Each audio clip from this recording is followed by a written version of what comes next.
By the end of this video, you will have learned every single piece of N2 level Japanese grammar, covering over 200 grammar points, with over 360 different examples taken from over 170 different video games throughout video game history. My name's Matt, and welcome to my video game textbook.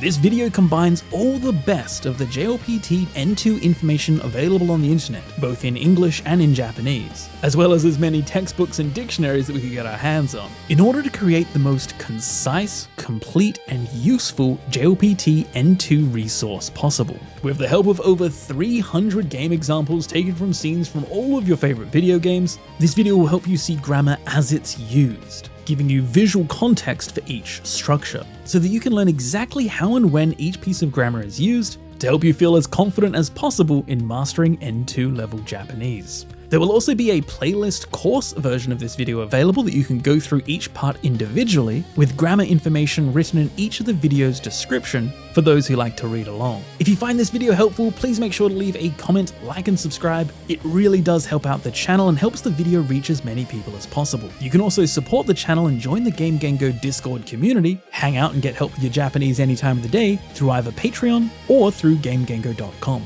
So without further ado, let's get started. 何度もデートを重ね、お小遣いを稼いだ挙句、頃合いを見計らい、雲隠れするそうです。Ageku means to end up, in the end, or after all. It's used when a series of actions or prolonged struggle leads to a disappointing or negative outcome. It emphasizes the build-up, like after all that, this is what happened. It's used following verbs in the past tense, as either ageku or ageku ni, and it can also follow nouns with the not particle attached. So the core meaning is after all of that effort or trouble, the result was ... usually something bad or disappointing. Like here in Lost Judgment, okozukai o kaseida ageku. After earning money, they ended up disappearing. Here, kaseida ageku expresses after going through the trouble of earning that money, they vanished, showing the disappointing outcome after all that effort. Ageku is often paired with iroiro, various, or sanzan, thoroughly. And there's also the expression ageku no hate ni, which adds extra emphasis, meaning on top of all of that. And this can be used at the beginning of a sentence that follows the previous sentence's outcome. So ageku expresses that despite significant effort or struggle, the final outcome was unfortunately negative, giving a kind of after all that trouble feeling. Ageku means to end up, in the end, or after all. その大事な場面で会長が消えるなんてただごとじゃない。事故か、あるいは最悪な場合。そんな状況だというのに、なんでそんなに冷静でいられるんですか。あるいは or, maybe, perhaps, possibly. This formal expression indicates either X or Y, used when presenting alternatives, giving choices, or expressing uncertainty about which possibility applies. Think of it as a formal way to say or perhaps when presenting options. So to use it, you put aruiwa before either a noun or even just a phrase, and is often used in between two nouns, sometimes with the cut particle following the first noun. So the core meaning is or perhaps, presenting alternatives or uncertainty. Like here in Yakuza 5, jiko ka, aruiwa, saiyaku no bai. So an accident, or perhaps in the worst case scenario. Here, aruiwa, saiyaku no bai presents a second, more serious possibility alongside the first. The speaker is uncertain which scenario applies, so they list both alternatives, with aruiwa marking the second option. An accident, or perhaps, in the worst case scenario, ... So it's used to mean either X or Y. There are similar expressions like X ka Y, or X matawa Y, or even X moshikuwa Y. But aruiwa is more formal and typically appears in written language or formal speech, while just ka is more common in everyday conversation. So aruiwa formally presents alternatives or expresses uncertainty between options. It gives that feeling that you're considering multiple possibilities. Aruiwa means or, maybe, perhaps.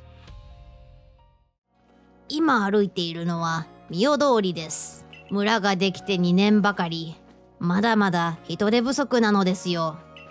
Bakari can be used in so many different ways, but here at the end too, bakari means about, approximately, around. When bakari is attached to nouns expressing quantity, time, or distance, bakari indicates an approximation rather than exact amount. Think of it kind of like about or roughly, showing estimates. So it's used following nouns of quantity, time, or distance. And the core meaning is about, or approximately. It indicates a rough amount rather than something precise. Like here in Pokemon Arceus, Mura ga dekite 2年ばかり. The village was established about 2 years ago. So here, 2年ばかり indicates an approximate time, roughly around 2 years. Not exactly. The speaker here is not being precise, they're just giving a general time frame. There are similar expressions like kurai and hodo, which can also mean about or approximately. However, bakari tends to be slightly more polite and softer feeling, and it's less commonly used. It's often seen used in historical settings or old-style speech. Not really used in modern life conversation, but more in a historical setting like a jidai geki or old people speaking.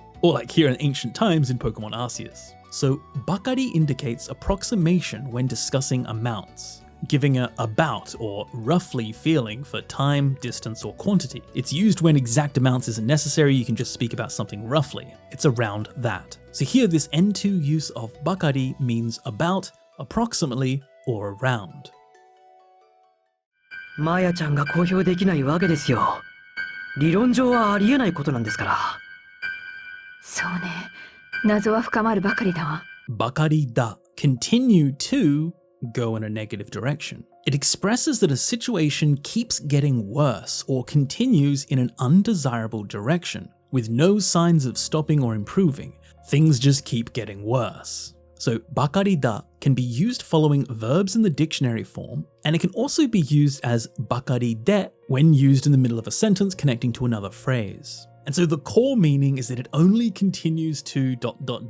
or it just keeps getting worse. Like here in Evangelion, nazo wa fukamaru bakari da. So the mystery only continues to deepen. Here, fukamaru bakari da expresses that the mystery isn't getting clearer, it just keeps getting more complex or confusing. It shows frustration that instead of finding answers, there are only more questions piling up. The mystery only continues to deepen. So bakari da expresses concern, frustration, or resignation about deteriorating conditions. It can be used to convey helplessness about situations persistently moving in unwanted directions. This is similar to ippo da at the end 3, with the difference being that you can use ippo da for both positive and negative situations, as well as being able to be used with nouns, whereas bakari da is generally only used for negative situations, like getting worse, and this cannot be used with nouns, only verbs. So bakari da expresses negative progression. It only gets worse. It just keeps ... giving that feeling that situations just continually deteriorate with no improvement in sight.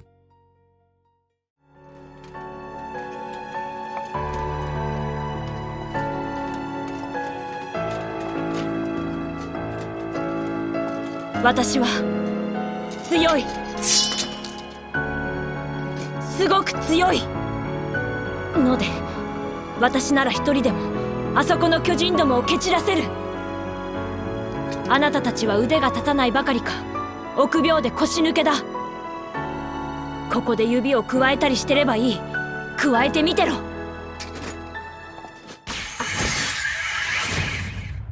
Bakari ka, not only, but also, as well as. So bakari ka adds information that goes beyond what was already mentioned, often emphasizing escalation or surprise. Think of it as not only A, but B too, where B is something more extensive, serious, or unexpected. It works with both positive and negative situations. It can be used following verbs, nouns with either dearu or datta. It can be used following na adjectives, with the na attached, or dearu or datta, and it can also be used following e adjectives. And it can also be used as bakari denaku. So the core meaning is not only this, but also ... and it expresses some form of escalation beyond the first point. Like here in Attack on Titan 2, Anata tachi wa ude ga tatanai bakari ka. You're not only unskilled, okubyou de koshi nukeda, but you're also cowardly and spineless. So here, ude ga tatanai bakari ka expresses not only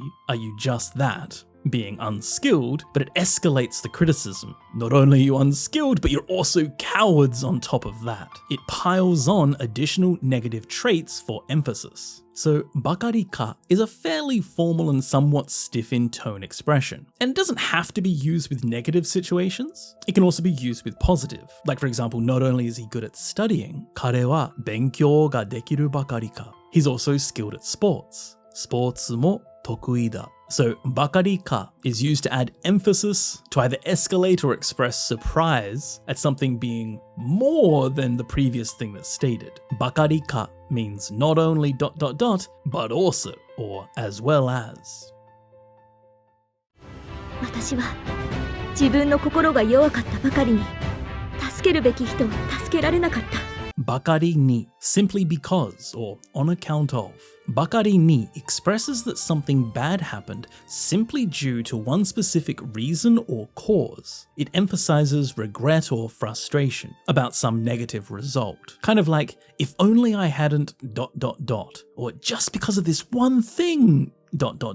some negative result occurred. So it's used following verbs in the past tense, e adjectives by themselves, nouns and na adjectives with either na or dearu attached, and it can also be used as bakkari ni in casual speech. So the core meaning is simply because of this one thing, something bad happened. Like in triangle strategy, jibun no kokoro ga yowakatta bakari ni, simply because my heart was weak. She wasn't able to save the people she should have. So here, yowakatta bakari ni expresses deep regret that this one weakness, their weak heart, was the sole reason they failed to help others. It emphasizes this direct link between that single flaw and the tragic outcome. Bakari ni always leads to negative or undesirable outcomes. It often expresses the irony of good intentions leading to bad results. Like, because I was too kind. Yasashi sugita bakari ni, I ended up being deceived. Damasarete shimatta. It highlights that something minor or well-intentioned caused major problems. So bakari ni emphasizes that if not for this one specific reason, the bad outcome could have been avoided, expressing this regret over a single cause leading to unfortunate consequences. Bakari ni means simply because or on account of some sort of negative result. ちなみに、マットさん、今までにスマホって使ったことある？ Chinamini, by the way, incidentally, chinamini is used to bring up something connected to the current topic without changing the subject completely. Think of it like, speaking of which. It introduces additional relevant details or interesting facts related to what was just discussed. So it's used before a phrase to bring up something connected to the current topic you're talking about. The core meaning is, speaking of which, or by the way, let me add that. Like here in Animal Crossing New Horizons, Chinamini Matto-san, by the way, Matt, have you ever used a smartphone before? Here, Chinamini smoothly transitions to a related question about Matt's smartphone experience. It connects to the current conversation while introducing a new but relevant piece of information the speaker wants to know, like by the way or incidentally. Chinamini can be used both in casual conversations and formal contexts like news reports or meetings. This is similar to tokoro de, as both mean by the way, but they function differently. Chinamini adds additional information to a related topic, whereas tokoro de completely changes the topic altogether. So chinamini naturally expands the conversation with related thoughts. It's used when adding connected information that's worth mentioning but isn't the main focus of the conversation. Chinamini means by the way, or incidentally. あら、覚えていてくれたのね。嬉しいわ。知り合い？いや、知らない。知り合いか？ちっとも思い出せない。ちっともない not a bit, not at all, or not in the least. ちっともない strongly emphasizes complete negation or total absence of something. It's more forceful than simply just the nai form, or something like amari nai. Think of it as meaning not even a little bit, or absolutely not at all. It often expresses frustration or disappointment. So to use it, you just put chittomo before a verb in the negative form, the nai form, with the core meaning of not even a little bit, or absolutely not at all. Like here in Fantasia Neo Dimension.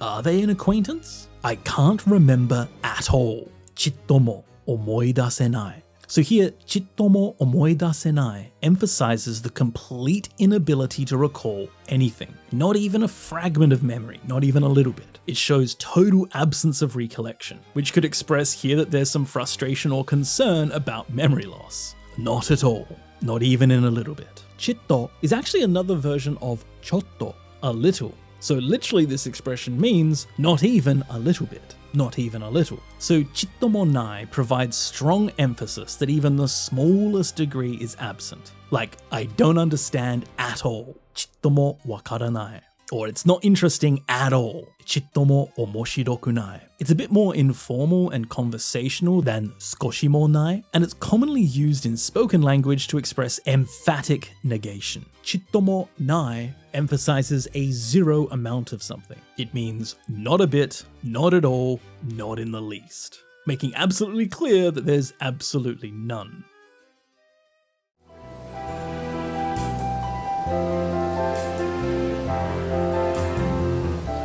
いやー、プライベートビーチなだけあって綺麗だな。こんなに自然が残されている海辺は貴重かもしれないぞ。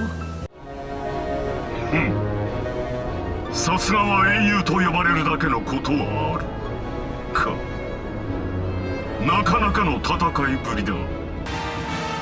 よく生き残ったな、小僧。見直したぜ。グリフィスが見込んだだけのことはあるな。Dake atte, as expected from, precisely because, or no wonder. Dake atte expresses that a positive result or evaluation naturally matches expectations based on someone or some thing's status, effort, or reputation. Think of it very much like as you would expect from ... It acknowledges that an outcome is unsurprising and it's appropriate given the circumstances, given what you're talking about. And it's often used to express admiration or recognition. So dake atte can be used following verbs, e-adjectives, na adjectives and nouns with the na attached, followed by the evaluation. And dake atte can also be used as dake no koto wa atte. So the core meaning is as you would expect from, or naturally because of ... Like here in Valkyria Chronicles, precisely because it's a private beach. Private beach na dake atte. It's beautiful, isn't it? So here, private beach na dake atte connects the fact that it's a private beach to the expected result that of course it's beautiful. The evaluation matches what you would naturally expect. Or like here in Final Fantasy XIV, as expected, they truly deserve to be called a hero, huh? So here, eiyu to yobareru dake no koto wa aru acknowledges that their fighting ability justifies their heroic reputation, praising how their performance lives up to the expectations, that they're worthy of their title. Or like here in Berserk, you really are worthy of Griffith's recognition. Griffiths ga mikonda dake no koto wa aru na. So the person has proven themselves deserving of being chosen by Griffith. Dake atte always links to positive evaluations and outcomes that match a reasonable expectation. Very similar in feeling to sasuga, as expected. So dake atte acknowledges that good results are well-deserved or logical based on what it is that you're referring to. It's used to give credit where credit is due. Dake atte means being the case, precisely because, as expected from, no wonder. どうしようか。雨降ってるし、外で遊んだらびしょ濡れになっちゃうよ。ぶたれないだけマシだよ。雨くらいどうってことないって。行こう、何かしようよ。dake mashida. It's better than, or one should feel grateful for. Dake mashida expresses that while a situation isn't ideal, it's still better than the worst alternative. Think of it as kind of like at least. We should be grateful that ... It's used when finding consolation by focusing on what didn't go wrong, showing a kind of relief that things could have been much worse. It's used following verbs as either dakemashi or dakemashida, the same following e adjectives, na adjectives with the na attached, or nouns with dearu. And so the core meaning is at least this is better than ... or we should be grateful that at least it's not ... Like here in Heavy Rain, at least we're not getting hit. Butarenai dake mashi da yo. We should be grateful that we're not getting beaten. So here, butarenai dake mashi expresses finding comfort in avoiding a more worse situation. While they will get soaked in the rain, at least they're not getting beaten up. So here it's being used to accept a less bad outcome by comparing it to a more worse possibility. Dakemashi always involves comparing your current situation to a worse alternative in order to kind of express consolation about the current situation. This grammar point is actually a combination of dake, often used as just, only, or even showing the extent of something, and mashi, showing that something isn't ideal, but rather better or superior than some other result. So dakemashi means that something is at least better than some worse alternative. Dakemashi emphasizes making the best of imperfect situations. While things aren't ideal, it could be worse. Dakemashi means it's better than, or one should feel grateful that it's not worse. ひどい。元が立派だっただけにこうなっちまうと無残だね。彼は東京で財政学とバイオテクノロジーを学んでる。後継ぎなだけに他の道はなかったみたいね。Dake ni precisely because, as one would expect, all the more. Dake ni expresses that something happens naturally or appropriately because of a specific reason or circumstance. Think of it as kind of like precisely because ... or given that ... It emphasizes the strong connection between cause and effect. Because of that, it's all the more ... It can be used following verbs and e adjectives by themselves, and na adjectives and nouns with either the na, dearu, or datta attached. So the core meaning is precisely because, or being the case that ... It's all the more ... Like here in Suikoden 5, moto ga rippa datta dake ni. Precisely because it was originally magnificent or great, it's all the more tragic seeing it how it is now. So here, moto ga rippa datta dake ni expresses that the current ruined state feels especially pitiful because it was once so great. The contrast between a past great state and the present decay makes that downfall more striking or heartbreaking. Because of that, it's all the more ... Dake ni shows that the results are natural or expected given the circumstances. It emphasizes the logical connection between cause and effect. And it can also mean all the more to emphasize a heightened feeling due to those circumstances. So dake ni emphasizes that the result is not just caused by something, but it's the appropriate and expected consequence of that particular circumstance. Expressing a strong cause and effect relationship. It's precisely because that being the case. It's all the more ...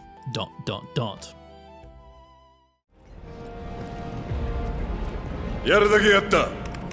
あとは出たとこ勝負だ。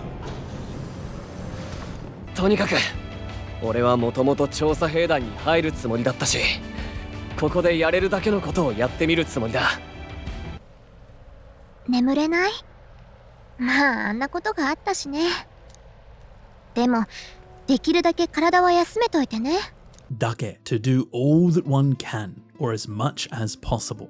Dake at the N2 level expresses doing everything possible within one's ability or circumstance, emphasizing maximum effort. Think of it as kind of like a do as much as one can or give everything one's got. It shows that someone has exhausted all of their options or pushed themselves to their absolute limit, leaving nothing in reserve.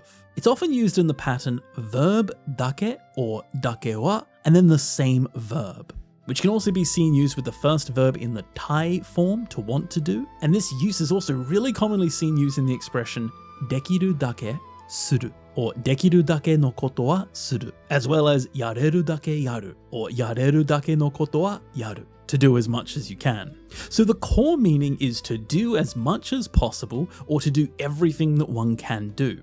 Like here in Final Fantasy VII Remake, we've done everything we could, yaru dake yatta. Here, yaru dake yatta expresses that they've given it their all. They've exhausted every effort, they've pushed it to the limit, they've done all they can. Now the outcome is beyond their control, they can be satisfied knowing they held nothing back. So this use of dake at the N2 level emphasizes maximum effort, and it's often used before uncertain outcomes or when justifying some sort of effort. So a common expression is dekiru dake, as much as possible, like dekiru dake yasumu, to rest as much as possible.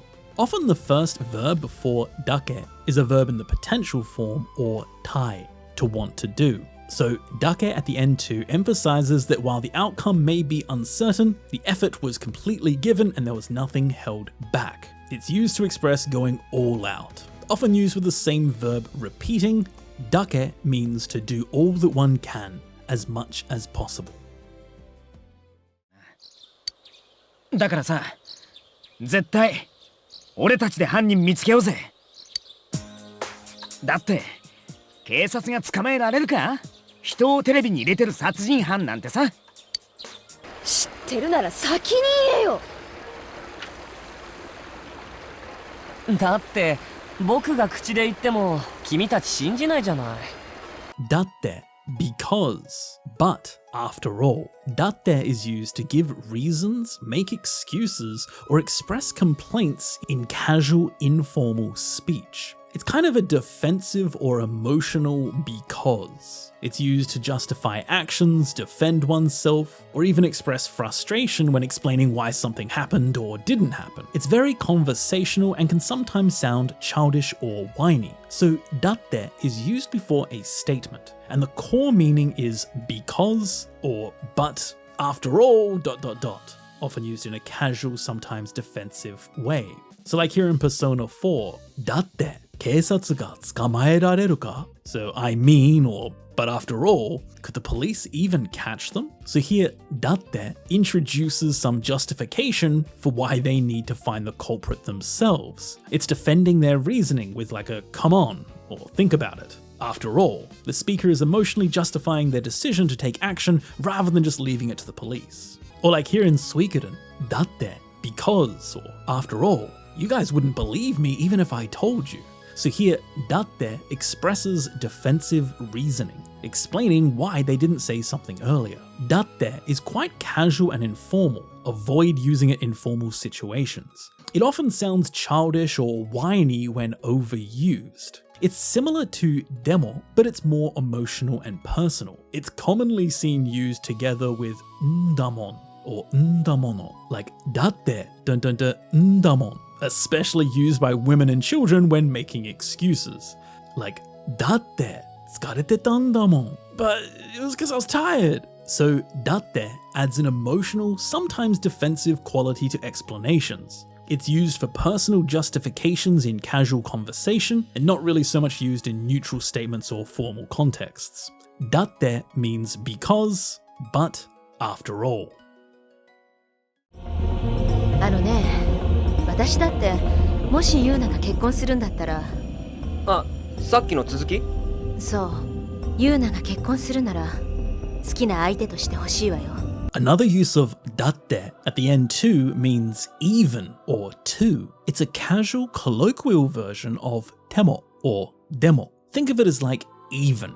And just like temo and demo, you can use it to mean even if, and with question words, no matter how. Like donnani datte. So this is used following the past tense form of verbs, followed by te e adjectives with the last i dropped and replaced with kutatte, and na adjectives and nouns just followed by datte. So the core meaning is even or two, often used when presenting surprising examples. Like here in Final Fantasy X, watashi datte, even I. Here referring to even I think that if Yuna's gonna get married, I want it to be with someone she loves. So here, watashi datte emphasizes even I, suggesting that even the speaker, perhaps someone not usually sentimental or perhaps this is unexpected, shares this reasonable expectation. Even I want Yuna to get married to someone she loves.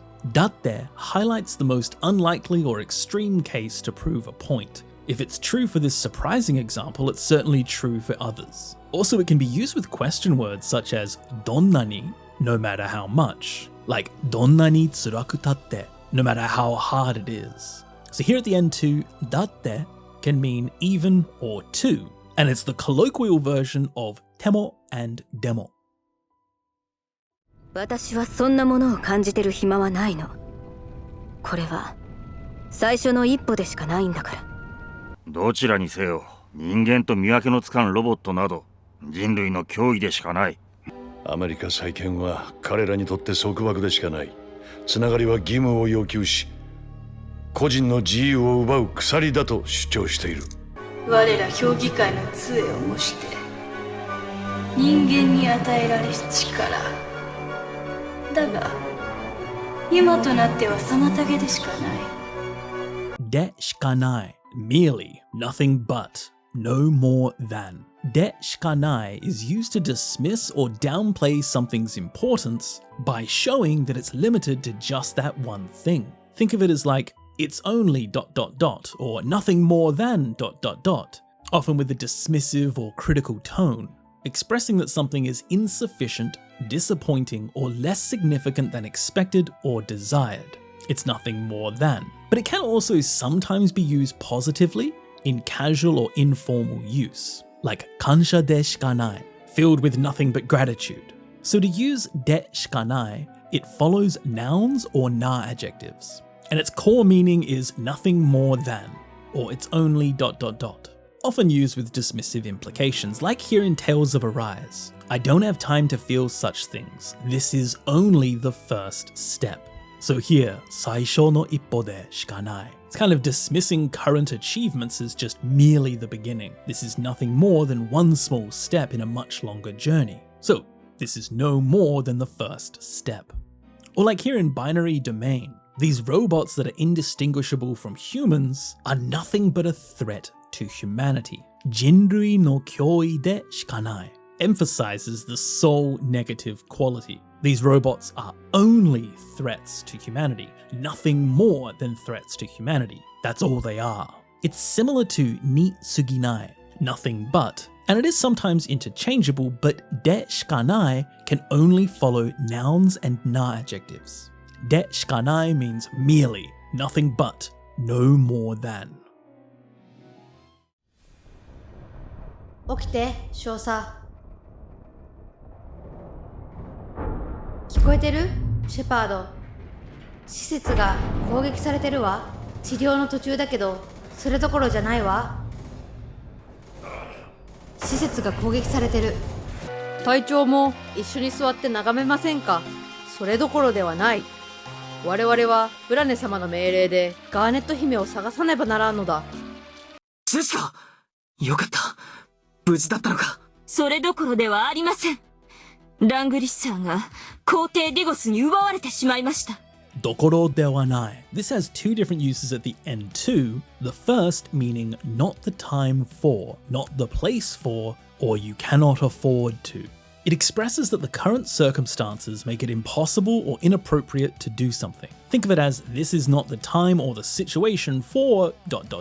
showing that a situation is too serious, urgent, or problematic to allow for normal activities or concerns. The priorities need to shift due to more pressing matters. So dokoro de wa nai, or dokoro janai, used more colloquially, can be used following verbs in either the dictionary or progressive form, as well as following nouns. And the core meaning is this is not the time or the situation for something, or you cannot afford to ...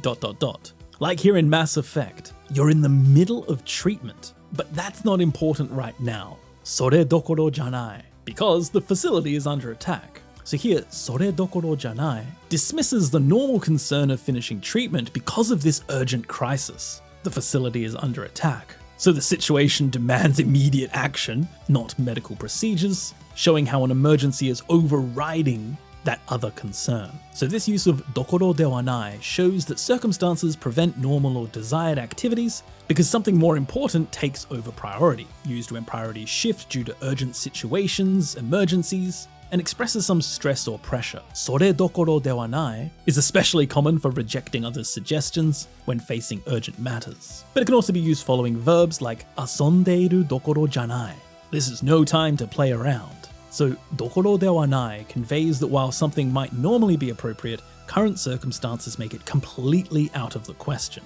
どころではない means it's not the time for, it's not the situation for something. よっぽど鴨志田ってのが嫌いらしいな。嫌いどころじゃねえ。全部あの野郎のせいだ。デートに決まりなんてね。大切なのはリラックスしてお前らしく接することだ。それには生き慣れた場所が一番なんだよ。まあ確かにイタリアンやらフレンチじゃ緊張して俺らしくどころじゃねえかもな。The next use of どころではない at the end too means far from, or it's not even close. It expresses that something is completely opposite to or much more extreme than what was mentioned. So think of it as far from being ... Or it's not just ... it's way beyond that, showing that reality is so far from the stated condition that it's almost absurd to even suggest it. So this use of どころではない or どころじゃない can be used following e adjectives, na adjectives, and nouns. And the core meaning is far from being, or not even close to. Like here in Persona 5, it's far from just dislike. 嫌いどころじゃねえ, which is another contraction of 嫌いどころじゃない. It's all that bastard's fault. So here, 嫌いどころじゃねえ rejects the mild term of dislike and expresses an intensity way beyond that. It's absolute hatred and blame. The reality is much more extreme than just simply kirai could ever capture. Or like here in Yakuza 8, I wouldn't even be close to being myself. 俺らしくどころじゃねえ. So here, 俺らしくどころじゃない expresses, in this situation, I wouldn't be able to be myself. I'd be super nervous in a fancy restaurant, far from being myself. So どころではない or どころじゃない shows strong contrast between expectation and reality. The actual situation is much worse or much more extreme than suggested. Far from ... or not even close to.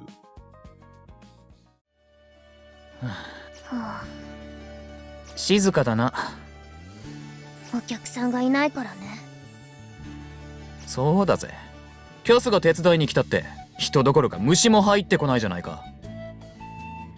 盗賊だと？ええ、野営中に襲撃されたのです。うまいこと仲間と分断されて多勢に無勢。金どころか命まで取られるところでしたよ。失敗してさっちゃんに嫌われたらどうすんだよ。付き合うどころか絶交されちまうかも。どころか far from, anything but, not to mention. どころか is used to reject an assumption and present something that goes in the opposite direction or exceeds expectations. Think of it as far from ... or not only not ... but actually, showing that reality is completely different from what was suggested, often more extreme than expected. So どころか can be used following the plain form of verbs, adjectives, nouns and na adjectives by themselves, and it can also be used with the na in the na adjective following. And so the core meaning is far from ... or not only ... but actually. Like here in R no Surge, far from customers, or far from people. 人どころか not even insects are coming in. 虫も入ってこないじゃないか. So here, 人どころか expresses that the place is so empty that even bugs won't enter. So far from people, not even bugs. Or like here in Fire Emblem 3 Houses, 金どころか far from just money, 命まで取られるところでした. They nearly took my life. So the 金どころか rejects just losing money and reveals something much more serious was at stake, their lives. Or like here in Yakuza 8, far from being able to date her, tsukiao dokoroka, I might get cut off completely. So the tsukiao dokoroka expresses that the outcome might be the extreme opposite of what was hoped for a relationship. He might get cut off. So dokoroka, often showing that the reality is more extreme in the opposite direction. It can present both negative and positive unexpected outcomes, but the thing that's following dokoroka is typically the exact opposite or more extreme than what became before it. Far from people, not even insects. Far from your money, but even your life. Far from dating her, might get completely cut off. So dokoroka completely rejects one idea and replaces it with something more dramatically in the opposite direction. Dokoroka means far from, let alone, not only not but actually. 姫キースみんなどうやら無事のようねそれにしても人が留守の間を狙うなんて帝国軍らしいやり方ねどうやら状況は俺たちが思っていたより悪いらしい様子が変やと思ったけどどうやら国王は抜け殻人のようやなどうやら逃げ切れたみたいね大丈夫まだ歩けそうどうやら it seems like, it appears that, somehow. どうやら is used to express uncertainty or conjecture based on evidence or observation. Think of it as like it seems ... or apparently ... making a guess about what you believe is reasonable, but without absolute certainty. It expresses that you're drawing a conclusion rather than stating a fact. So どうやら is used before a clause, and it's often followed with things like らしい、ようだ、そうだ、みたい, all of which are conjecture expressions. So the core meaning of どうやら is it seems or apparently. It expresses some uncertainty. Like here in Langrisser, どうやら無事のようね.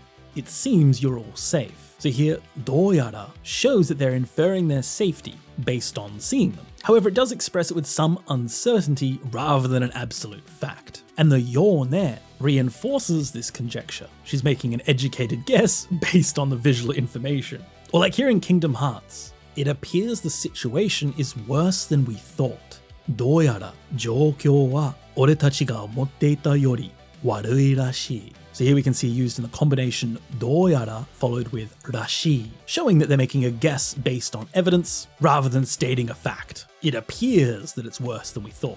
So どうやら indicates uncertainty while making a guess about a situation. You're not absolutely sure, but you think that conclusion is reasonable based on what you've observed. どうやら means it seems like, it appears that, or somehow. ここ狭間の世界とでも言っておこうかどうせ君に理解はできないし説明しても僕が面白くない何者だこのような考えゆえ私は不王に大層嫌われてしまいましたそれなら私もダリューンも父上に嫌われておるどうせなら仲良く嫌われようではないかどうせ anyhow, at any rate, in any case, after all. どうせ expresses resignation, carelessness, or acceptance that an outcome won't change regardless of effort. Think of it kind of like anyway, or it won't matter anyway, showing that no matter what action is taken, the result is kind of predetermined and it can't be changed. It often has a negative kind of giving up tone. So どうせ is often used before a phrase, but it's also commonly seen used in the pattern どうせなら. If it's going to be that way anyway, then ...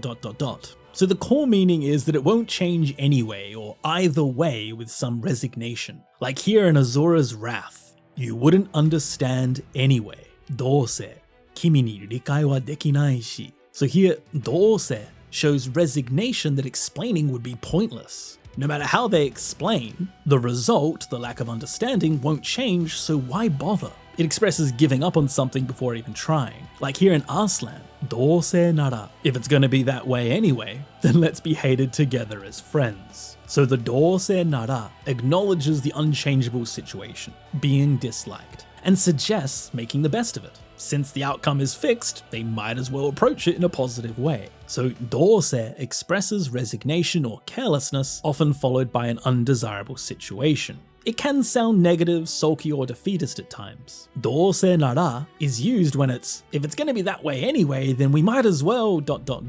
acknowledging an unchangeable outcome while making the best of it. It won't matter anyway, anyhow, at any rate. 我が国の者が万人どもに協力しているとありえぬ。お言葉ですがありえることです。また何か企んでいる可能性の方が高いでしょうね。あり得るな。東方由来の古い詩の一節ですよ。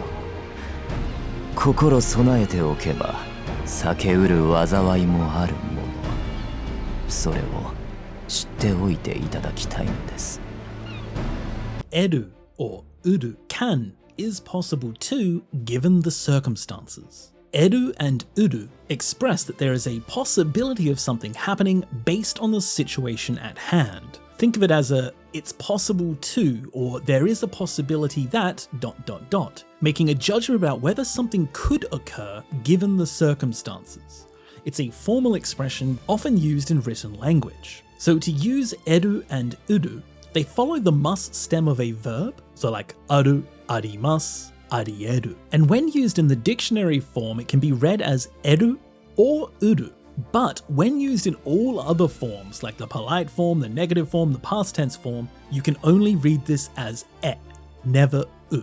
So it's emas, enai, or eta. So the core meaning is it's possible to, or something can happen based on the given circumstances. So like here in our slang, we see it used both in two different ways with arienu, that's impossible. So that's not possible given the circumstances. And then the other speaker replies with o kotoba desu ga arieru koto desu. So with all due respect, it is possible. So here we see a combination of arieru to be possible and arienai, or here arienu, for it to not be possible.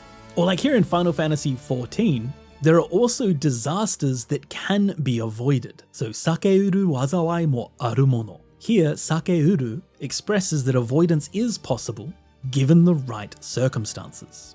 So eru and uru express possibility based on a circumstance. It's not just simple ability or capacity. It's very formal and often used in written conversation. However, arieru and arienai, for something to be possible or not possible, are actually very common expressions used even in daily conversation. Just remember though that it cannot be used for a straightforward can, can't, ability statements. When regarding to personal capability of actually being able to do something, this is more focused on the circumstance. It's possible given that circumstance. Eru and uru judge whether something is possible given the circumstances. それよりさ、この後なんだけど。まさかあいつが浮気とか考えられない。つうかありえない。だけど絶対にないなんて言い切れんのか。いや、ないよな。ゼロ、不思議だと思わないか。魔法発祥の地とされるこの教会都市。ここには私たちの持ち得ない技術が使われている。ゲートの周りに本来なら存在し得ないものが出現したり、起こり得ない現象が起きている。Enai, cannot, or it is not possible to. This is now the negative form of eru. It expresses that something is impossible or cannot occur given the circumstances. This is typically formal written language. However, arienai is commonly used in daily conversation. So this is just the negative form of the previous grammar point we just saw, eru and uru, here as enai. So you can use enai following the must stem form of verbs. It can also be used in the polite form as emasen. And just a key note about how enai is used. It can be used with non-volitional intransitive verbs like aru, wakaru, but you cannot express simple ability with enai. This is about possibility given the circumstances, not personal capability. So the core meaning of enai is that it's impossible to, or it cannot possibly happen. Also, as mentioned in the previous grammar point, as this is the negative form of eru or uru, you can only use the et reading. So this is only read as enai, not unai. So the core meaning is it's impossible to, or it cannot possibly happen. Like here in Catherine, arienai, that's impossible. This is definitely the most common use you'll see of this grammar point, expressing that something cannot possibly be true or happen. Or like here in Final Fantasy XIII 2, things that shouldn't be possible to exist are appearing. Honrai nara sonzai shienai mono ga shutsugen shitari. And phenomena that can't possibly occur are happening. Okorienai genshou ga okiteiru. So both sonzai shienai and okorienai express fundamental impossibility. These things defy the natural order and cannot logically happen. So things that cannot possibly exist, and things that cannot possibly happen. Enai expresses impossibility based on a circumstance.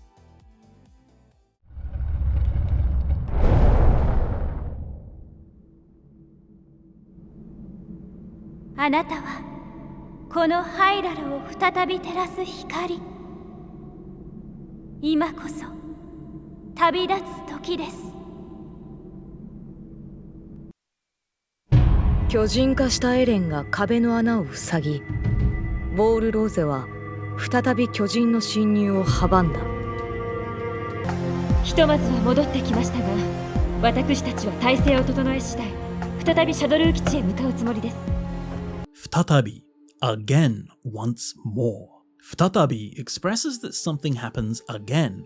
Think of it as once more or again. You can kind of look at it like a formal literary way of saying mata, again. Futatabi is often used by narrators in formal situations or in written language to add a more elevated, serious tone when describing repeated actions or returns. So futatabi can be used before verbs and nouns, particularly nouns that can become suru verbs, like futatabi tojo, to appear again. So the core meaning is again or once more with a kind of formal tone, like here in The Legend of Zelda Breath of the Wild.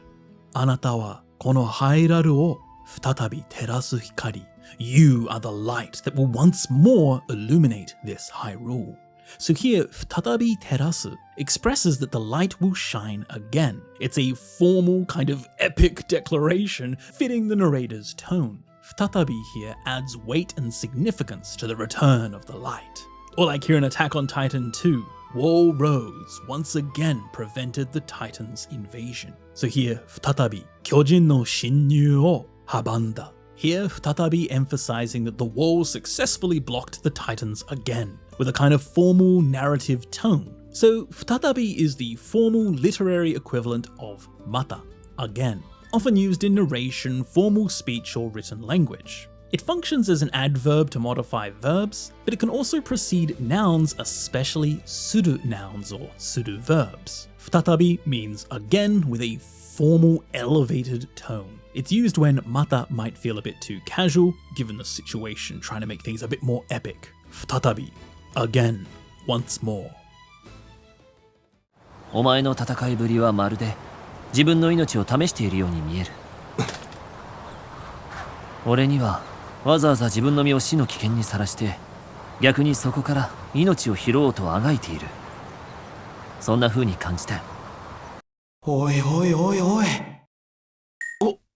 俺らもこんな風に出てきたのか。今日の晩ご飯はスパゲティと冷製ナス、油揚げ焼きにスープとサラダで強引にイタリア風でした。風に this way, in such a way, how, like. Funi expresses a certain style, fashion, manner, or appearance of something. Think of it as kind of like in a dun-dun-dun way, or in the style of dun-dun-dun. It describes how something appears, is done, or gives an overall impression, similar to yoni, but often feels slightly more casual or appearance-focused. So there's a lot of different ways that this is used. For example, following expressions like konna, sonna, anna, donna, with funi, and then the rest of the phrase. It can be used following verbs either as funi or fu dewanai. It can follow nouns by themselves, particularly when expressing some sort of style, like wafu, Japanese style. And it can follow na adjectives with the na attached and e adjectives by themselves. So the core meaning is in such a way or in the style of, like here in Berserk, sonna funi kanjita yo. That is how it felt to me, or I felt in that way. Here, そんな風に expresses in that manner, describing the impression or feeling they got from observing Guts' fighting style. It captures the overall appearance or the manner of how he felt. Or like here in Guts, こんな風に like this. Did we also appear like this? こんな風に出てきたのか? So 風に is similar to ように, but often more casual or appearance focused. And when used with nouns, like here in Boku no Natsuyasumi, noun 風 creates a kind of noun style, like Japanese style, 和風, Italia 風, Italian style. So 風に describes a manner, a style, or appearance. It's used to express in the style of ... or in such a way. 風に is used to express in the style of, in such a way, how, or like. 僕の故郷の村に逃げてきた2人と出会い、危険な目にあったりしたけど、僕はルリアと命のリンクで一心同体になった。それがきっかけで、憧れだったこの空の世界へ旅立つことができた。変身超人忍者じゃん。子供だけじゃなく大人も楽しめるヒーローものなんだ。ある事件がきっかけでヒーローに変身できるようになった主人公が世のため人のために戦うんだけど、がきっかけで with ... as a start, as a result of, being triggered by ... So がきっかけで expresses that something becomes the occasion, incentive, or trigger to initiate new developments or situations. Think of it as like, with this as the catalyst, or this was what led to ... showing how one event sparked a change or a new beginning. It often implies coincidence or an unexpected opportunity. It's used following verbs in the past tense form with either no or koto, and then ga kikkake de or o kikkake ni. And it's also used following nouns as either ga kikkake de or o kikkake ni. But the core meaning is that something is triggered by something else. Something is the catalyst for something else. Like here in Grand Blue Fantasy Verses, それがきっかけで, so that became the catalyst that then allowed me to set out on a journey. So here, それがきっかけで shows that, the thing that they're referring to, forming the life link with Lydia, was the trigger or opportunity that enabled this new journey. It was the turning point that changed everything.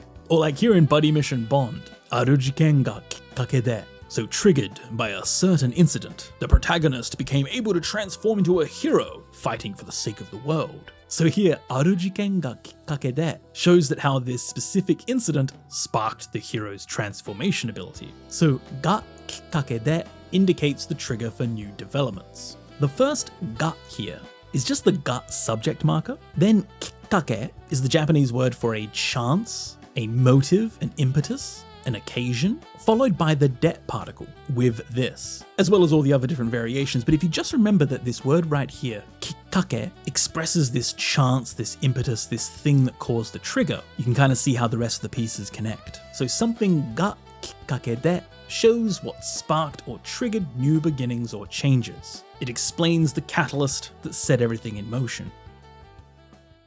ああ、我の傷も生涯残る。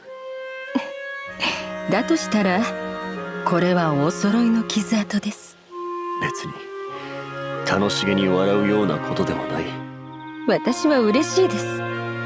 この傷跡はあなたを守った証ですから。彼女はまぶたに連れ去られたのでは。スカラの不安げな言葉を聞いてトンバはそのまま海へ飛び込んでしまいます。アフターライフの有名人か。お前さんが出世したのは結構だ。何よ、何か言いたげねびく。Get, looks like, seems like, appears to.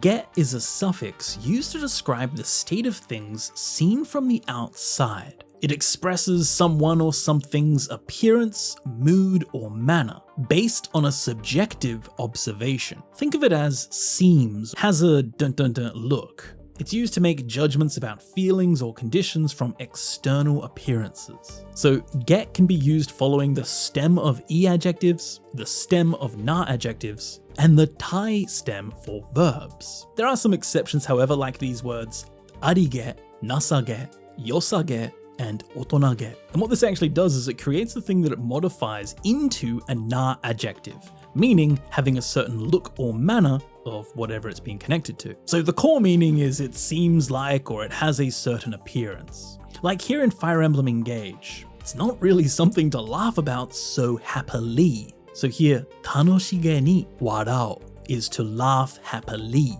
So tanoshi is to have fun, to enjoy, and here it's being modified into tanoshige, happily or enjoyably, tanoshige ni warao, to laugh happily. Or like here in Tomba 2, hearing Scala's anxious seeming words. Scala no fuange na kotoba o kiite. So here the fuange na kotoba describes the words that seem anxious based on how they sound or appear. So get is mainly used with adjectives expressing feelings, not for adjectives like atsui, hot, takai, tall, or oishii, delicious. And it can also mean kind of a li or ness, like in certain words like kawaige is cuteness or lovability, or otonage, maturity. A key point is that this creates a subjective judgment from appearance. This is different to similar grammar points like sa, which is an objective measurement. Get is based on a subjective judgment. So get describes a subjective judgment, feeling, or state from an external appearance. To express it seems like or it has a manner or look of ...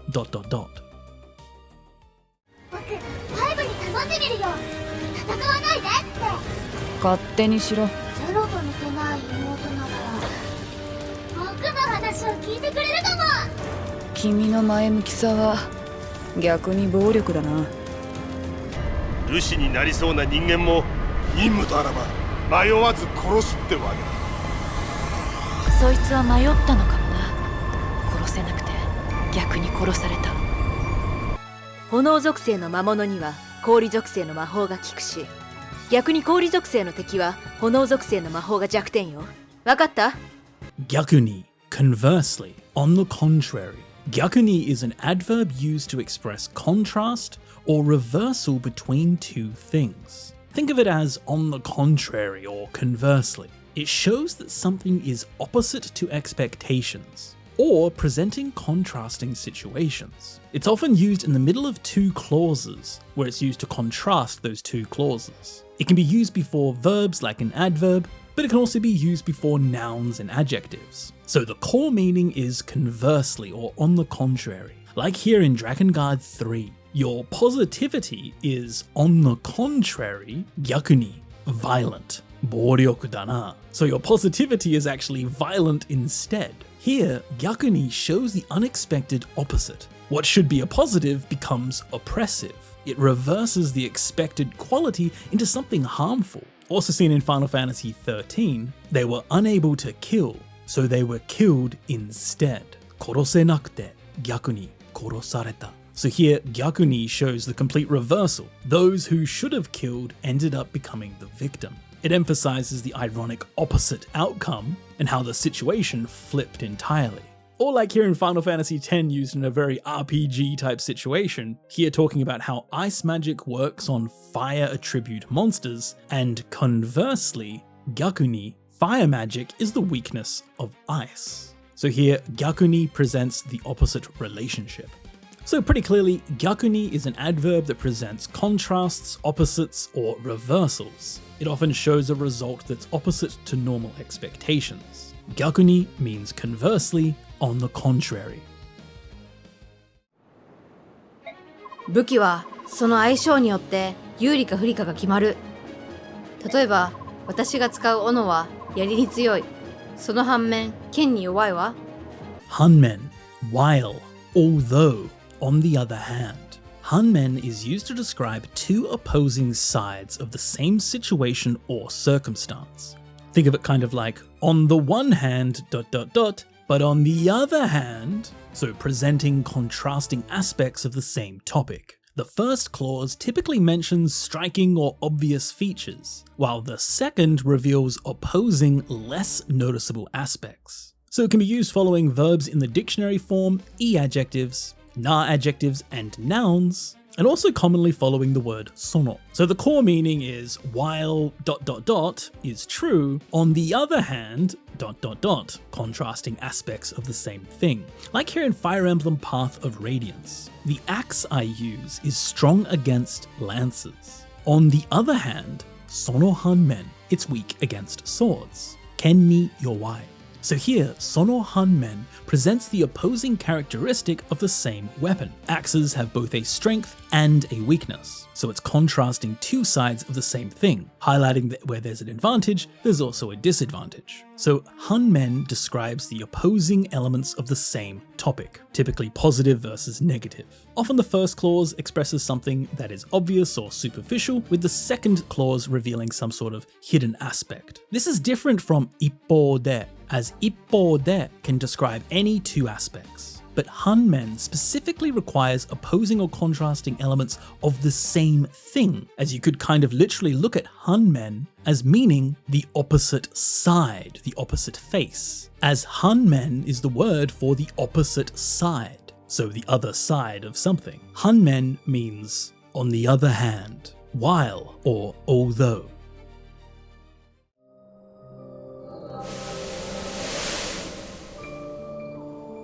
Sate, waga musuko yo, koko de tou.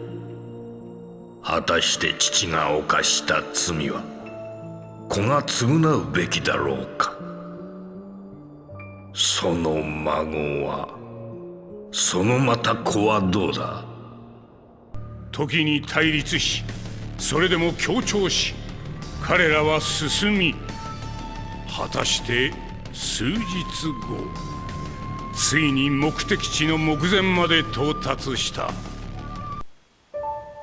そこには絆があった。そこには友があった。されど彼らが道は夢のごとくまどろみに散り、そこにはただ闇が残った。果たして絆は幻だったか。果たして友は霞だったか。果たして I wonder if, really, I wonder how, as expected, or sure enough. So 果たして is used primarily to express doubt, or questioning whether something will really happen as expected.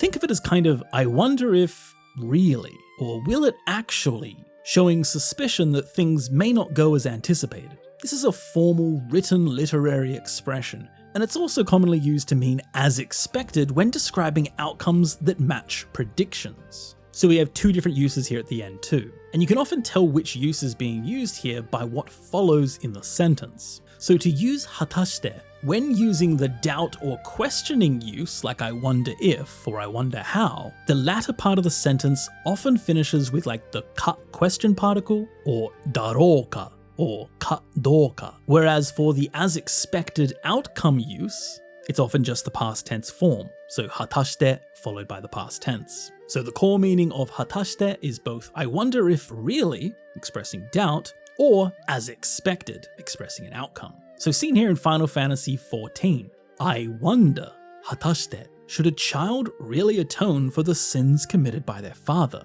父が犯した罪は子が償うべきだろうか? So here, 果たして expresses doubt and deep questioning. It challenges the assumption that children should bear their parents' sins. It adds a kind of philosophical weight to the question, expressing genuine uncertainty about whether this principle is truly just. And as you can see, this use is clear because we can see it's used with だろうか at the end of the sentence. Or like here in Naruto Ultimate Storm Generations, was the bond really an illusion? Was the best friend really a haze? So here 果たして is used twice. And we can see this use has been followed with the か question particle. Was it really this? So we can see that Hatashite is posing a deeply rhetorical question about whether the bonds and friendship that seemed so real were merely illusions all along. And then for the second use, as we saw in Naruto Ultimate Storm 4, and sure enough, Hatashite, several days later, they finally arrived to their destination. So here, Hatashite marks the narrative progression, indicating that as expected or as anticipated, the passage of time led to their arrival. Sure enough.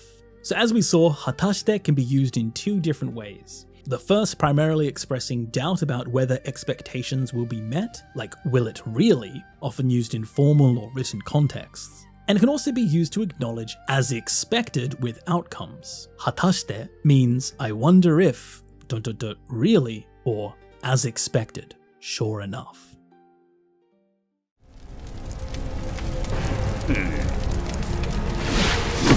来たぞリンゴ王宮の最上階決戦の場だ群れるのは弱者の習性か一応聞いておこうか万が一ってこともあるお前たちここに何をしに来たお前をぶっ飛ばしにだ Ichio. So here at the N2 level, Ichio has two different uses. The first that we're looking at here means just in case, just to be sure. It expresses doing something as a precaution or temporary measure, even though it's probably unnecessary or not the final solution. It's kind of like just in case or for the time being, taking some sort of action to be safe or to cover one's bases, even if you think things are fine anyway. So you can use ichio before a phrase, with the core meaning being just in case or just to be sure, like we see here in One Piece Odyssey. I'll ask just in case, ichio kiite okou ka, since there's a possibility, however slim, what did you come here to do? So here we can see ichio being used by Don Flamingo, asking as a formality or precaution. He probably already knows why they've come, or he doesn't really care, he's just asking just to be sure, to cover his bases before the fight. Which we can definitely see in the latter part of the sentence here with mangaichi te koto mo aru. There's a slim possibility, so this kind of reinforces the just in case nuance. So ichio expresses just in case, some sort of precaution, doing something to be safe even when probably unnecessary. Quite similar to nen no tame as a precaution. Ichio means just in case, just to be sure. なんでって、私はあんたらと一緒にいることはできないからね。それって、あいつらとのことがあるからか？出会ってから日が浅いとはいえ、一応、仲間だからね。あいつらが仲間？ The second use of ichio means more or less, pretty much, to some extent. It expresses that something roughly meets the bare minimum requirements, even though it's not perfect or complete. It's kind of like sort of or more or less. So it's indicating that something is adequate at a basic level, but with some reservations. So it's used before a statement or a description, and the core meaning is more or less or to some extent. Something meets the minimum, but it's not perfect. Like seen here in Xenoblade Chronicles 2, even though we haven't known each other for long, they're more or less comrades. So, 出会ってから日が浅いとはいえ、一応仲間だからね. So here, ichio expresses some hesitation.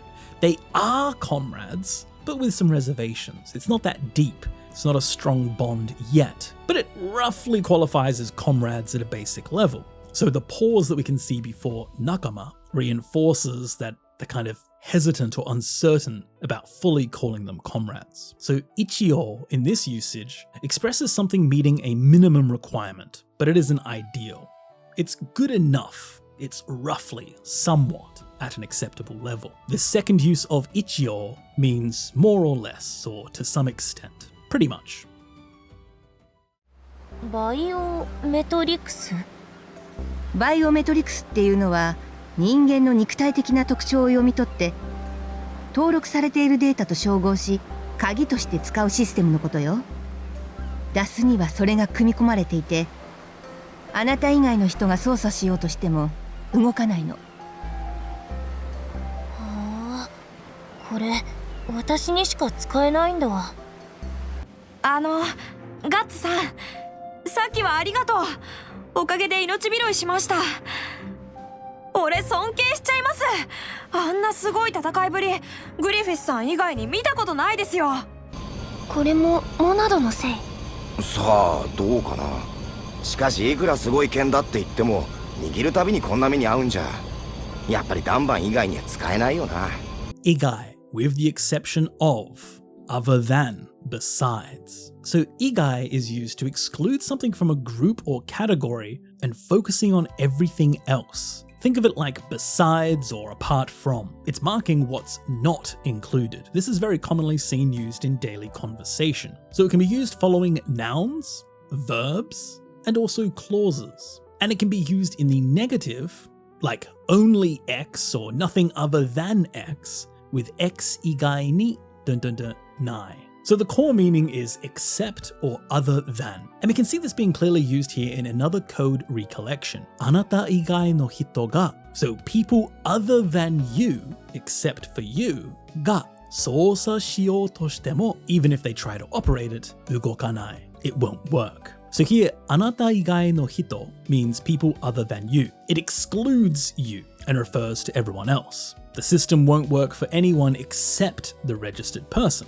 you. Or like here in Berserk, I've never seen such amazing combat ability except from Griffith. So, anna sugoi tatakai buri, Griffith-san igai ni mita koto nai desu yo. So here, Griffith-san igai emphasizes that other than Griffith, he hasn't seen such skill being used from no one other than Griffith. Or like seen used in Xenoblade Chronicles, as expected, no one other than Dunban can use Domonado, this special sword. So here, Dunban igai emphasizes exclusivity. Given the sword's dangerous effects, it's unusable by anyone except Dunban. And so here we can see that negative use being used because it's Dunban igai ni, other than him, tsukaenai. They can't use it. So igai expresses other than or except. It's used to exclude something and refer to everything else. Or when used in the negative, it's used to exclude everything else and only refer to that thing. It's very commonly used in daily conversation, meaning with the exception of, other than, except. 敵発見。くそ！あなたが起こされたということは、想像以上に事態は深刻なんでしょう。説明は後でしますから、まずはシャトルへ。いよいよですね。実は少し緊張しています。あらあら。セレノア様はいかがですか？そうだな。私も緊張している。だが、それ以上に楽しみだ。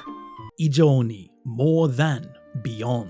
以上に expresses that something has a higher degree or exceeds what's indicated. Think of it as kind of like an even more than or beyond, showing that while something is already at a high level, this surpasses it. It emphasizes exceeding expectations or standards. So, 以上に can be used following verbs, e-adjectives, na-adjectives, and nouns. And it can also be used to connect with a noun as 以上の noun. So more than that thing, or beyond that thing. So the core meaning is more than or beyond. It exceeds something at a high degree. Like here in Mass Effect 2. 想像以上に more than imagined. 事態は深刻なんでしょう. The situation must be more serious. So here, 想像以上に expresses that the severity exceeds what was imagined. The imagination was already at a high bar, but reality goes even beyond that. Or like we saw in Triangle Strategy, I'm nervous too. 私も緊張している. だが, however, それ以上に beyond that, 楽しみだ. I'm looking forward to it. So here, それ以上に shows that while he is nervous, the excitement exceeds it even more. So 以上に expresses exceeding or surpassing a certain degree. Something is already high, but this is even more, showing that something goes beyond the standard or expectation mentioned. It's used to emphasize that something is even more than or it's beyond.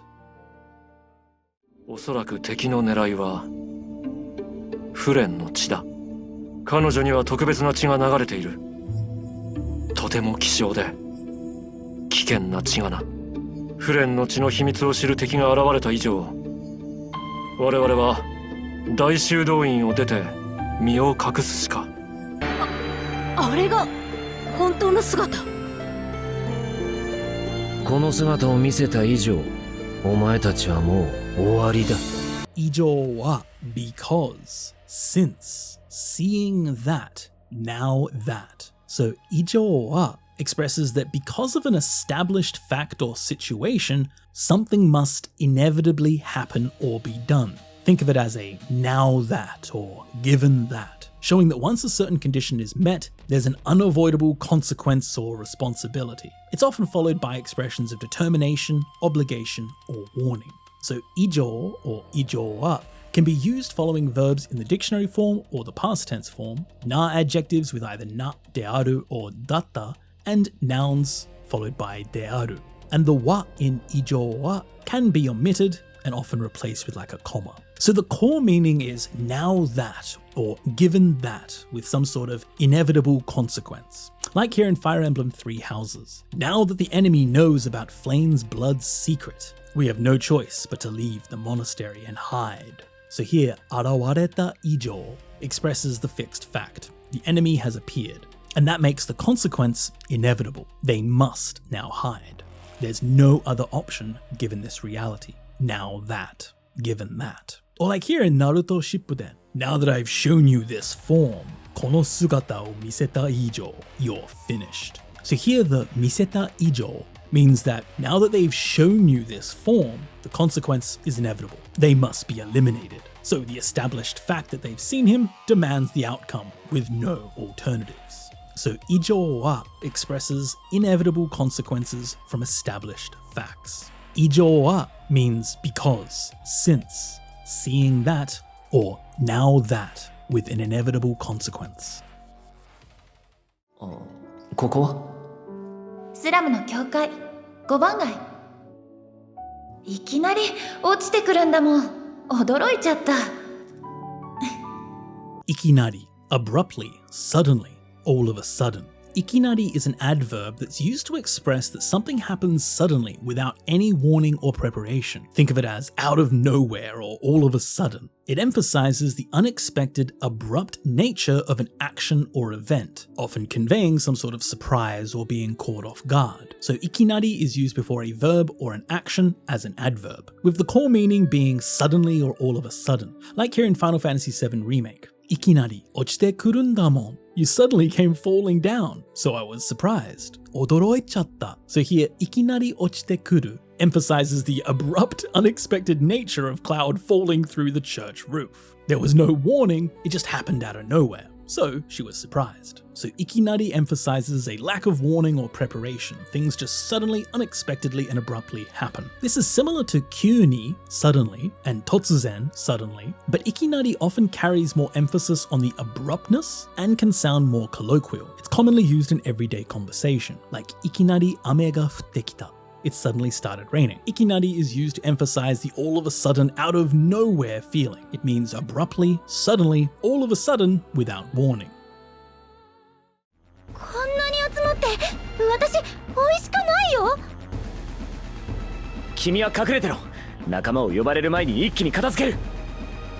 Ikki ni, in one go, without stopping, all at once. So ikki ni is an adverb used to express that something is done continuously without stopping halfway, or it happens all at once without pause. Think of it as a in one fell swoop, or all at once. It emphasizes the uninterrupted, continuous nature of an action or sudden completion, often conveying decisiveness or speed. Ikki ni is an adverb, so it's used before a verb or an action, with the core meaning being in one go or all at once. Like seen here in Fantasian Neo Dimension, I'll finish them off all in one go. So here, ikki ni katatsukeru emphasizes dealing with all of the enemies all at once, quickly and decisively. So it's expressing this determination to complete the task in a single, uninterrupted action before anything can change. Ikki ni emphasizes continuous, uninterrupted action or sudden, complete change. No pausing halfway through. Like to drink something all in one go. Ikki ni nonda. Or the temperature suddenly dropped all at once. Kion ga ikki ni sagatta. So ikki ni expresses doing something all at once without stopping. It means in one go, without stopping, all at once, right away. 私は彼女の勇気と責任感を無言で称えた。だが一方で彼女の仮説に疑問を抱いていた。一方で on one hand, on the other hand, at the same time. 一方で is used to express that two factors, actions, emotions, facts, are happening at the same time or to contrast different aspects. Think of it as while at the same time ... or on the other hand ... It's presenting parallel situations or contrasting elements. And the two things don't have to be opposites, they can be simultaneous actions or different perspectives. So ippo or ippo de can be used following verbs, e-adjectives, na adjectives with na, dearu and datta, nouns with dearu or datta, as well as following sono, like sono ippo de, used at the beginning of a sentence. So the core meaning is while at the same time, or on the other hand. Like here in Metroid Other M, I silently praised her courage and sense of responsibility. Daga, however, ippo de, while at the same time, I harbored doubts about her hypothesis. So here, ippo de shows two simultaneous emotions or thoughts. She's praising her while also doubting her theory. Both feelings exist at the same time within the same person. So ippo de shows simultaneous parallel situations. They're not necessarily opposites. This can be replaced with hanmen, as we saw previously, when the two facts are contrary or opposite. So ippo de presents simultaneous factors or contrasting aspects. It means while at the same time, or on the other hand, when showing parallel or contrasting situations. どうして放っておいてくれなかったんだ。どうしてって言われてもな。いわゆる成り行きってやつ？通信機。古い型の送受信機。いわゆるトランシーバー。いわゆる what is called, as it is called. The so-called, or so to speak, いわゆる is a word placed before nouns to indicate that something is commonly or generally known by that name or concept. Think of it as kind of like the so-called ... or what people call ... It's used to reference how something is typically labeled or understood. So いわゆる is used before nouns. And the core meaning is the so-called ... or what is generally called ... like we saw in Trails in the Sky remake. いわゆる nariyukiってやつ Is that what you'd call how things turned out? Or the so-called course of events? Here, いわゆる frames nariyuki, the course of events or circumstances, as a common general way of explaining the situation, suggesting that something happened naturally rather than being deliberate. Or like we saw in 13 Sentinels, an old-style transmitter-receiver, 古い型の送受信機 いわゆるトランシーバー what you would call a transceiver, or a so-called transceiver. So here, いわゆる clarifies the technical term by providing the common name. It explains the formal description, 送受信機, and it refers to what people commonly know it as, トランシーバー, a transceiver. So いわゆる references common or general terminology or concepts, what people generally call X. いわゆる means the so-called or what is generally called.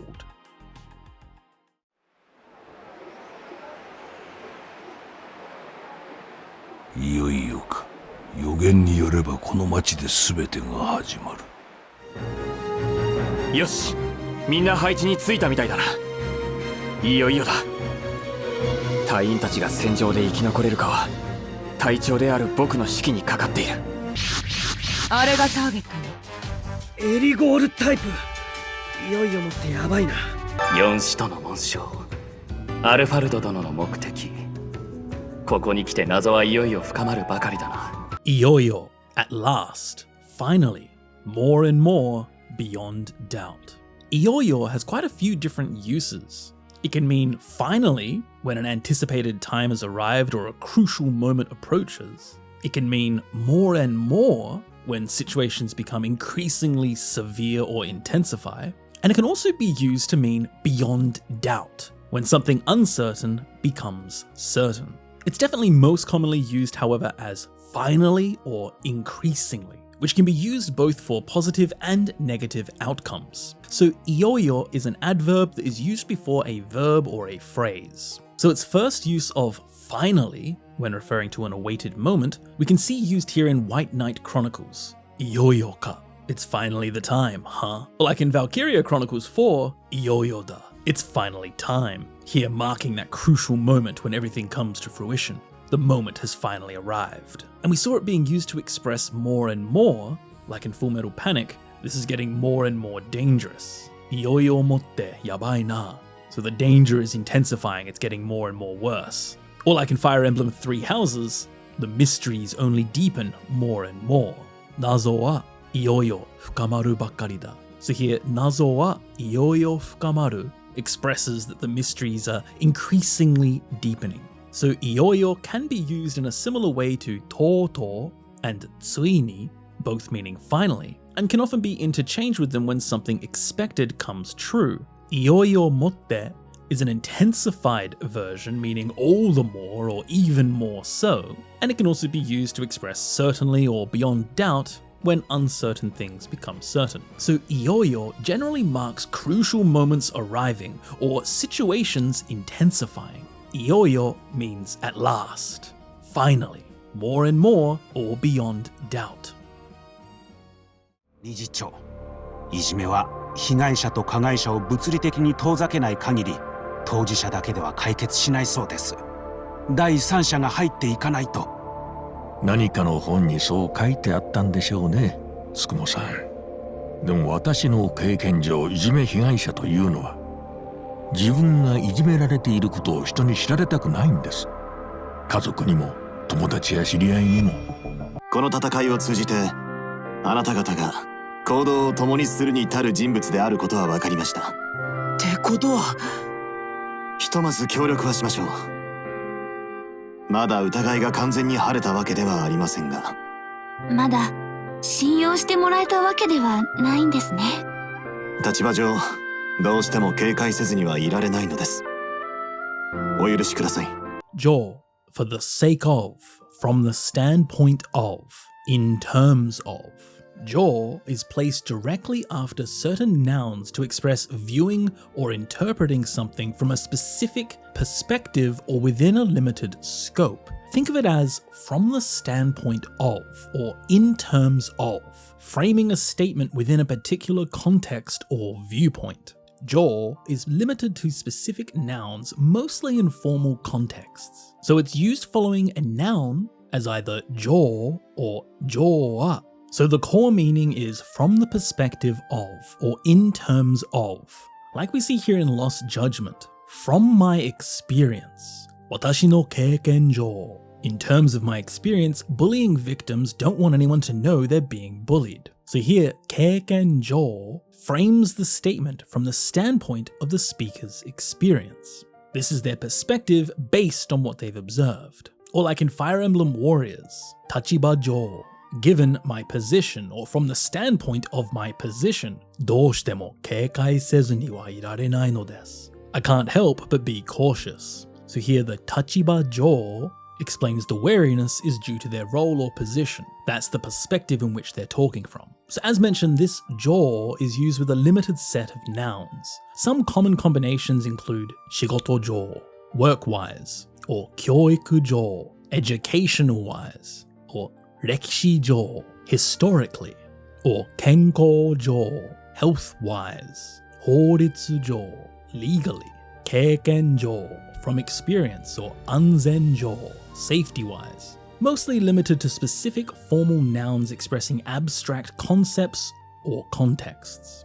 So jo frames statements from a specific standpoint or perspective. It's used with limited formal nouns to mean in terms of or from the perspective of. 1783年、ラキ火山の噴火により、ヨーロッパ全土が暗闇に覆われていたその時、闇に紛れるかのように、イギリスの一部の都市で大量の悪魔が溢れ出したのである。まるで何かに取り憑かれたかのように。書物を読み漁り、地下室の明かりは決して消えることはなかった。かのように as if, just like, as though. Ka no yoni is used to express that something feels or seems like something else, but isn't actually true. Think of it as a as if or as though, describing something that gives a strong impression of being a certain way, but emphasizing that it's actually not. This has a stronger nuance than yoni, and clearly emphasizes the unreality while conveying that strong impression. So ka no yoni can also be used as ka no yoda or ka no yona, and it can be used following verbs and adjectives and nouns. But when it's used following na adjectives and nouns, it normally has dearu in between. So noun dearu ka no yoni. And this grammar point is often paired with marude, just like, or atakamo. So the core meaning is as if or as though, but it's not actually that way. Like here in Bloodstained, yami ni magireru ka no yoni. As if blending into the shadows, demons overflowed the city. So here, yami ni magireru ka no yoni creates this impression that demons were intentionally using the darkness. Although not actually, it just appeared that way. It emphasizes a strong impression without claiming that it's actually reality. So like seen in Final Fantasy VII paired with marude, as if possessed by something. Marude, nanika ni toritsukareta ka no yoni. As if possessed by something, he devoured books. So here we can see the marude ka no yoni combo, expressing a vivid impression of being possessed without actually saying that he was literally possessed. It just seems that way based on his obsessive behavior.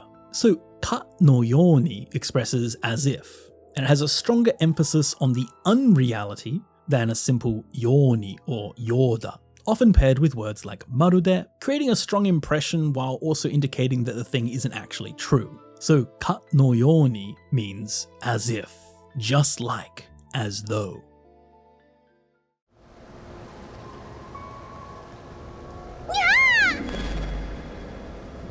おい、急にどうしたんだ？黒いお化けかと思ったらかかしだったわ。かと思ったら just when, no sooner than. I thought, but then. So ka to omottara expresses that right after something happens, something else immediately follows, often in a surprising, contradictory, or unexpected way. Think of it as kind of just when I thought, or no sooner than. It shows this rapid succession of events, usually with an element of surprise or contradiction. Be careful, as this cannot be used to describe your own intentional actions, only for observed situations or others' actions. So ka to omottara can be used following a clause, with the ka being replaceable with noka, and also the to omottara can also be replaceable with to omoikia and to omou to. It can also be used following the past or dictionary form of verbs and nouns. So the core meaning is just when ... suddenly, or I thought ... but unexpectedly, like we saw in Near Reincarnation. I thought it was a black ghost, but then it turned out to be a scarecrow. Kuroi obake ka to omottara kakashi datta wa. So here, ka to omottara shows this sudden realization and contradiction. The initial impression was that it was a ghost, but then immediately contradicted by the reality that it was just a scarecrow. Just as I thought it was a ghost, it turned out to be a scarecrow. So ka to omottara expresses rapid succession with surprise or contradiction, often with a contrary or unexpected result. This is similar to ta totanni, the instant something was done, and ya inaya, as soon as. But ka to omottara emphasizes surprise or contradiction more. So ka to omottara shows an immediate, surprising succession of events. It's used when you want to express just as I thought something, suddenly something else happened. No sooner than. I thought ... but then. 布団に入るか入らないかのうちに寝てしまった。かないかのうちに just as soon as, the moment that. Ka nai ka no uchi ni emphasizes that two actions happened almost simultaneously, with the second action happening right before the first action completes. Think of it as the moment, or just as. So you can use this by following a verb in the dictionary or the past tense form with ka, then follow with the same verb in the negative stem, followed by naika no uchi ni. So this is actually the only grammar point in the entire N2 that I was unable to find a game clip example for. So I'm just going to use an example sentence here. So here we have futon ni hairu ka hairanai ka no uchi ni nette shimatta, meaning just as or the moment, near simultaneous actions. So here I fell asleep the moment I got into bed, or I fell asleep as soon as I got in the futon. Here, hairu ka hairanai ka no uchi ni emphasizes the extremely short time between getting into bed and falling asleep. It happens almost simultaneously. So this grammar point stresses how instantly sleep came. Maybe the speaker is exhausted or just very, very tired, where they fell asleep as soon as they lay down. So this grammar point is used when events actually occur, and just as the actions that are connected to this grammar point happen, the following action occurs. So almost at the same time. Just remember that the two verbs that you connect to ka and naika need to be the same verb. And then the latter part of the sentence, which is a different action, is normally in the past tense, as this grammar point is used to describe something that's already happened. So ka naika no uchi ni expresses near simultaneous actions, just as, the moment that. As soon as you did one action, another action occurred. なんだ。こんな寂しいところはかえって目立つぞ。人が多い場所へ逃げろ。かえって on the contrary, all the more, surprisingly. かえって is an adverb used when a result is the opposite of one's intention or expectation. Think of it as like contrary to expectation, or surprisingly instead, emphasizing that the outcome went against what would be normally expected, often in a negative way. So kaete is used before a result or an outcome, used as an adverb. So the core meaning is contrary to expectation, or instead, surprisingly, like here in 13 Sentinels. Konna sabishii tokoro wa, a deserted place like this, kaete will actually medatsu zo, will make you stand out. So here, kaete medatsu expresses the contrary outcome. You'd expect a deserted place would help you hide, but actually, contrary to that expectation, it makes you more visible. The result is opposite to the intended purpose of staying hidden. Kaete emphasizes unexpected or opposite outcomes, with often a negative result. It's similar to gyakuni, conversely or oppositely, but kaete particularly emphasizes the unexpected nature of the contrary result. So kaete expresses outcomes that are contrary to intentions or normal expectations, particularly when the results are surprising and go to an opposite direction from what would be expected. Kaete means on the contrary, rather, surprisingly, instead. おそらく元はドーム型の天窓でもあったのだろう。あそこから出られたらいいのにね。現実を見ろよ。爆薬でも仕掛けない限り、ぶち破ることは不可能だぜ。Kagiri. So at the N2 level, there are actually 3 different uses for kagiri. The first use here is as long as, or while something is the case. It's used to express while a certain condition continues, implying that if the current condition continues, the result or situation won't change. Think of it kind of like a as long as or while, stating that under this circumstance, something remains true. And it can also be used negatively to mean unless. So this use of kagiri can also be kagiri wa, and it can be used following verbs in the dictionary progressive or negative form, e adjectives, na adjectives followed by na, dearu or dewanai, and nouns followed by no dearu or dewanai. So the core meaning is as long as, while, or unless, expressing a conditional state. So like in 9 hours, 9 persons, 9 doors. Unless we set up explosives, it's impossible to break through. So here, shikakenai kagiri. So long as we don't set up the explosives, here that necessary condition.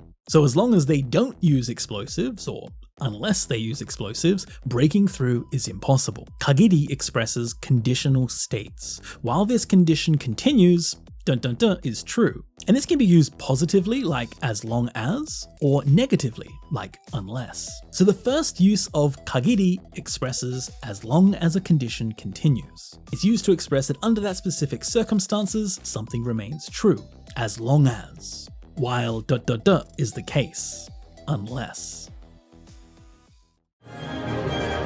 西は対アームストロング、東はストレイボー対ワットナーベ、4社とも決勝を目指し力の限り戦ってくれ。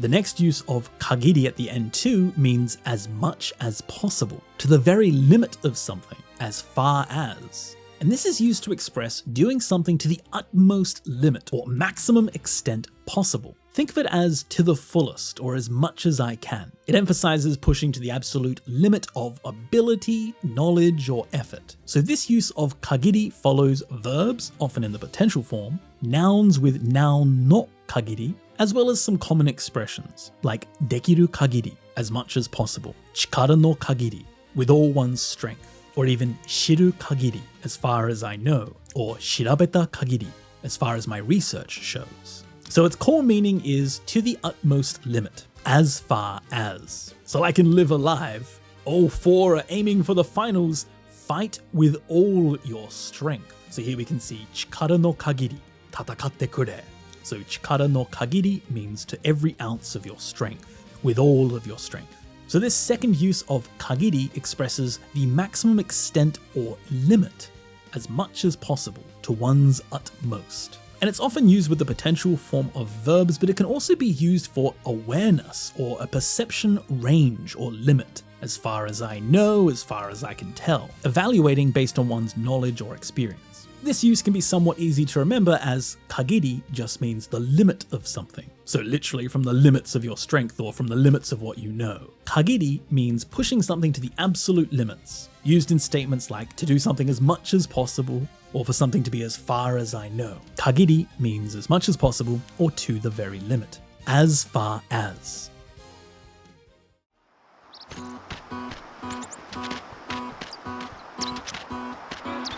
せっかくですから皆さんチョコボに乗りませんか。魔物退治のお礼を兼ねて初回に限り無料にさせていただきましょう。 And the final use of kagiri means limited to or only for, restricted to. So this use of kagiri is used to express a limitation or restriction to specific conditions, people, or time frames. So it's still expressing this limit, but think of it more like limited to or only for. It marks clear boundaries on who or what qualifies. This is commonly seen used in announcements, notifications, and special offers. So this kagiri is used following a noun as ni kagiri or ni kagiru. And just remember it comes from the verb meaning to limit or to restrict. So the core meaning is limited to or only for. So like we can see in Final Fantasy X, limited to the first time. So shokai ni kagiri, limited to the first time or only for the first time, will make it free. So here shokai ni kagiri restricts this free offer to just the first time. So ni kagiri or ni kagiru expresses clear limitations or restrictions. It marks boundaries on eligibility, time, or quantity. Very commonly seen used in announcements and sales and special offers, like honjitsu ni kagiri, limited to only today, or gakusei ni kagiri, only for students. So this third use of kagiri marks a clear restriction or limitation, meaning limited to, only for, or restricted to. 動くなよ。変な真似をするとこの娘の命はないぞ。やってみろ。お前らの命もないぞ。さすがに噂通りということか。それでこそ長い間探し求めていた甲斐があるというものだ。俺を探してた。甲斐がある. It's worth one's efforts. It's worthwhile. It's rewarding. So 甲斐がある is used to express that an action has been rewarded or the anticipated effect has been achieved. So your efforts were worthwhile and meaningful. Think of it as a kind of something was worth it or the effort paid off. It shows that despite the difficulty, the result justified the effort. So to use kai ga aru, you can use it following nouns with the not particle as either kai ga aru for something to have worth or kai ga nai for something to not be worthwhile. And it can also be used following verbs in the past tense, and with some limited verbs, it can also be used following the mus stem of verbs. Like for example, yarigai, worth doing, hatarakigai, worth working, or ikigai, reason for living, to be worth living. So the core meaning is that it's worth the effort or that the effort paid off. So like in Shadow Hearts 2, that's why it was worth searching for you for such a long time. So searching for you for all this time was worthwhile. So here, sagashi motomete ita kai ga aru expresses that a long difficult search has paid off. Meeting this person justified all the effort it took looking for them. And it can be helpful to know that this piece of grammar is just a combination of kai for worth or a result, ga aru, there is. So literally it has worth. So kai ga aru indicates positive outcomes from effort. Actions were rewarding and worthwhile. And the opposite, kai ga nai, means that efforts were wasted despite trying. It wasn't worth it. Kai ga aru means that it's worth one's efforts. It paid off. それで思ったの。世界中の人間だって殺せそうだって。あなたにもわかるでしょ？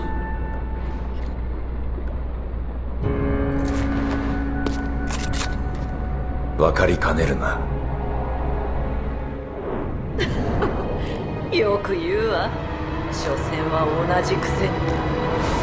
Kaneru, unable to do something or can't do something. Kaneru is a formal way of expressing that it's difficult or impossible to do something, usually due to circumstances rather than ability. So it's a formal, polite way to decline or to express difficulty without using a direct negative expression. It's kind of like, I'm afraid I cannot, or I find it difficult to ...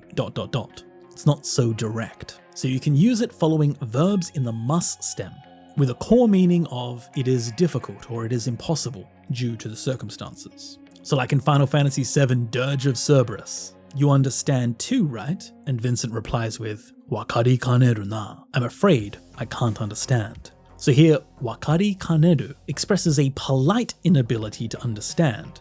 It's a formal way of declining or disagreeing without directly saying I don't understand.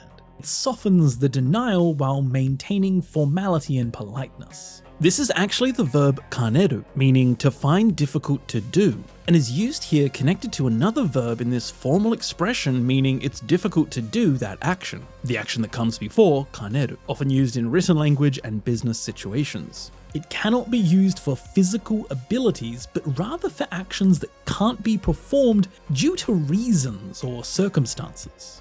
Often seen in business or customer service to indirectly decline requests. As using the affirmative verb kaneru is softer than using a direct negative like dekinai or dekimasen. So kaneru is used to express an inability to do something due to the circumstances, capturing a polite, I'm afraid I cannot.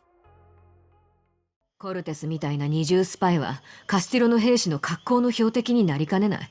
私らにはもう愛想を尽かしたみたいだけど、あんたならフアンをリベルタードに連れ戻せるかも。このイヤーピースを持ってって、フアンが通信用に作ったんだ。Kanenai. Someone might do something, or something might happen. Kanenai is used to express worry or concern that there's a possibility of something negative, bad, or undesirable happening. It describes the speaker's anxiety, unease, or caution about a potential unfavorable outcome. Think of it as kind of a, there is a danger that, or it might lead to something bad. Kanenai is used by following verbs in the mus stem. So with a core meaning of there is a possibility or a danger of something undesirable happening. Like we can see in Far Cry 4, a double agent like Cortez might become a perfect target for Castillo's soldiers. So here, nari kanenai means that it might become that way. There's a dangerous possibility. So being a double agent could lead to an undesirable outcome of becoming a target. Kanenai is being used to show anxiety about what might happen. as kanenai is the negative form of the verb kaneru, meaning to find hard to do. So here literally meaning to not find hard to do, as in it's possible, it may well happen. So kanenai can only be used for things when the speaker evaluates it negatively. It's a formal expression that's often used in written language. This is similar to osore ga aru. There's a risk or fear of something, but osore ga aru is based on objective data or observation, while kanenai can express personal undesirable predictions. It's used to express a concern about a potential negative outcome. So expressing this concern or feeling that there's a real danger. It's based on worry or caution. Kanenai means that someone might do something or that something negative might happen. A feared possibility. ちょっと待ってよ。続きはどうなったんだ？覚えていない。セフィロスはどうなったの？実力から言って、俺がセフィロスを倒せたとは思えないんだ。間違いないですね。結果から言えば、この学校にいじめはあったというわけです。から言うと、speaking in terms of, from the point of view of, judging from. So, から言うと is used to express a judgment, guess, or opinion from a specific standpoint or perspective. The cause that judgment is based on is explicitly stated. Think of it as from the standpoint of, or speaking from the perspective of. So to use this, you can just follow nouns with either から言うと, から言えば, から言ったら, or から言って, with the core meaning of judging from a particular point of view. So like we saw in Final Fantasy VII, 実力から言って, speaking in terms of ability. I can't believe I could have defeated Sephiroth. So here, 実力から言って establishes the ability or strength as the criterion for this judgment. So judging from this point, speaking in terms of this point, in terms of Cloud's ability, he concludes it's implausible that he could have defeated Sephiroth. So here the から言って frames this evaluation perspective, what they're basing that evaluation on, what the basis for this judgment is. Or like in Lost Judgment, 結果から言えば speaking from the results or judging from the outcome, この学校にいじめはあったというわけです. It means there was bullying in this school. So here, 結果から言えば draws a conclusion based on evidence. After investigating or analyzing the situation, the final results based on what was found is that bullying did occur. So から言うと has the same meaning as から見ると. But unlike から見ると, から言うと cannot be attached directly to nouns referring to people. So when referring to people, you need to attach nouns like 経験, experience, or 立場, position or standpoint. So you cannot say 自分から言うと, judging from oneself. You need to instead say 自分の経験から言うと, judging from my own experience. So use it to express a judgment or opinion from a specific standpoint, giving that feeling of speaking from the perspective of, judging from, when making an evaluation.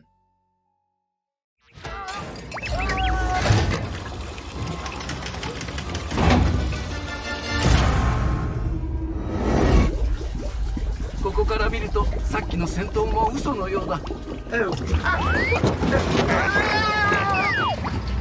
あんたと会うのはこれっきりだ。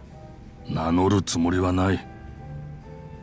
ただ、桑名君から見ると俺は義理の叔父に当たる。誰にだって親戚の中に一人はいる半端者。それが俺だ。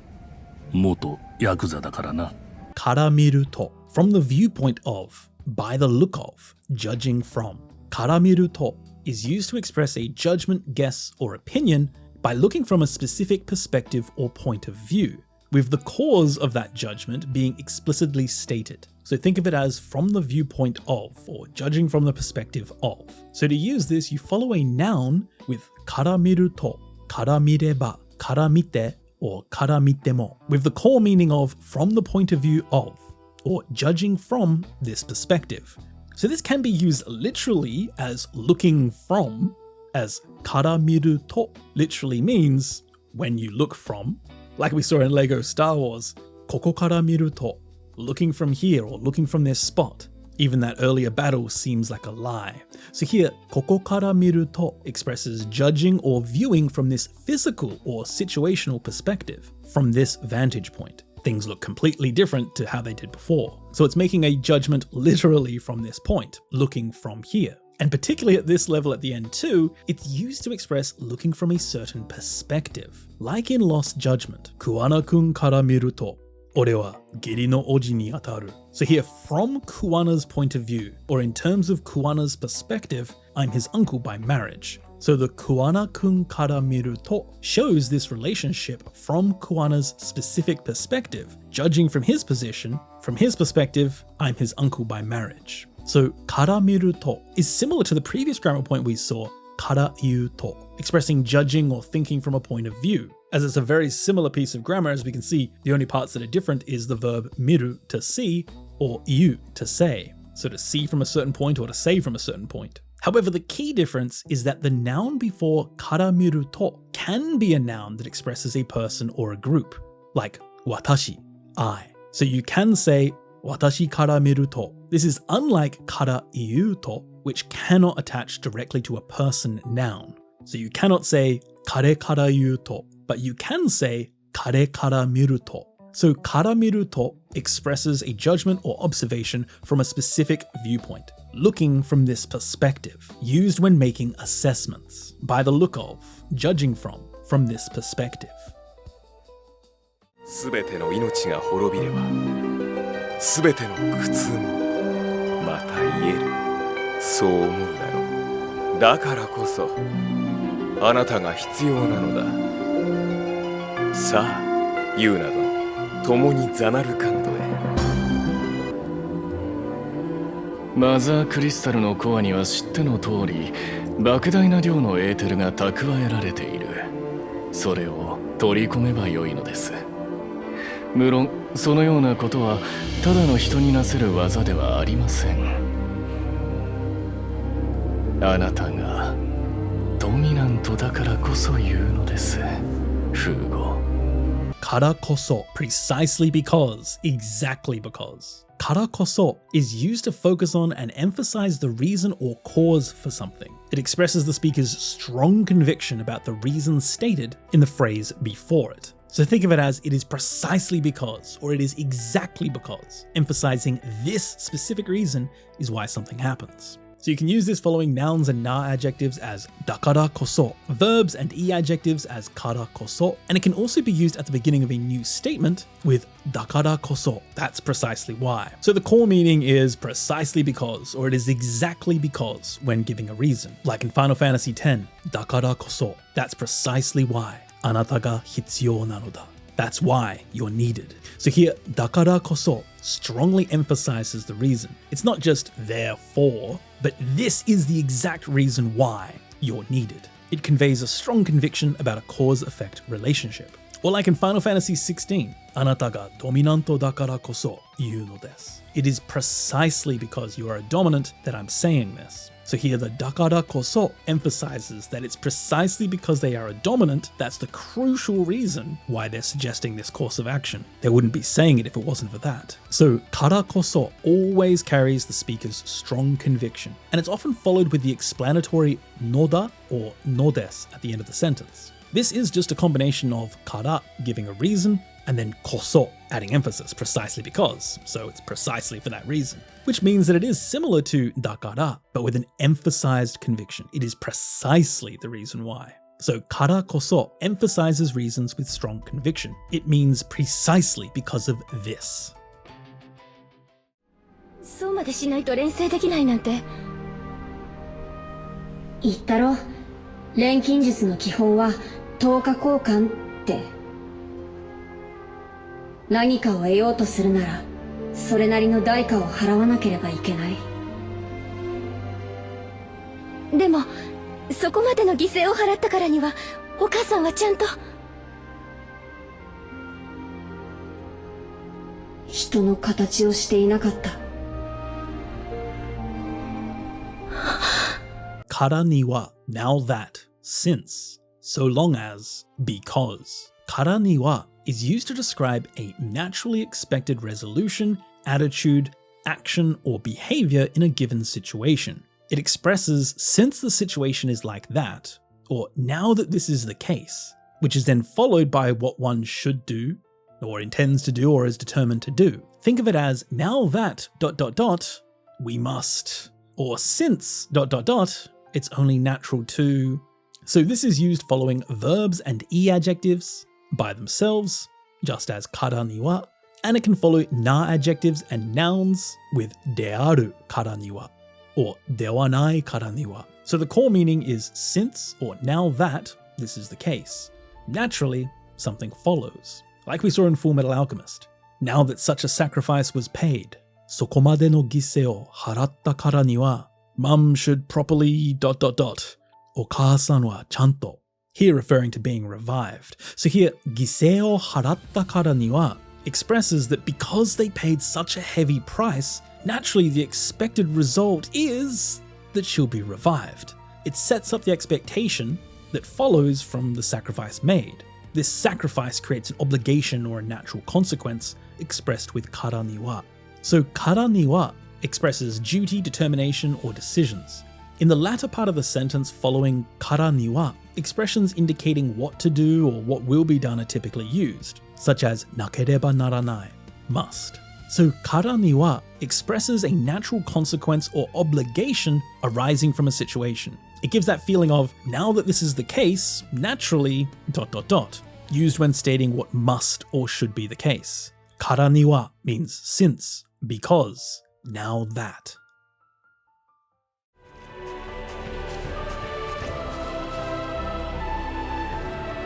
この雰囲気からして未開惑星なのかもしれないな。一体ここはどこなんだ? からして judging from, based on, from this example. からして is used to express judging something and making a conclusion based on a particular aspect or situation. Very much judging from or just looking at. You can use からして following nouns, giving that core meaning of judging from, or from this, you can tell. Like in Star Ocean 2 Remaster, この雰囲気からして judging from this atmosphere, this might be an undeveloped planet. So here, この雰囲気からして expresses making a judgment based on the observable atmosphere. The vibe or the feeling that the planet gives serves as evidence that leads to that conclusion of what kind of planet it is. So, judging from the atmosphere. からして can be used as a kind of more casual way of saying からすると when showing evidence or observations that lead to judgment, conclusion, or guesses. Similar expressions include からすると, から見て, and から言って. So, からして expresses making a judgment based on evidence, giving that feeling of judging from this, or just this shows ... からして means judging from, based on, from this example, used to make a judgment. これ新発売のあん肝フラペチーノ。まずは写メを撮ってと。いただきます。何これマッツ。名前からしてやばそうじゃん。からして even for starters, starting with. So here we have a second use of からして at the end too, and this is used to list examples of the most trivial, fundamental, or least likely item, with the meaning of, if it's true for this basic thing, it must be true for all others too. It presents an extreme or typical example expressing, if something is this way, then of course other things also are, often used as starting with, or even just, used with negative evaluations. So this use of からして can be used following nouns, giving that core meaning of starting with. Or if even this basic thing is bad, then everything else must be too. Like we saw in Caligula Overdose. 名前からしてやばそうじゃん. So starting with the name, it looks sketchy, or even just from the name, it seems yabai, kind of dangerous. So here, 名前からして picks the name as the most basic obvious example. If even the name alone is already kind of sketchy, then of course the actual drink would be too. It shows using this one fundamental aspect to judge the whole thing negatively. So this use of からして lists a trivial or least potential item as symbolic of an overall appraisal, often used in negative evaluations to suggest, if even this is bad, then everything else must be worse. So here, からして presents a basic example to then evaluate the whole, giving a feeling of starting with this alone, or if even this is bad, used to make a negative overall judgment. 俺は病院と注射は苦手なんだが。俺だってそうだ。患者じゃないんだ。気を楽に行こうぜ。しかしDDS の話からすると、この先注射はなくなるかもしれんぞ。待てよ。この辺に交番か何か。その妙な服からすると、お前現代ってとこから来たんだろ。ホロ？この位置からすると唐倉町の西のあたりだ。イチゴの体は頼むぞ、コン。私からするとあなたの武勇も装備の管理や偵察までもこなす手際の良さも私の方が見習いたいと思うくらいなんですけれどね。そんな。からすると judging from, on the basis of, from the point of view of. からすると is used to express a judgment, guess, or opinion based on a particular perspective, evidence, or material. It uses that point or that perspective as the basis for the following statement. Very much like judging from or based on. So you can use this piece of grammar following nouns as kara suru to or kara sureba, giving the core meaning of judging from or based on this evidence or perspective. Like we saw in Police Notes, judging from that DDS story. So DDS no hanashi kara suru to, judging from the DDS's story, injections might disappear in the future. So here, DDS no hanashi kara suru to uses the DDS's story as the basis or evidence for making a prediction about the future. That is the basis for that judgment. Or like in Inuyasha, judging from those strange clothes. Sono myona fuku kara suru to. You came from the modern era, right? So myona fuku, strange clothes, kara suru to, judging from that. So here it marks those unusual clothes as evidence to reach that conclusion about where she comes from.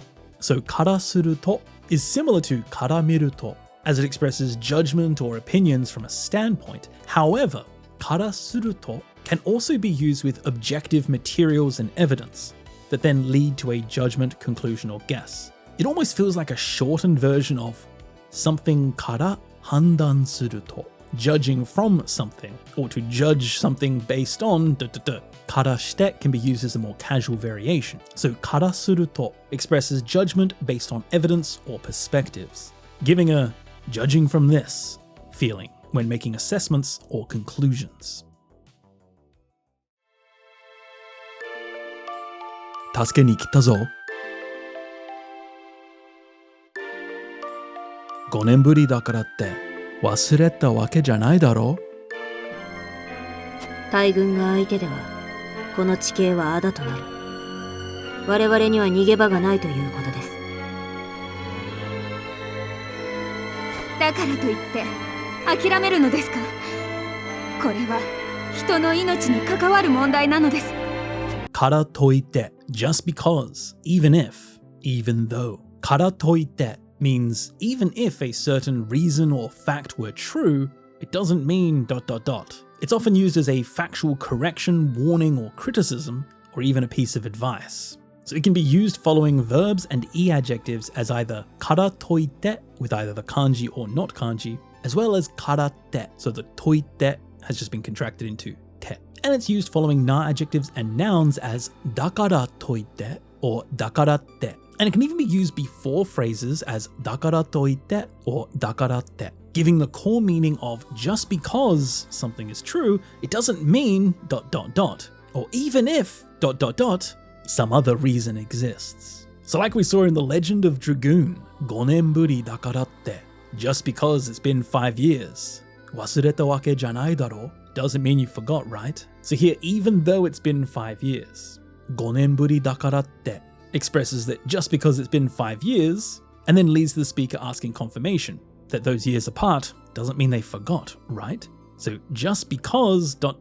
it doesn't mean. Or like in Triangle Strategy, use at the beginning of a statement, だからといって, just because of that, are you gonna give up? 諦めるのですか? So here, だからといって rejects the simplistic conclusion that difficult circumstances should lead to giving up, and it criticizes that reasoning, arguing against accepting that outcome despite the challenging situation. Just because something might be difficult, does that mean you're gonna give up? So からといって is often followed by a negative expression in the second clause. Often things like wake de wa nai, it doesn't mean, or to wa kagiranai, it's not necessarily, to wa ienai, you can't say. Karate is the more colloquial version, and karatote is the more literary version. So karatoite is used to express even if you have this reason, or just because of that, it doesn't mean ... denying unreasonable conclusions or warning against hasty assumptions. Often used to correct some flawed logic.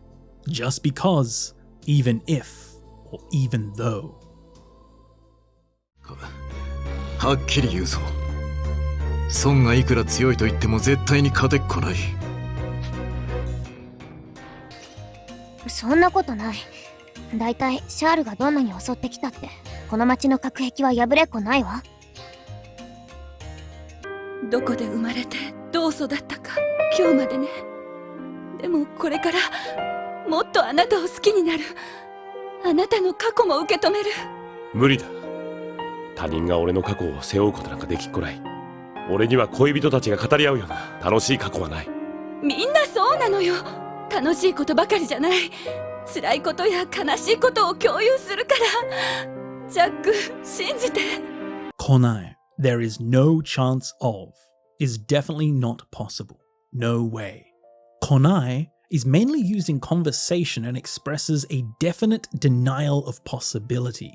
Think of it like, there's no way, or there's absolutely no chance. This is a colloquial, emphatic way of saying that something is impossible. So you can use konai following the must stem of a verb, with the core meaning of there's absolutely no way, or you definitely cannot. So like we saw in Dragon Ball Kakarot, no matter how strong Son Goku is, there's absolutely no way he can win. So ikura tsuyoi to ittemo, no matter how strong he is, zettai ni kate konai. There's no way he can win. Here, kate konai strongly denies the possibility of winning. It's not just probably won't win, but that there's absolutely no chance of winning. The konai emphasizes the speaker's conviction that victory is impossible. Or like an Arno surge, there's no way the Cydia's barrier can be broken. So here, yabure konai strongly negates the possibility of the barrier breaking, expressing absolute confidence it won't happen. Or like in Metal Gear Solid 2, there's absolutely no way someone else can carry my past, or that someone can bear my past. It's impossible. So, ore no kako seou koto nante dekikonai. So here, dekikonai emphatically denies the possibility that another person could do this action, here shouldering his burden. It's absolutely impossible in his view. So konai is often paired with expressions like dose, anyway or after all, or nante, emphasizing the feeling of giving up such a thing as that. It's similar to wake ga nai or hazu ga nai, there's no way for it to be the case, but more colloquial and casual. So konai expresses a strong, emphatic denial of possibility. It captures that feeling of there's no way, absolutely ruling something out. Konai means there's no chance of, it's definitely not possible. 彼が目的を達成すれば君の上を行くことになるな。それが嫌なら頑張ることだ。君が国家警察一のエリートだと私は信じている。失望させないでくれたまえ。ことだ should do. Kotoda is used for suggestions or giving advice, often used to give warning or advice from the speaker's personal point of view or judgment, meaning doing ... is the best way, or you should ...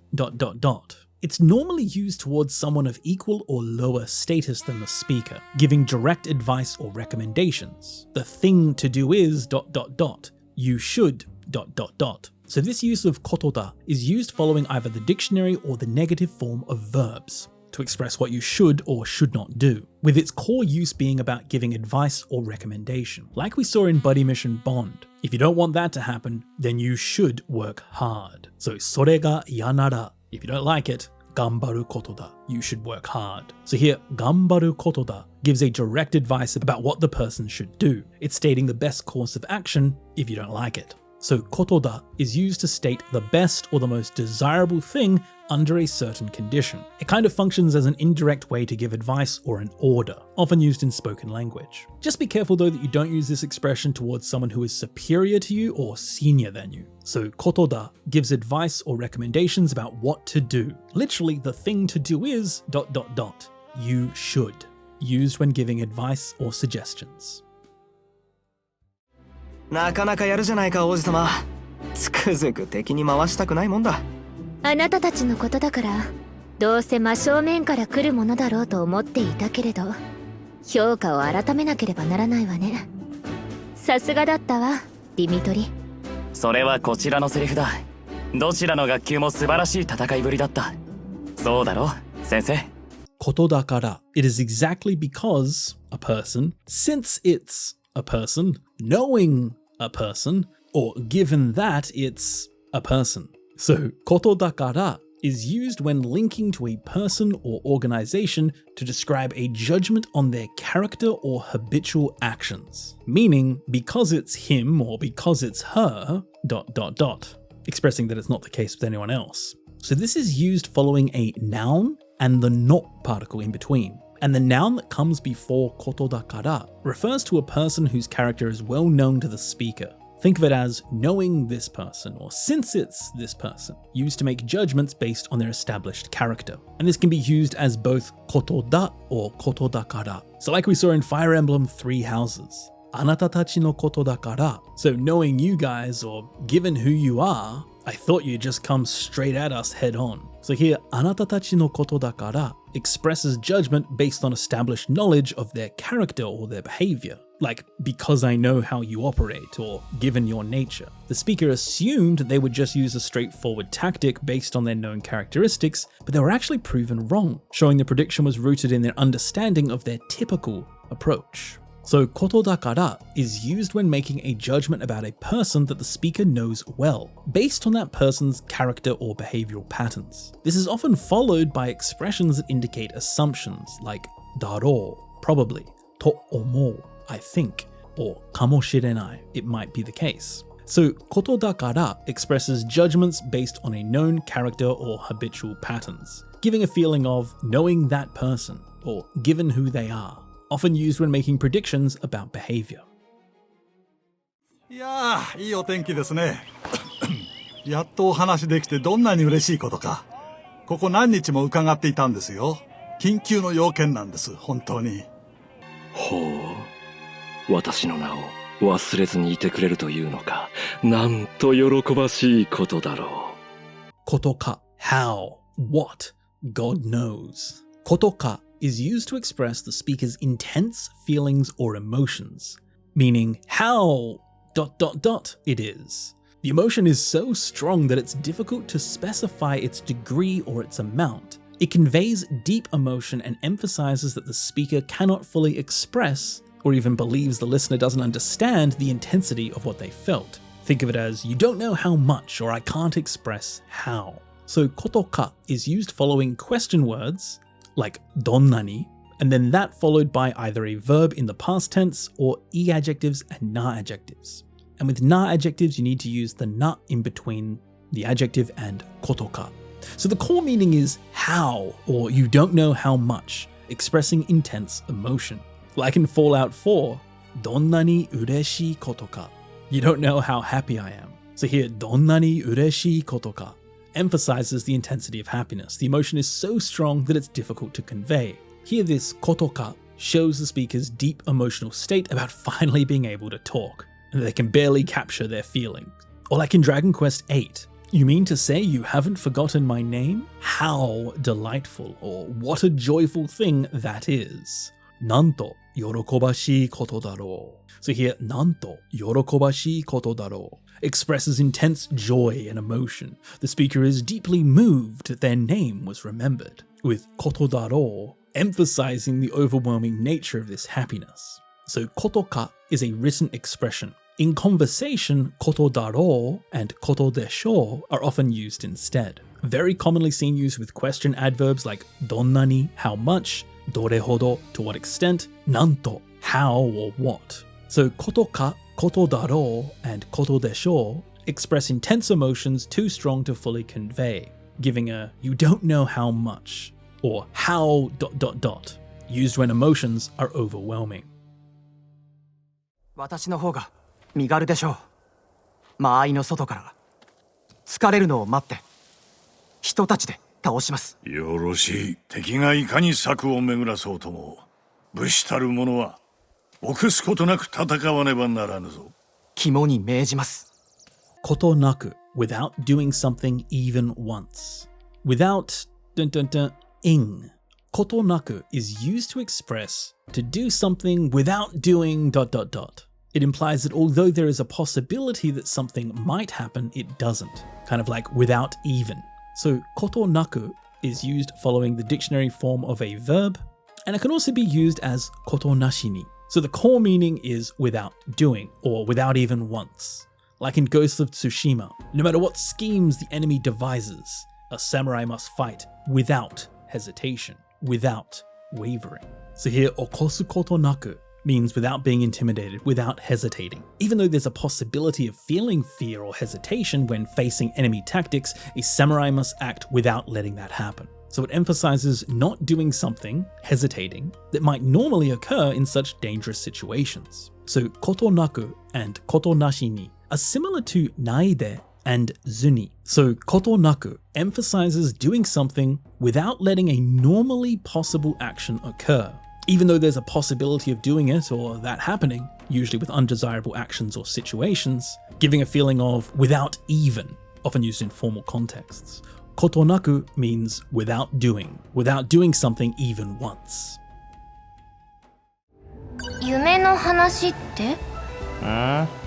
最近さ、妙な夢を見ることが多くて、見るたびに全然違う夢なんだけど、どうも時系列がばらけているだけで、つながってるみたいなんだよね。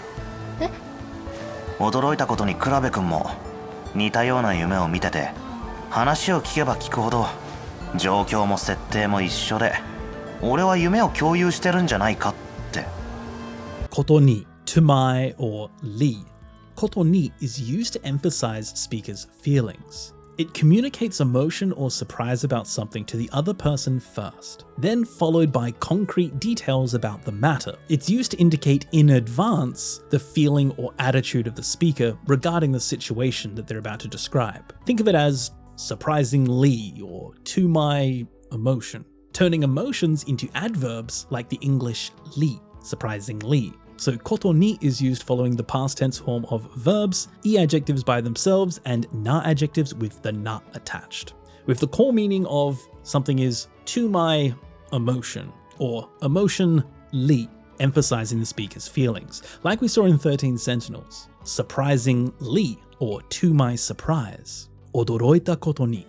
Kurabe is also having similar dreams. So here, odoroita koto ni means surprisingly or to my surprise. It emphasizes the speaker's emotional reaction, surprise, to discovering that Kurabe shares similar dreams. The koto ni turns that emotion into an adverb, and then it frames how the speaker feels about what follows, to my surprise.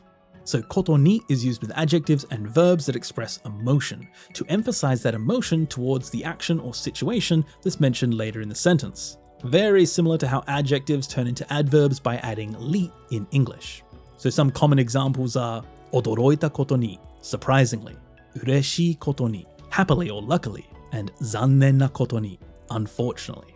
So koto ni emphasizes the speaker's emotional reaction to situations, giving a feeling of to my ...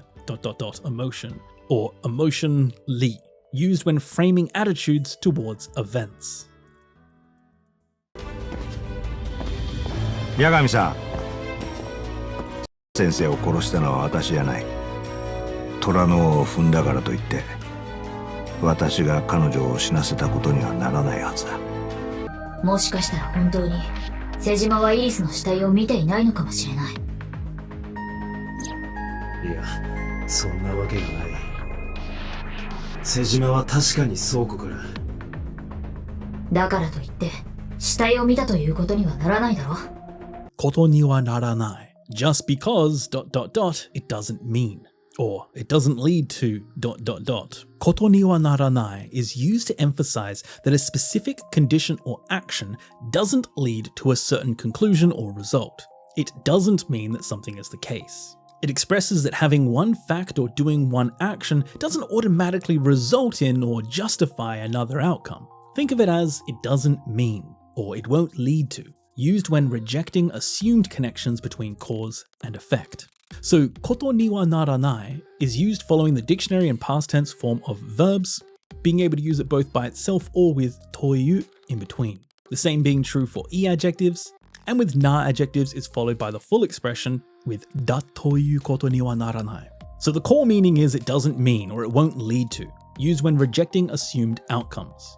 Like in lost judgment, so here, watashi ga kanojo o shinaseta koto ni wa naranai hazu da, rejects the assumed connection between provoking danger and being responsible for her death. The speaker argues that one action doesn't automatically prove they killed someone or let them die. It challenges that simplistic logic of you caused trouble, therefore you're the murderer. It doesn't necessarily mean.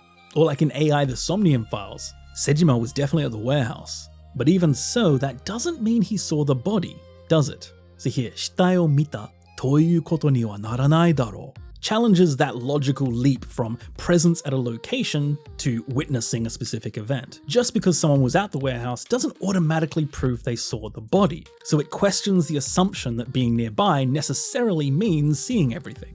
Here with toyu attached, functioning as a way of quoting that information, so it doesn't mean that. And it's often seen used following expressions like kara toite, just because, or temo, demo, even if, used to emphasize that specific conditions or actions don't automatically lead to certain conclusions or results, often used to challenge simplistic cause and effect assumptions. So koto ni wa naranai rejects assumed connections between actions and outcomes, giving a feeling of just because X doesn't mean Y will happen, used when challenging flawed logic.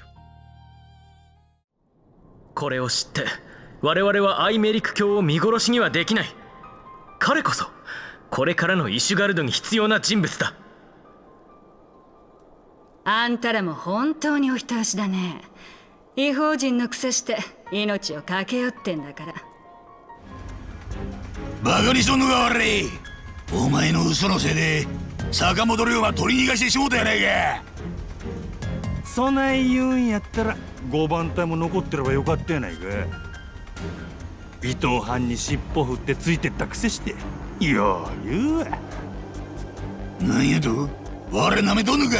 Kuseshite, although, despite the fact that, even though, kuseshite is used when the following situation is contrary to what would be expected from the thing that comes before it. The following part is often an expression of negative evaluation, often expressing criticism, dissatisfaction, or displeasure about the subject being discussed. Like despite a certain position, despite a certain status, or despite a certain situation, very much even though or despite being ...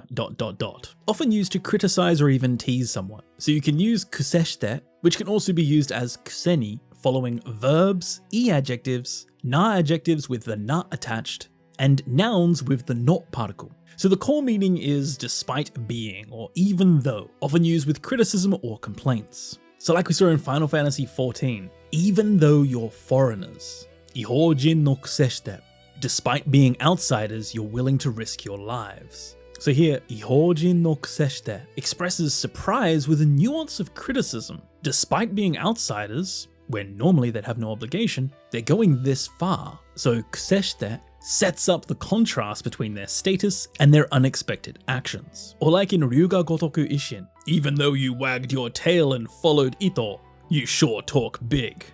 So despite the fact that you cozied up to him. Here, kuseshite expresses criticism, pointing out the hypocrisy of someone criticizing others despite their own questionable actions. So kuseshite is similar in meaning to kuseni, but kuseshite often gives a more familiar or informal impression. Another difference is kuseni can sometimes be used at the end of sentences, finishing off with it, whereas kuseshite is normally used in the middle of a sentence. So kuseshite criticizes contradictions between status, situation, and actions, giving that even though you're ... or despite being feeling. pointing out often hypocrisy or unexpected behavior. しかし不思議だ。逃げたならまだしも、グールを倒すことが人間に可能なのか？まさか。自警団って王城の門を開けられるのか？普通は無理なのではないかな。王城好きの兵ならまだしも。待ってください、フォガート。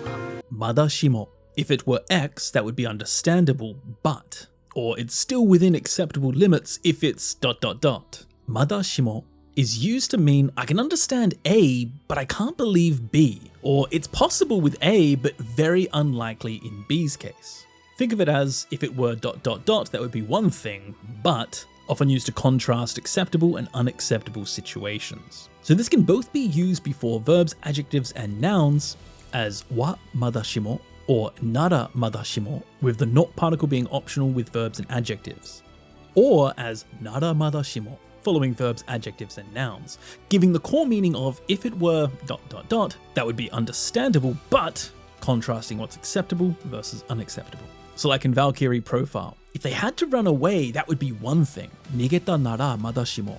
But is it possible for humans to defeat ghouls? So here, nigeta nara madashimo sets up running away as the understandable or acceptable option. That would make sense, but the actual situation, defeating ghouls, is presented as doubtful or beyond comprehension for humans. Or like in Fire Emblem Engage, if there were soldiers assigned to the royal castle, that would be one thing, or that would be understandable, but ... The ojo tsuki no hei nara madashimo. So here, hei nara madashimo presents the royal castle soldiers as the acceptable case where opening the gates might be possible. The implication here is that the self-defense corps doing this is not acceptable or believable. It'd be understandable if it were the royal soldiers, but in this case, so nara madashimo is often used in contexts where the speaker expresses complaints and criticism, where the thing that comes before it represents something understandable, possible, or acceptable, with the latter part representing something unacceptable, unbelievable, or unlikely. This creates a strong contrast between what's reasonable and what isn't. So madashimo contrasts acceptable and unacceptable situations, giving a feeling of if it were X, it would be fine, but ...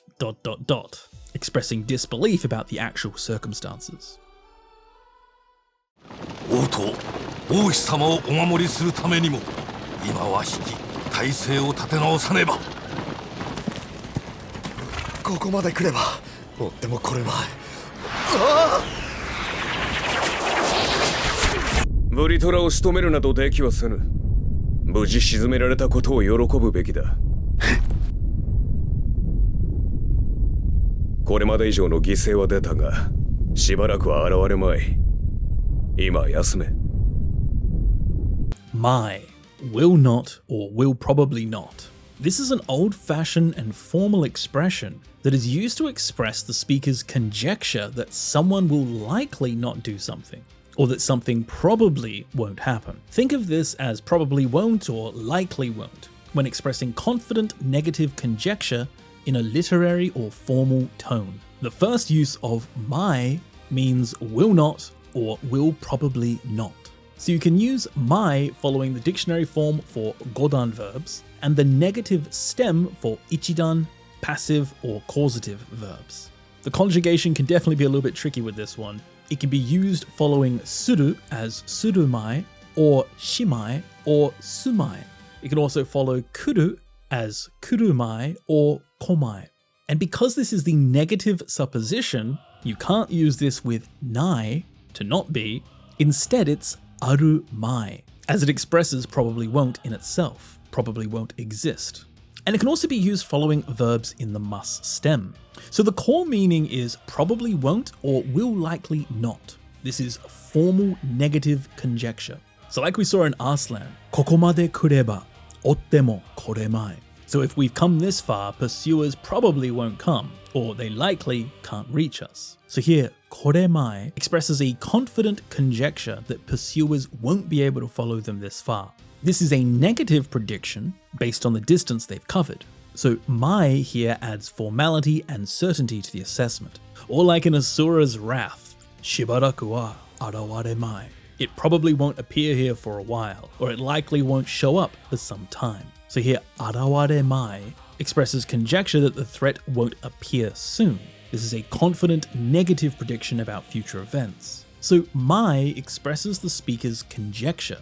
This is somewhat rarely used in spoken language, with nai daro or nai desho being much more common. However, it may be used in spoken language when used with things like quotations like to omotte or to kangaete. So this has the same meaning as nai daro, but it just sounds more old-fashioned and formal. So mai expresses a formal negative conjecture with confidence, giving that feeling of probably won't, often used in literary or old-fashioned formal contexts. Mai is used for negative conjecture. ひどい二日酔いだった。頭が割れそうで光が目に刺さる。サングラスと鎮痛剤が必要だった。今度こそもう二度と酒は飲むまいと誓った。 The next use of mai, here meaning to intend not to, or to never do something, not going to do. So this use of mai is a formal, old-fashioned way to express the speaker's strong intention or volition of not doing something. With the meaning of I won't or I'll never, it expresses a strong determination against a certain action. Very much like I will not or I refuse to, expressing a firm resolve not to do something in a formal or literary tone. So the conjugation rules are the same as the previous use of mai that we just saw, the negative conjecture, but now this time it means I will not or I intend not to, expressing strong volition. So like we saw in Alan Wake, kondo koso, this time for sure, I swore I would never drink again. Mo nidoto sake wa nomu mai to chikatta. This time for sure I swore I would never drink again. So here, nomu mai expresses the character's firm resolve not to drink alcohol anymore after this terrible hangover. It's not just I probably shouldn't drink, but more like a vow of I will never drink again. The literary tone emphasizes the strength of his determination. So this use of mai expressing volition expresses the speaker's intention of not doing something. In spoken language, nai yo ni shio and nai tsumori da are commonly used instead, or even monoka to give a bit more stronger emphasis. You'll often see this used with adverbs like keshite, never, nidoto, never again, or more, no longer. So this second use of mai expresses strong volitional determination not to do something, giving the feeling I will never or I refuse to, often in formal or literary contexts. バカ者、何をしておる。めんどくさいもんはぶっ壊す。やめろ。そんな無茶をして万が一。万が一のことなど知るか、この扉。Mangaichi, just in case, in the worst case scenario. Mangaichi is used to express that if by some unlikely chance or in the worst case scenario, referring to situations with very low probability but serious consequences. It can function as both an adverb and a noun, giving a feeling of in the unlikely event that, or just in case, used to prepare for or warn about improbable but significant possibilities. So mangaichi, which can be shortened to maichi, is used before phrases. It can connect to nouns with the not particle, and it can also be used before the verb sonaete, to prepare for, with the core meaning of in the unlikely event or just in case. So like we saw in Near Replicant, if you do something so reckless and by chance, or in the unlikely event something happens, yamero, sonna mucha o shite mangaichi. So here, mangaichi expresses concern about the small but serious possibility that something could go wrong with their reckless actions. Even if it's unlikely, the potential consequence is too serious to ignore. So it expresses some worry about this worst case scenario. Or with Kaine responding, I don't care about worst case scenarios. Mangaichi no koto nado shiru ka? What do I know about or what do I care about just in cases? So mangaichi can be used both as an adverb and a noun, and it's similar to moshimo no bai, in case something happens, by some chance or in the unlikely event that. So mangaichi addresses unlikely but serious possibilities, expressing just in case or in the worst case scenario when preparing for or warning about improbable events. ありがとう、ラウド士様。行くのじゃ旅人よ。お主の望むがままに。それでさっき言ったこと考えてくれたかしら。いいだ。け暁とかそんなのはどうでもいいんだよ俺は。殺戮さえできれば他は何にもいらねえ。俺は俺の思うままに殺戮し神へ煮を捧げ続ける敬虔な邪神教徒としてこれからもずっと。うるさい。あMama ni, to do as one likes, one feels or pleases. Mama ni is used to mean to let things take their own course, or to do something as it pleases someone. It expresses doing something according to one's feelings, freely following those impulses or desires without restraint. Very much like as I please or following my ... particularly relating to feelings or whims. So this use of mama ni is used following certain verbs in the dictionary form, with the gut particle being optional, as well as the ni particle also being optional, certain nouns with the not particle, and it can also be used in some expressions like something o hoshii mama ni suru. So the core meaning of this is as one pleases, or following one's ... Like in Brave Story Wataru's adventure, onushi no nozomu ga mama ni, as you wish or as your heart desires. Here, nozomu ga mama ni means as you desire or following your wishes freely. So this encourages the traveler to pursue their path according to their own will without restraint. It expresses freedom to follow your desire. Or like in Naruto Shippuden, I slaughter as I please. Ore wa ore no omou mama ni satsuriku shi. I kill following my own desires. So here, omou mama ni means as I think or as I please, following my own will. So the speaker's expressing doing something freely according to their own desires without any restrictions or concern for others. So this use of mama ni is often used in contexts expressing doing something as one pleases, according to their feelings. The verbs and nouns you can use it with are quite limited, some common examples being kinomuku mama, as one feels, or omou mama, as one thinks or pleases, or kokoro no mama, as one's heart desires.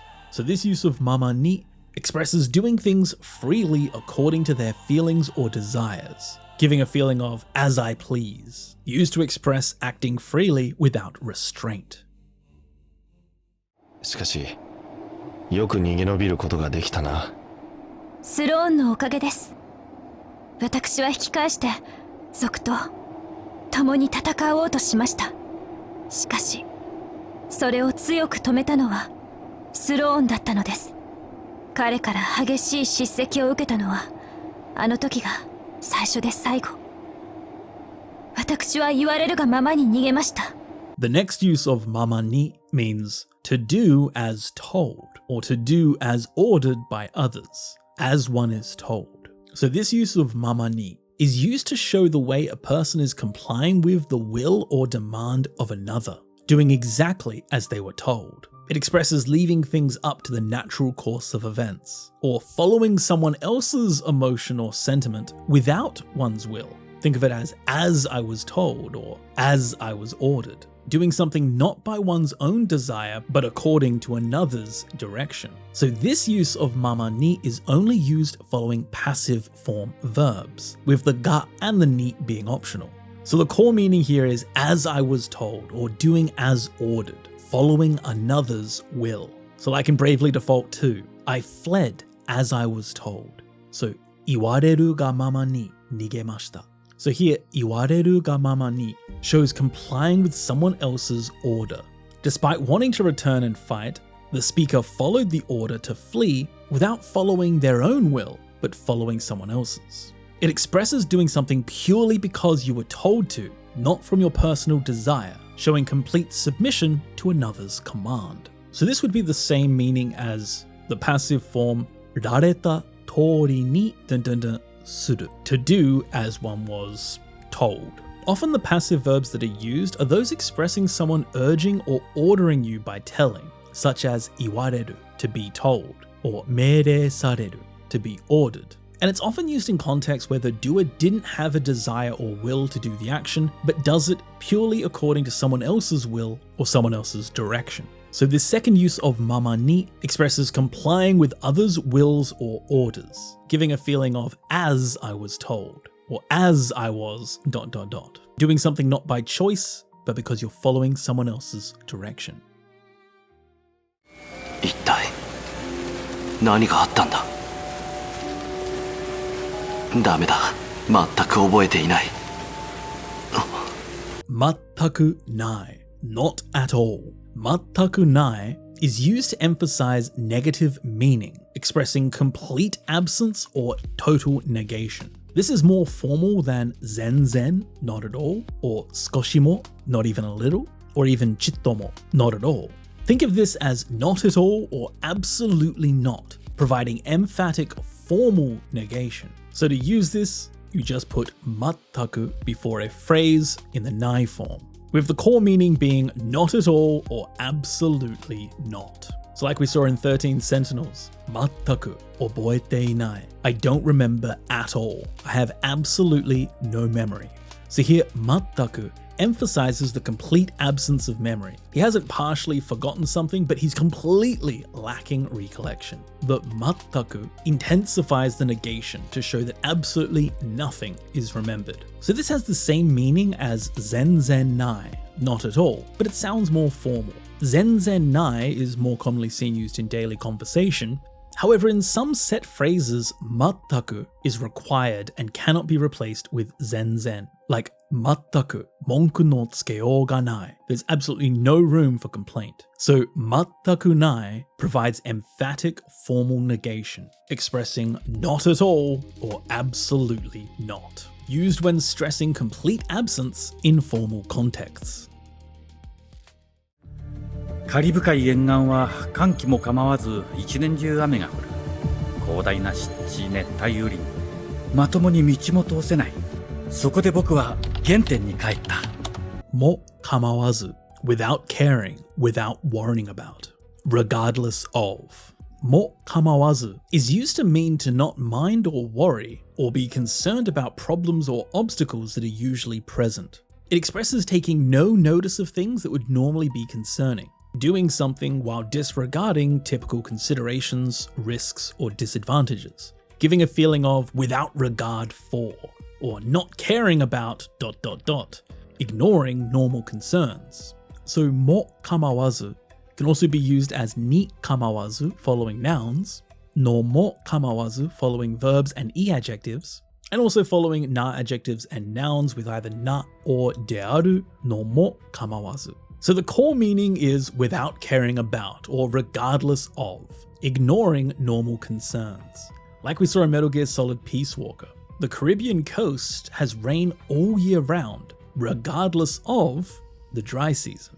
So it rains throughout the year without caring about dry periods. So here, kanki mo kamawazu, regardless of the dry season, it rains. So in this area, it ignores the normal seasonal weather patterns that would normally mean rainfall. It disregards the expected conditions entirely. So mo kamawazu is used to express to take no notice of, used when wanting to express not caring about disadvantages, risks, dangers, or things that would normally be concerning, doing something without minding those factors. Mo kamawazu means without caring about, regardless of.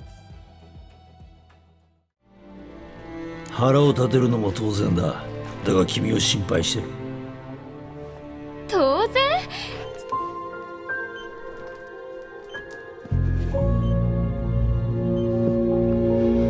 そう、恨んでも当然だわ。も当然だ It's only natural, no wonder. も当然だ is used to express that a certain situation, action, or result is natural and understandable with good reason. It conveys that something is justified or an expected outcome given the circumstances. Here, the speaker's subjective judgment is included, evaluating the situation or the action that naturally arose as a reasonable consequence. Think of it as, it's only natural that, or no wonder, justifying or explaining why something makes sense. So this can be used following verbs as either no wa or no mo touzen da. The same is true for e adjectives. With na adjectives, you need to have the na attached, and it can also follow nouns as wa touzen da or mo touzen da. So the core meaning is it's only natural or no wonder, used with justified or expected outcomes. Like we saw in Witcher 3, it's only natural that you're angry. Hara o tateru no mo touzen da. No wonder you're upset, it's only natural that you're angry, but I'm worried about you. So here, hara o tateru no mo touzen da acknowledges that anger is justified. It's an understandable response given the circumstances. The speaker validates that getting angry makes complete sense. It's a natural reaction. Or like in Death Stranding, urande mo touzen da wa. It's only natural that you'd resent me. So here, urande mo touzen accepts that resentment is justified and understandable, acknowledging that that feeling of bearing a grudge is a natural consequence of what happened. So mo touzen da is used to express that specific actions or results are natural. They have reason and are understandable. The speaker's subjective judgment is included in this evaluation. It's used to then validate those situations or feelings as natural and justified. Mo touzen da means it's only natural, no wonder. でも、無関係とは思えないわね。佐々木くんは同じような紙袋をかぶせられていたんだもの。はーい、お客さん。今日はどんなのをお探し？あら、探しているのは仲間になってくれる人なの？そうね。その話もいいけど、ちょっとコーディネートさせてちょうだいよ。せっかくの男前なんだもの。Mono, because. Mono has many different uses that we'll see in this video, but this first use is used to indicate reason, excuse, or dissatisfaction. This is used as an ending for a sentence in casual conversation, and it insists upon the legitimacy of what one is saying, often used with an emotional or even defensive tone. This is mainly used by children and young women. Think of this as because, or that's why, giving a subjective reason with an emotional, sometimes childish or even fawning tone. So mono can also be contracted as mon in even more casual speech, and it's used following verbs, either by themselves or with the explanatory nda or ndes. Same is true for e adjectives, and it can also follow na adjectives and nouns with either nanda, nanoda, nandes, or nanodes in between, and then followed by mono or mon. So the core meaning of this use of mono means because or that's why, expressing a subjective reason or excuse. So like we saw in Famicom Detective Club, because Sasaki had a similar paper bag put over his head, you know? So here the speaker's giving a reason with emotional emphasis, insisting that this similarity is why they can't dismiss the connection. The mono adds a tone of, this is obviously the reason, with kind of a defensive justification. Or like in Eiyuden Chronicles, sekkaku no otoko mae nanda mono. So because you're such a handsome guy, or you're a good looking guy, so ... Here again with mono, the speaker is providing the reason for wanting to coordinate his outfit. This is kind of an emotionally charged justification, emphasizing, since this is the case, obviously we should ... This is mainly used by women and children and younger people. Mon is the very casual or colloquial form, and is often seen used with the explanatory datte, because, at the beginning of a sentence, expressing reason given in a spoiled or defensive manner. And just keep in mind that mon may give a childish or fawning impression. While men can use it, it is more characteristically feminine or childlike. So mono gives a subjective reason with an emotional emphasis, expressing because or that's why feeling when insisting on the legitimacy of something in a casual, sometimes childish tone. 占われた運命に少年は大笑いし、運命など己で奪い取るものだと吐き捨てた。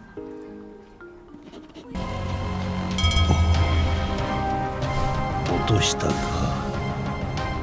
やはり年は取るものではないな。あの小さかったルルが明日には人の嫁か。はあ、娘の父なんかにはなるものではないな。ものだ。Normally, in general, should, must. This use of monoda is used to express common knowledge or social expectation. It's used to describe the inherent tendencies or characteristics of things, and it can be used to express social or moral rules or expectations. It conveys what is considered common knowledge, natural principles, or things that should be done according to social norms. Think of this as that's just how it is, or one should ... used to express general truths or social expectations, or even giving advice based on common sense. So monoda can be used following verbs in the dictionary or negative form as either monoda or monda in more casual speech. The same is true for e adjectives, and it can also follow na adjectives with the na attached. This also has a negative version of mono de wa nai, expressing that you shouldn't, often used to advise or warn not to do something according to social norms. So the core meaning of monoda is used to express that's how it normally is, or one should ... expressing general truths or expectations. Like in near reincarnation, fate is something you seize for yourself. So here, ubai toru monoda expresses the speaker's conviction about what fate fundamentally is or should be. It should be something that you take by your own hands. It is something that you take by your own hands. So they're stating a principle or general truth about how fate works, with monoda presenting this as a natural or proper way things are meant to be. So like in One Piece with the use of mono de wa nai, yahari, toshi wa toru mono de wa nai na.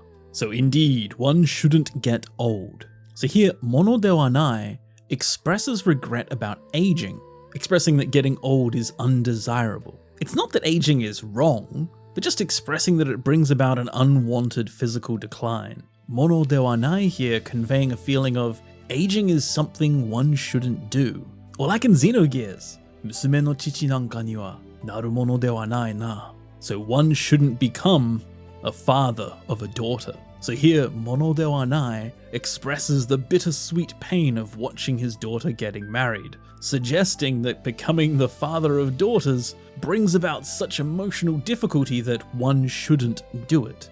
This use of mono de wa nai frames this as advice or a general principle in a kind of half-joking, resigned way, capturing the emotional weight of having to let his daughter go. So monoda is used to describe inherent characteristics or tendency of things, as well as social and moral rules or expectations, often used to give advice or warning, with the negative form mono de wa nai also used to give advice or warnings. Monoda is used to express general truths or social expectations, how things are or how they should be. ソリトンレーダーだが、最近は敵に発見されても妨害されないんだな。昔は簡単に妨害されてしまったものだが。The next use of monoda is used to relive past memories. Used to, or I remember when. It's used to express nostalgia about habitual actions carried out in the past.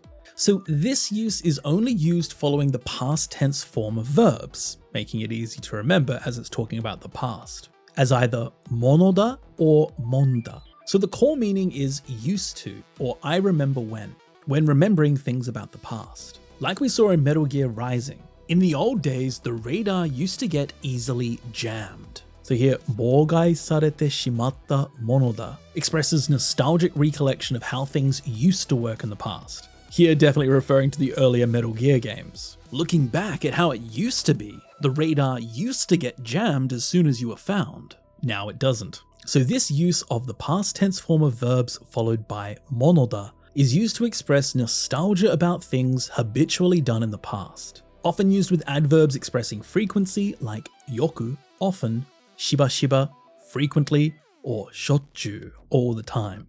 And in spoken language, monda is commonly used. You can think of it almost as monoda can be used to express how things are or should be, and ta monoda is used to express how things used to be. I remember when.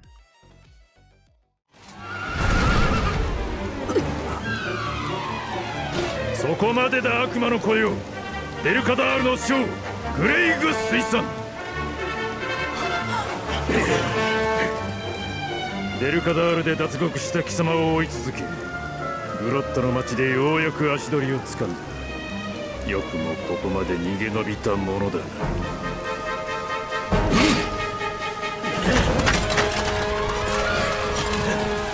This use of monoda is used to express the speaker's strong feelings, like admiration, surprise, or a deep emotion, often with the nuance of indeed, truly, or really.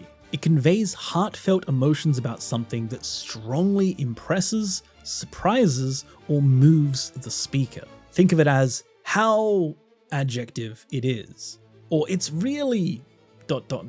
emphasizing emotional reactions to situations or behaviors. This can be used following verbs as monoda or monda, as well as e-adjectives and na-adjectives with the na attached.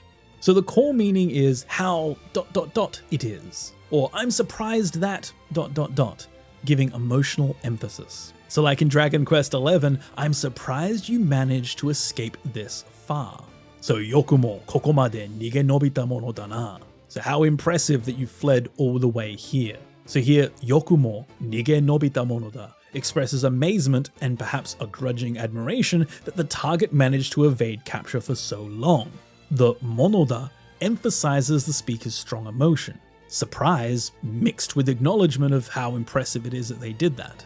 So this use of monoda expresses how truly or really when expressing strong feelings, surprises, or things that impressed you with emotion. This can be used both to describe present realities and past reflections. So depending on the context, it could be translated as how adjective it is, or it really is ...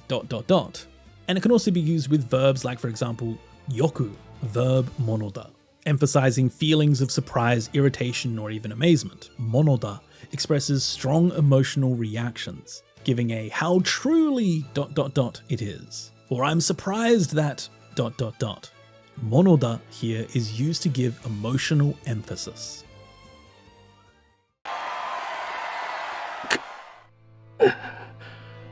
手のしびれが。将軍アブローラ。戦場では会いたくないものだ。兄ちゃん、わしの理心流は一味ちゃうで。そうか。ぜひ味わってみたいもんだな。俺の親父だ。誰に負けるはずもねえよ。いつか俺もあのくらいすげえ武人になりてえもんだよな。俺は将来あんなクソ親父みたいにはなりたくないに。なるなら兄貴みたいな知的な大人になりたいもんだぜ。Monoda.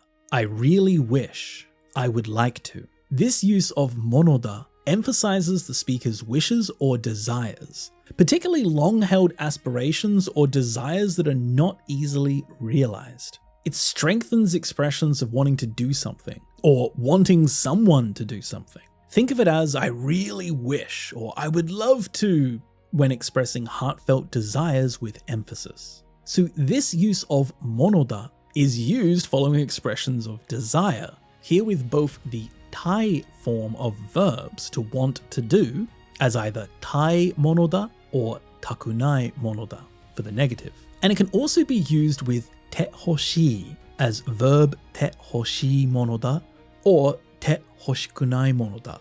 So the core meaning is I really wish, expressing strong desire or aspiration.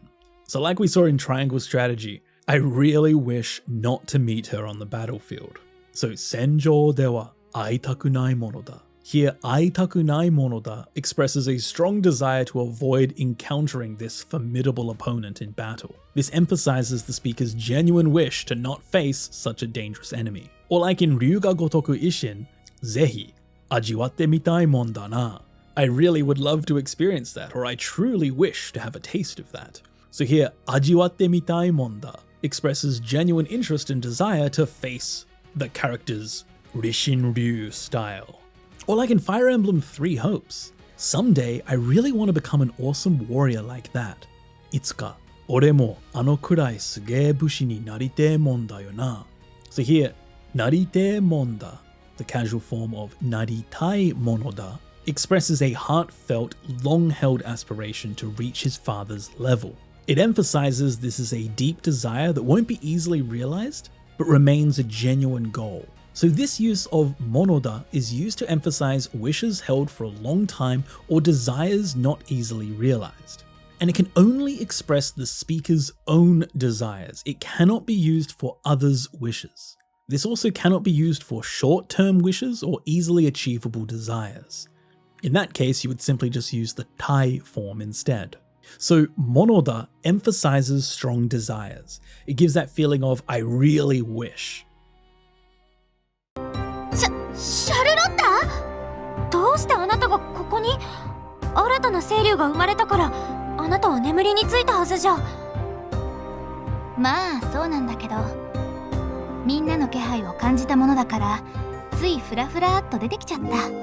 Mono dakara, so, therefore, the reason for, because. Mono dakara is used when describing how circumstances or situations led to something else. Because that circumstance is shown to be an objective truth, this expression also implies it can't be helped, or it's a natural outcome. The latter action or judgment gives the impression of having the correct effect. So think of it as because, or that's why, explaining reasons for unexpected or unintentional outcomes. So mono dakara can be used following verbs and e adjectives by itself, and na adjectives and nouns with the na attached, then followed by a phrase. And it can also be used as mon dakara, mono de, or mon de. So the core meaning is because, or that's why, used to explain circumstantial reasons. Like here in Dragonstar Vanir, because I sensed everyone's presence,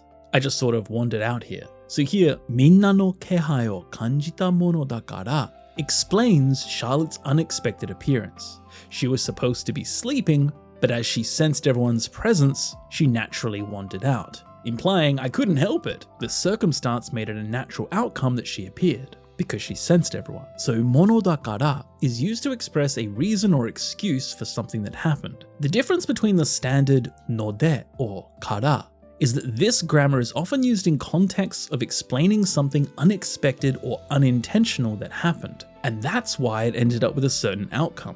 So in more casual situations, mono de, mon de, and mon dakara are also used, with the mon use being more colloquial and informal. To be more polite, you could also use mono desu kara. So mono dakara implies circumstances can't be helped or are natural outcomes. It's used when justifying unexpected or unintentional results with it can't be helped, that's why.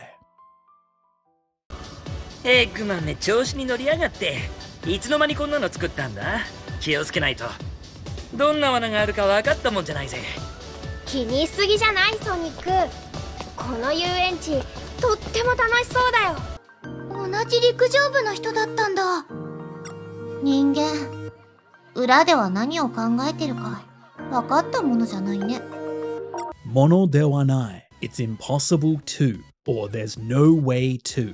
This is different from the previous mono de wa nai that we saw before. Speaking of general facts or social norms, this use of mono de wa nai is used to emphasize that something is not possible or cannot be done. By taking verbs that show possibility like the potential form, dekiru, or wakaru, it strongly stresses the feeling that something is impossible or unknowable, often in the context of something being unpredictable. Think of it as it's impossible to, or there's no way to know, emphasizing impossibility or uncertainty. So this use of mono de wa nai is used following the past tense form of verbs. And it can also be used as mon janai in more casual speech. So the core meaning is that something is impossible to do or that there's no way to do it, emphasizing impossibility or giving negative assessments, like we saw in Sonic Colors. If we're not careful, there's no way to know what kind of traps there might be. So 気をつけないとどんな罠があるか wakattamon janai ze. So here, wakattamon janai emphasizes the impossibility of knowing what dangers lie ahead. It's not just we don't know, but it's impossible to know. The expression conveys Sonic's wariness about Eggman's unpredictable schemes. Or like in Blue Reflection, finding out some surprising information about someone, and one of the characters says, with people, there's no way to know what they're thinking behind the scenes. Ningen, ura de wa nani o kangaeteru ka wakatta mono janai ne. So you can never really know what people are thinking deep down. So here, wakatta mono janai emphasizes the impossibility of truly understanding what goes on in someone's mind. It's not just it's hard to know, but it's impossible to know. So this use of mono de wa nai is usually used in speech, with mon janai appearing more in casual speech. And it's used when giving a negative assessment of something. It emphasizes that something is truly impossible or unknowable. You could literally look at it as, it is not a thing to know, or it's not a thing to understand. So mono de wa nai emphasizes impossibility, giving the meaning of there's no way to, it's impossible to, used when strongly expressing that something cannot be done, or cannot be known. この辺りの環境はヒューマが暮らすには少々厳しいものがある。対立や争いではなく、自然な形としてこの村はこうなったというわけだな。よくぞここまで成長した。ルシード。君の成長には正直目を見張るものがある。ものがある. There is such a thing, to be the case that, it feels like. ものがある is used to express the speaker's strong thoughts or feelings about something, to declare that something has a particular trait or quality. It indicates that certain characteristics are evident or strongly felt. Think of it like there's something ... or one can sense ... It emphasizes subjective impressions or notable qualities with emotional weight. And so it's used with adjectives and limited verbs that express emotion, with the verbs either being in the dictionary or the negative form. And it's often used as ni wa mono ga aru or no wa mono ga aru, with the core meaning of there is ... or one can sense ... expressing strong subjective feeling or judgment. Like we saw in Tales of Rebirth, the environment around here has something somewhat harsh about it. So here, kibishii mono ga aru expresses the speaker's subjective assessment that the environment possesses a notable quality of harshness. It's not just stating a fact, but conveying a felt impression about the environment. Or like in Caligula Overdose, kimi no seichou ni wa, about your growth, me o miharu mono ga haru. There's something eye-opening, or there's something truly impressive about it. So here, me o miharu mono ga aru is an expression meaning that there's something remarkably impressive or surprising. The speaker strongly feels and judges the growth as notably admirable, expressing an emotional impact beyond just simply observing. So this use of mono ga aru expresses there is a feeling that, or one feels that. It's used when wanting to express the speaker's feelings or emotions, with words often expressing emotions coming before mono ga aru.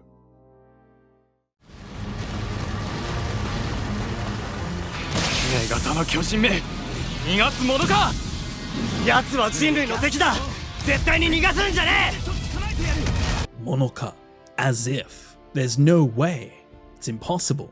Monoka, it implies a strong emotional reaction or resistance.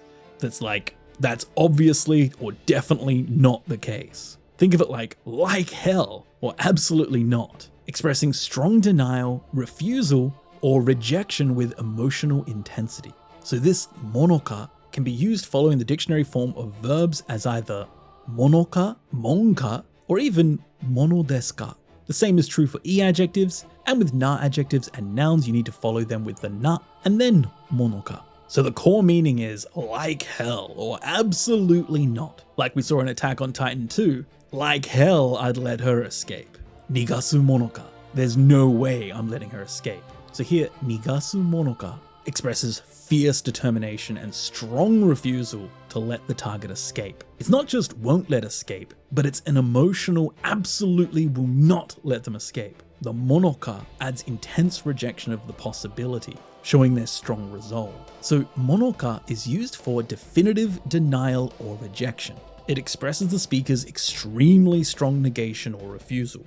And because it's a strong negation, it expresses a defiant attitude, as if. Monka is the casual form, and mono desu ka or mon desu ka are the polite forms. This is used in casual conversation, and usually monka is used by men and the polite mono desu ka is used by women. This is not used in formal situations or towards superiors. So monka expresses fierce denial or refusal. Like hell. Absolutely not. As if. それ以上近寄ってみろ。ぶっ飛ばすぞ。やれるもんならやってみるがいい。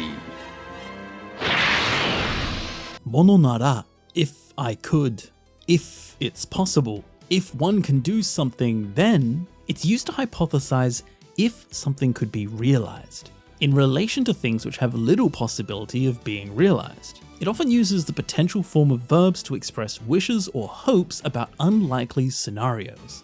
Think of it as, if one could do something then, expressing desires about improbable situations. So, mono nara, or mon nara, in colloquial casual speech, is used following the potential form of a verb, with the core meaning of if it's possible, expressing an unlikely condition plus a wish or even a dare, like we saw in Dragon Ball Kakarot. Yareru mono nara yatte miru ga ii. If you can do it, then go ahead and try. So here, yareru mono nara challenges the opponent. If they're actually capable, which is unlikely, then they should attempt it. The mono nara sets up this provocative dare, implying the action is probably impossible.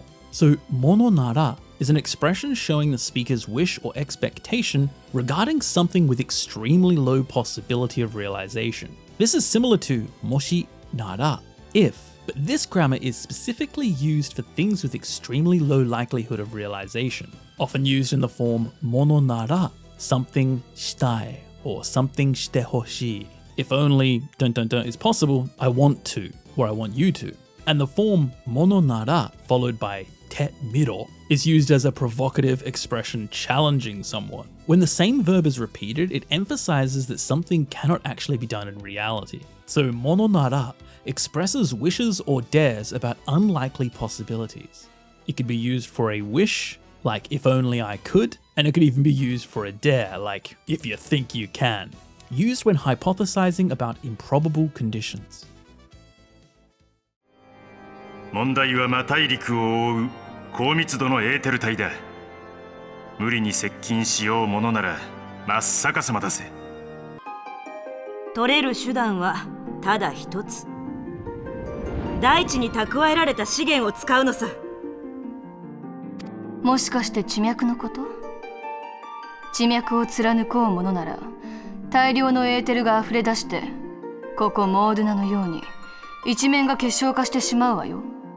The next use of mono nara means if you were to do, if you try to, if something happens. This use of mono nara is usually followed by content that details that a terrible situation will arise. It indicates that certain actions directly connect to severe responses or results. Think of it as if you were to, or should you, warning about dire consequences. So this use of mono nara can also be used as mon nara, and it's used following verbs in the volitional form, with the core meaning of if you were to, or should you, warning of consequences. Like in Final Fantasy XIV, if you were to try forcibly approaching, muri ni sekkin shiyou mono nara, should you try and get close by force, you'll plummet straight down. So here, sekkin shiyou mono nara warns about the severe consequence, plummeting down, that would result from doing the action. So mono nara sets up this dangerous hypothetical situation and then states its terrible outcome. Or like again in Final Fantasy XIV, if we were to pierce the ley lines, chimyaku o tsuranukou mono nara, massive amounts of aether would overflow and the entire area would crystallize. So here, tsuranukou mono nara warns of the disastrous environmental consequence of piercing the ley lines. So this use of mono nara expresses that if a certain action or situation were realized, an undesirable situation would occur. It indicates that actions in the first clause directly connect to the unusual responses or terrible results in the second. So this second use of mono nara warns about dire consequences of actions, meaning if you were to, or should you, used when cautioning about terrible outcomes from hypothetical actions.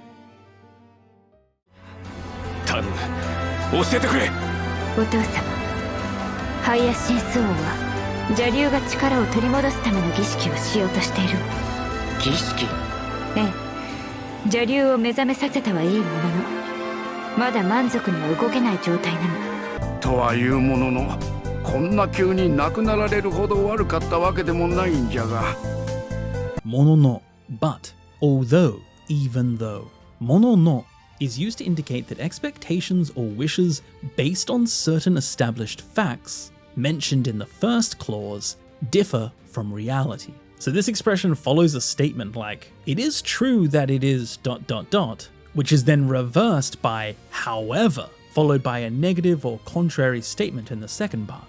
Think of it like although or but, acknowledging something while presenting an unexpected or contrary situation. So mono no is used following verbs and e-adjectives, and then followed by a phrase. It can also follow na adjectives and nouns, with na adjectives having na, datta, deatta in between mono no and then the phrase, and nouns with dearu or deatta in between mono no. And this expression can also be used as toaiu mono no. So the core meaning is although or but. It acknowledges and then it contrasts. Like in Fire Emblem Engage, although they wakened the Fell Dragon, Jaryu o mezame saseta wa ii mono no, it still can't move satisfactorily. So here, mezame saseta wa ii mono no acknowledges the accomplished fact, awakening succeeded, but then it immediately contrasts with the disappointing reality, that it can't move. So mono no shows that despite achieving the goal, the expected outcome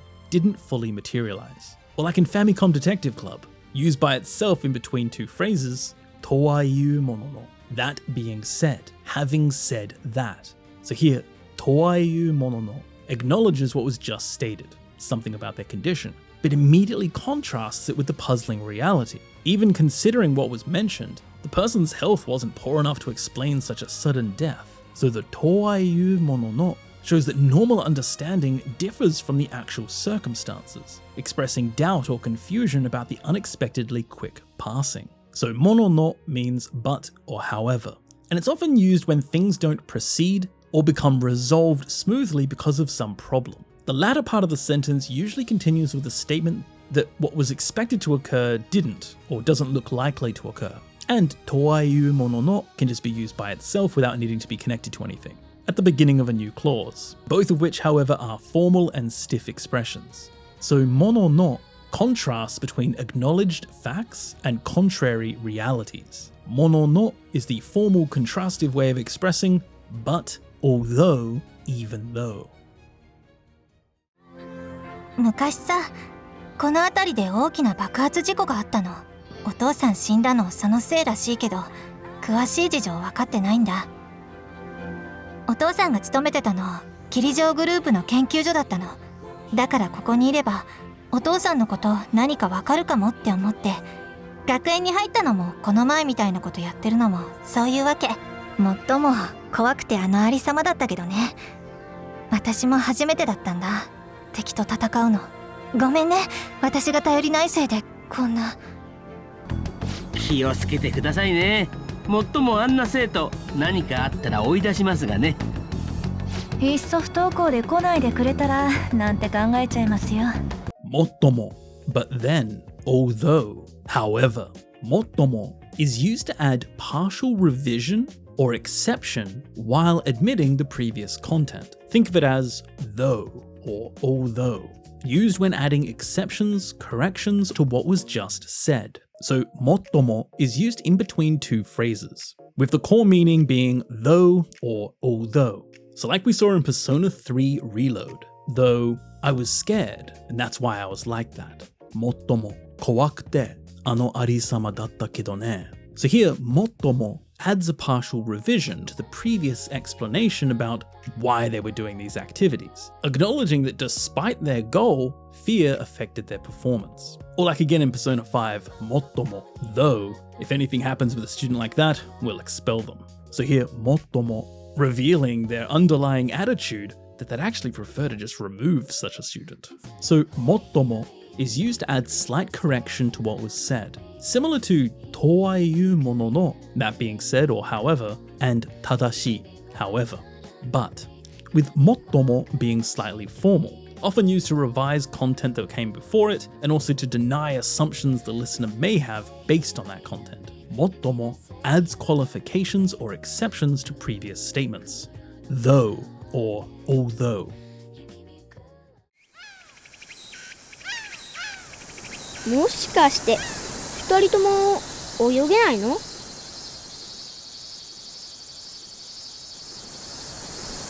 さあ、もう少しで風の岬だわ。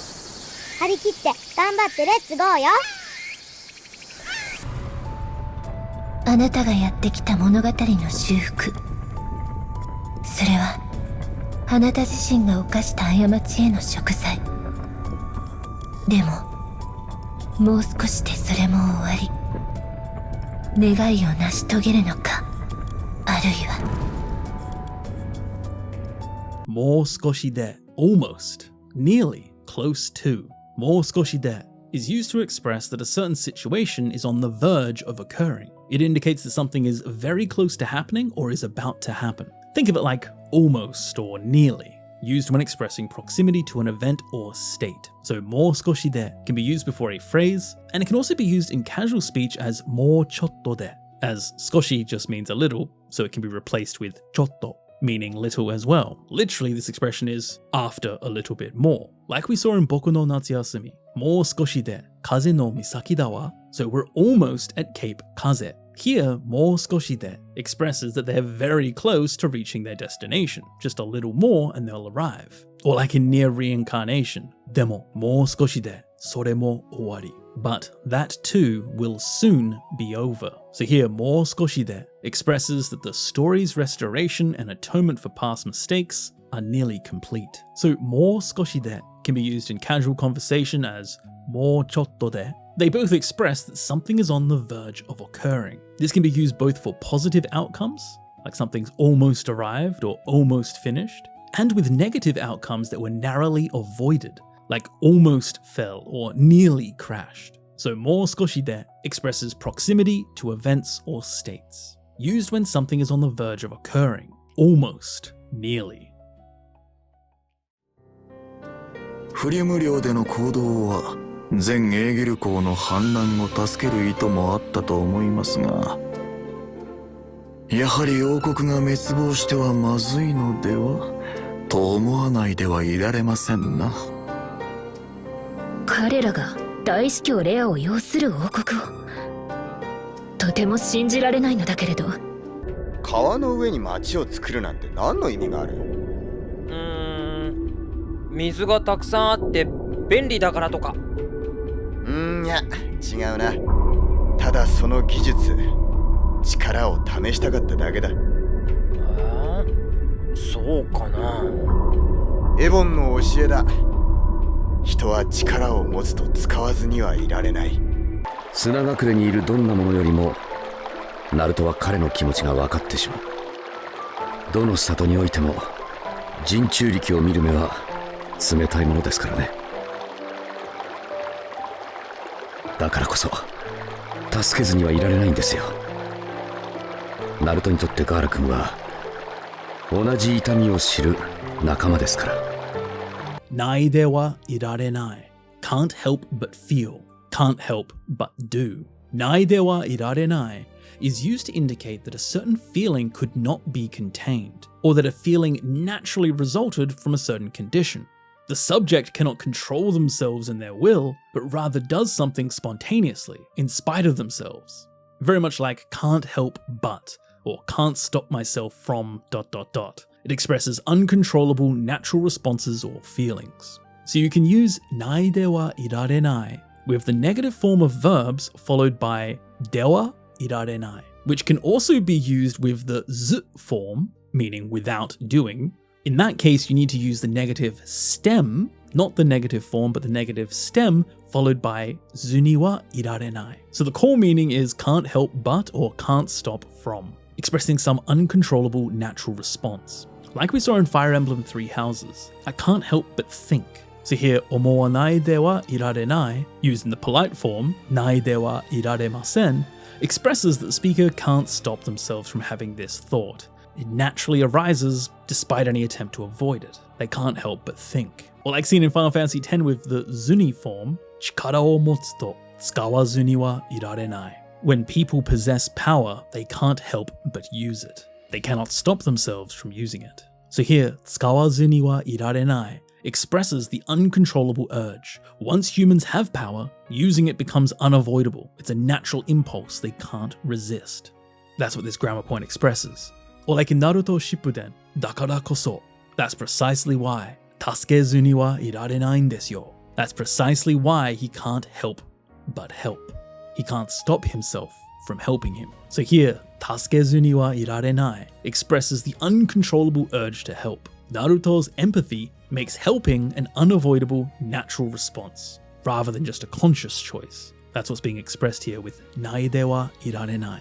So nai de wa irarenai and zuni wa irarenai is used when physical urges cannot be suppressed, or when the speaker's feelings of wanting to do something can't be restrained. With zuni wa irarenai more commonly seen used in writing, used when there's spontaneous feelings or actions that arise despite any attempt to suppress them. Can't help but, or can't stop from. 悩みを聞く派も困り顔を楽しむ派も花猫悪魔に話しかけないことには始まらないよね。ねえ、私もっと近くであの困り顔見たいんだけど、近づいてみない？ねえ。とにかくよ、あのパレスだかジェイルだかをお前らも見てくんねえか？そうだな。この目で確認しないことには始まらん。ないことにはない。Unless you, or without doing, cannot. So, ないことにはない is used to express that unless the condition stated in the first clause is met, the result in the second clause cannot be realized, giving the nuance that fulfilling the condition is essential to getting something started or advancing to the next stage. So very much like unless is done, or without doing X, Y can't happen, emphasizing necessary prerequisites. So this is used following the negative form of verbs with koto ni wa and then another verb in the nai form, as well as na adjectives and nouns followed by dewa, koto ni wa, and then a verb in the negative form. So the core meaning is unless or without X, Y can't happen, expressing necessary conditions. So like we saw in Shin Megami Tensei 5, unless we talk to that cat demon, nothing can begin, right? So ano neko akuma ni hanashikakenai koto ni wa hajimaranai yo ne. So without talking to the cat demon, we can't get things started. Here, hanashikakenai koto ni wa hajimaranai emphasizes that talking to the cat demon is the essential first step. Without doing that, nothing else can proceed. Or like in Persona 5, unless I confirm it with my own eyes, nothing begins. Kono me de kakunin shinai koto ni wa hajimaran. So without seeing it myself, we can't get started. So here, kakunin shinai koto ni wa hajimaran expresses that personal verification is the essential condition. Without fulfilling this prerequisite, they can't move forward. So in this grammar pattern, X nai koto ni wa Y nai, it means Y cannot be realized without realizing X. X is a necessary condition for the realization of Y, expressing the nuance that fulfilling the condition is essential to getting something started or advancing to the next stage. Without X, Y cannot happen. Unless you ... use when expressing necessary prerequisites. すまねえ。嫌なこと思い出させちまった。仕事が忙しい中をわざわざ会いに来てくれたんですか？いや、息抜きついでだ。気にすんな。すぐ持ち場に戻る。Naka o in the midst of, when, while, during. Naka o is used to describe something happening during the progress of an event or while a certain state continues. Very much like in the midst of or during, often used in formal context to acknowledge circumstances. So naka o is used following verbs as either naka or naka o, same with e adjectives, na adjectives, and nouns with the not particle in between. So the core meaning of naka o is in the midst of or during, like we saw in Full Metal Alchemist. Did you come all this way to see us in the midst of your busy work? So shigoto ga isogashii naka o waza ai ni kite kuretan desu ka? So did you take the trouble to visit during such a busy time? So here, shigoto ga isogashii naka o, during when you're busy with work, here acknowledges that circumstance. The person came despite being busy with work. The naka o emphasizes the ongoing busy state during which he came. So this is used during the progress of events or when a certain state continues. Naka o can also be replaced by tokoro depending on the context. Naka o is a very common phrase used in business or formal situations, like oisogashii naka, during your busy time. So naka o describes circumstances during which actions occur, used when acknowledging ongoing situations, especially in formal contexts. Naka o means when, while, during, in the midst of. よく聞けよ。同じ話は繰り返さないからな。お前には借金をたっぷり抱えた採掘者の相手をしてもらう。多分酒代に使ったんだろうな。わからなくはない。どっちにしろ金は返してもらわないと。Naku wa nai. It's not that I don't. It's not entirely impossible. So naku wa nai is a double negative used to passively accept a slight possibility. It's not that it isn't, indicating that the action in question is not out of the range of possibility. So it's not that I don't or I can't say that it's not, expressing reluctant or partial acknowledgement. Naku wa nai, or nai koto wa nai, is used following the negative stem of verbs, the negative stem of e-adjectives, na-adjectives and nouns, followed by dewa or ja naku wa nai, or nai koto wa nai. And there are also some nouns like koto, the thing, kimochi, feeling, tsumori, intention, that can be used by following it with ga and then naku wa nai. And the wa can actually be replaced with mo. So naku wa nai can also be naku mo nai. So the core meaning is a double negative. It's not that it isn't, expressing a somewhat reluctant acknowledgement of something. Like we saw in Starfield, wakaranaku wa nai. It's not that I don't understand, or I can somewhat understand. Here, wakaranaku wa nai passively accepts some slight understanding. It's not complete incomprehension, but it's not full understanding either. This double negative creates a kind of middle ground where you're acknowledging something to a certain degree, but also hesitant about fully agreeing. So there are a few variations of this expression, starting from the most casual with naku wa nai, to then nai koto wa nai, nai demo nai, and then the most formal nai mono de wa nai. So naku wa nai expresses reluctant partial acknowledgement. It's not that it isn't, or it's not that I don't, used to passively concede some possibility. It's not entirely impossible. だったら俺たちの仕事は一つだけだ。俺たちの道を開いてくれた人たちのためにも、そして俺たちの帰りを待っているあの子のためにも、その神気臭い幻想を叩き壊して日の光の下に引きずり出してやる。もう誰も辛くて悲しい思いをしなくて済むように。ロイドさん、争いたくないなら誰かが我慢するしかない。それなら誰も傷つけなくて済むから。はあ、戦わなくて済むって安心。ここで毎日過ごすことはできない。だからお前にはこの家に住み込みで家事や掃除をしてもらいたい。そうすればお前もこの家と離れずに済む。借金の苦しみからも解放される。そこの骸骨、お前は知らん。会ったこともないわ。そうでしたっけ？よどっちにしろあんたなら倒しても後ろめたさは感じずに済むわ。おい、こら！俺はもう昔の俺じゃない。覚悟しろワポル。なくて済む get by without doing ...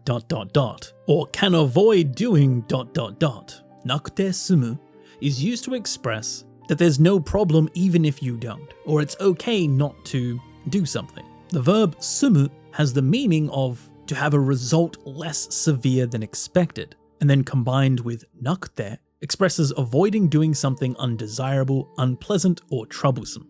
Think of it as you can get by without, or you won't have to.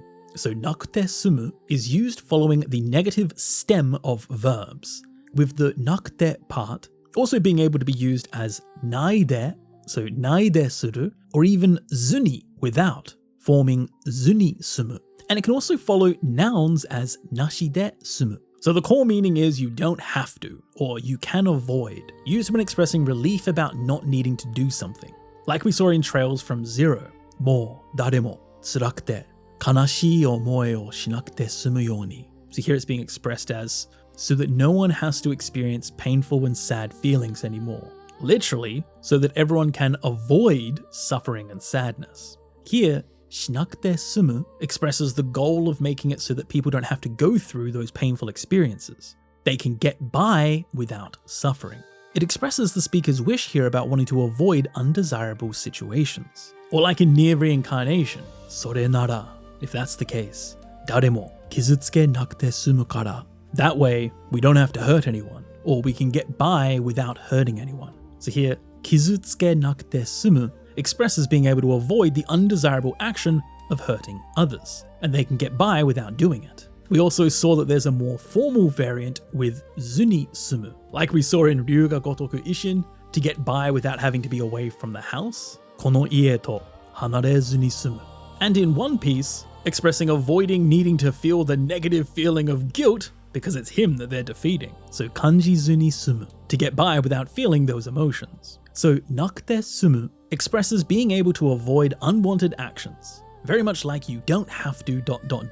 or you can get by without doing something. Nakute sumu expresses being able to avoid doing some unpleasant thing. よかったな。もう何も怖がることはないぞ。ルル、私、今は何も言わなくてもいいわ。はい、できたわよ。ねえ、着替えれば？そうしよっかな。何もここで着替えなくてもいいでしょ？何もない。There's no need to, don't have to.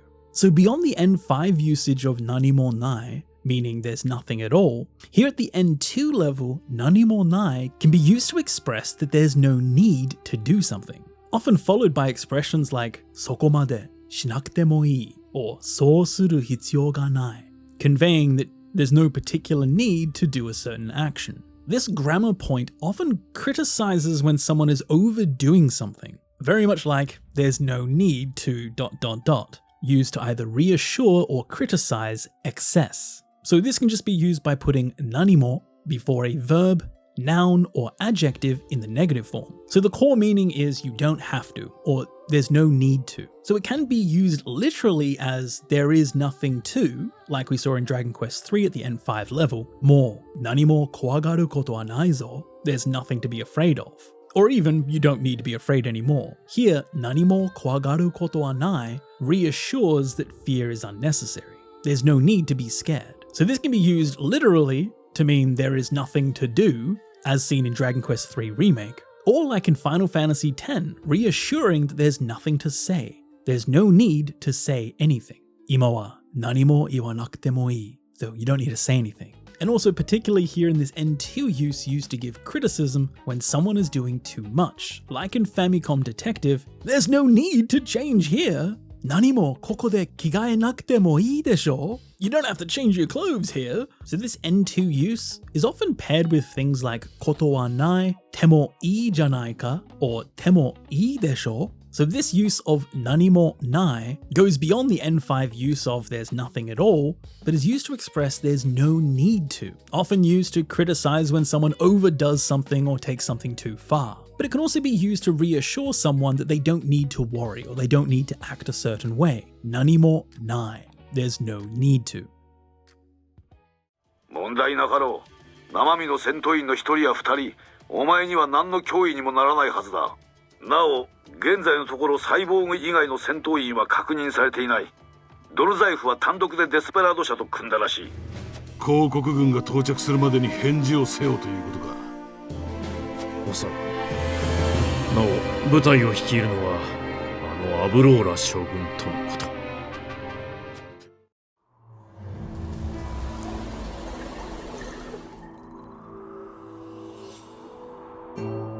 あの子は国を追われた王子だったのね。そしてあの機械は壊れかけてもなお主人の亡骸を守り抜こうとした。 No, still, yet, furthermore, moreover. No has quite a few different uses. It can be used to express a comparative higher degree, like even more or still more.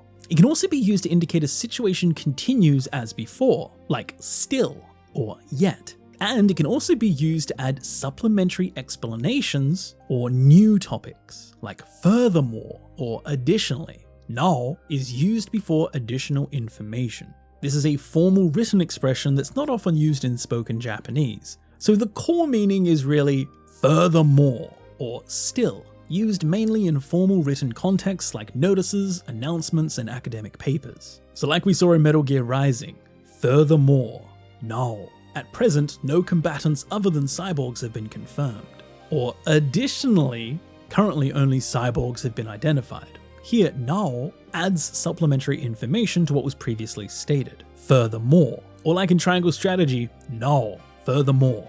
The one leading the troops is apparently that General Avlora.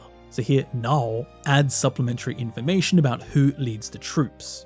Furthermore, or like in Near Replicant, even while breaking down, it still tried to protect its master's remains. So, 壊れかけてもなお、主人の亡骸を守り抜こうとした. So here, despite being on the verge of destruction, still, it tried to protect its master's remains. So here, now indicates a continuation of the same state or action, despite adverse conditions. The machine still continues protecting even in its broken state. Now is not so common in spoken Japanese, and more commonly used in posted notices, written announcements, explanatory notes, and other formal written contexts. So now has three main meanings. It can be used to express degree, like even more, doing something to a higher degree.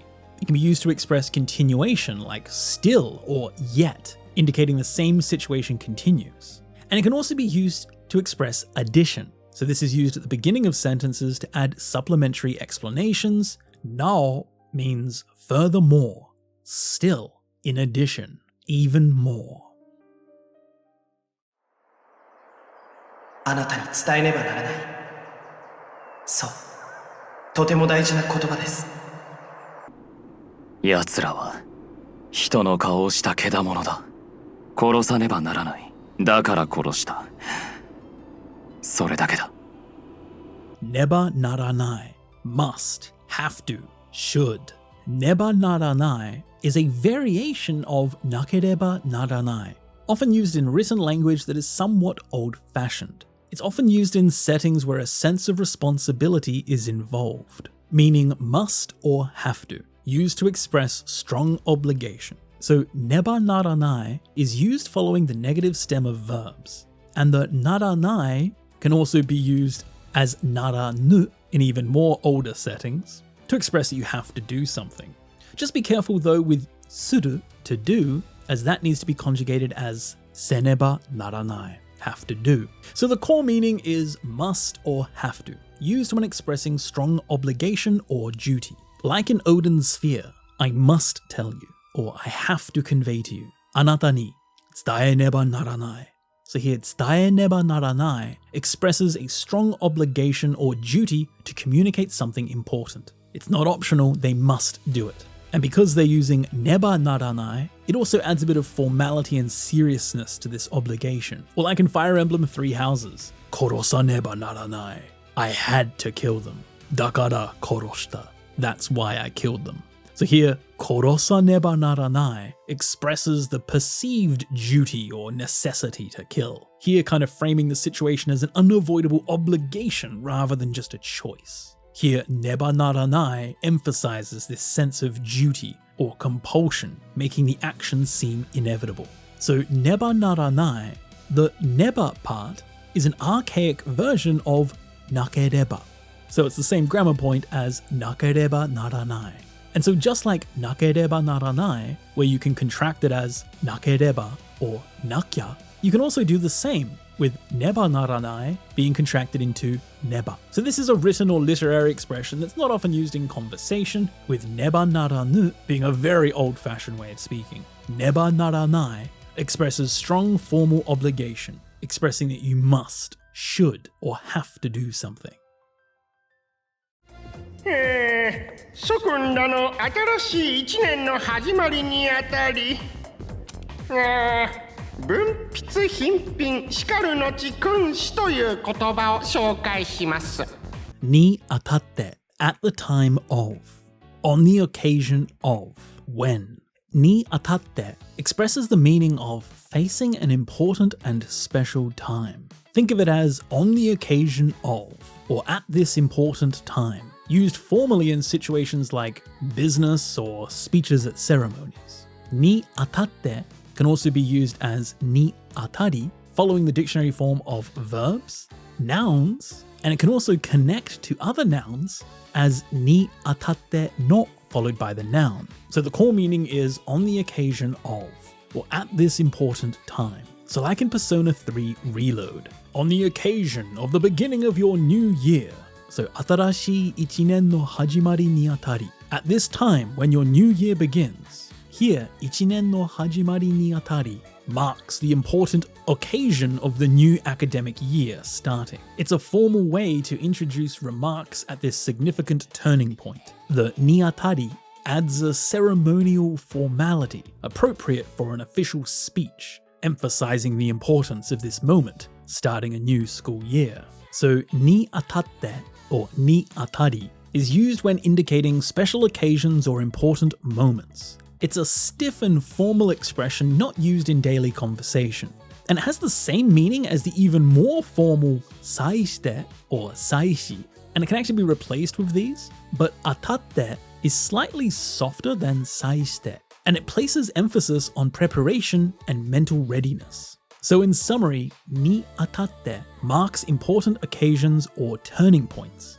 used to express on the occasion of, or at this important time, often used in formal ceremonial contexts.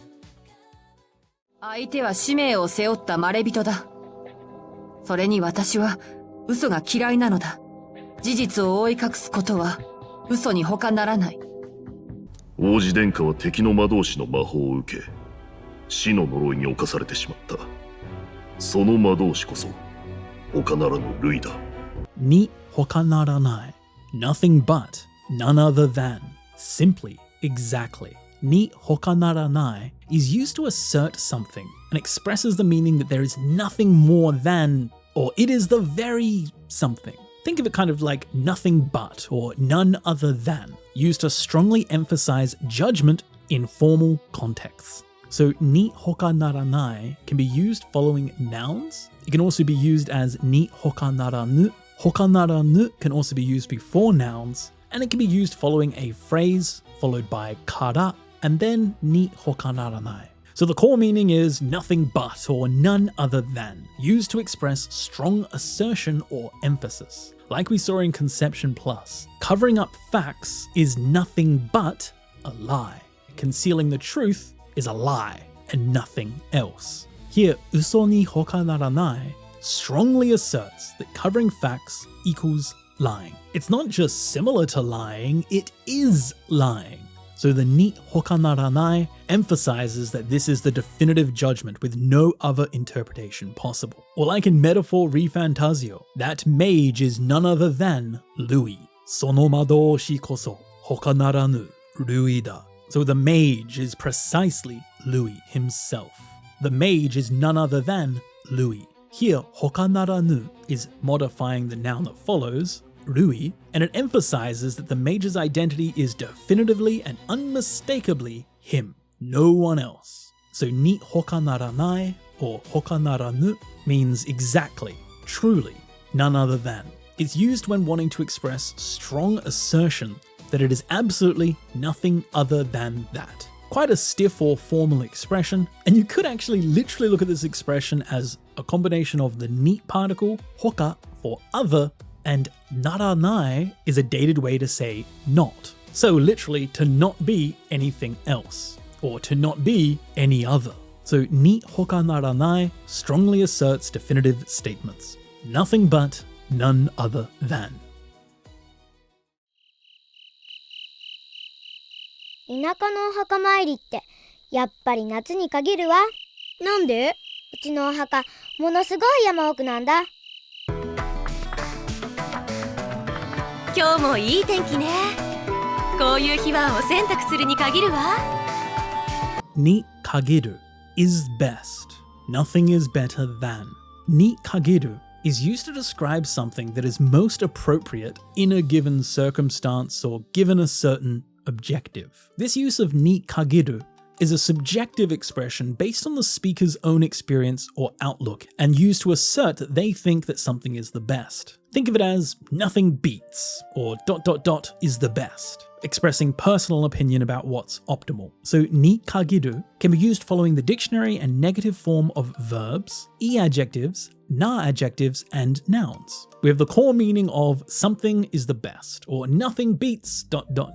used to express a subjective opinion. Like in Boku no Natsuyasumi, visiting graves in the countryside is best in summer. So inaka no ohaka mairi te yappari natsu ni kagiru wa, so nothing beats summer for visiting rural graves. So here, natsu ni kagiru expresses the speaker's subjective opinion that summer is the best time for this activity based on their experience. Or like in Naruto Shippuden, koyu hi wa, on days like this, o sentaku suru ni kagiru wa, doing laundry is the best, or nothing beats doing laundry on days like this. So here, o sentaku suru ni kagiru expresses the speaker's opinion that this type of day, a day like this, is perfect for doing laundry, based on their personal experiences or their personal outlook. So ni kagiru, it's the best. This is used when the speaker subjectively asserts what they think is the best thing based on their personal experience or outlook. This cannot be used for objective judgments, and it's often used together with things like yappari,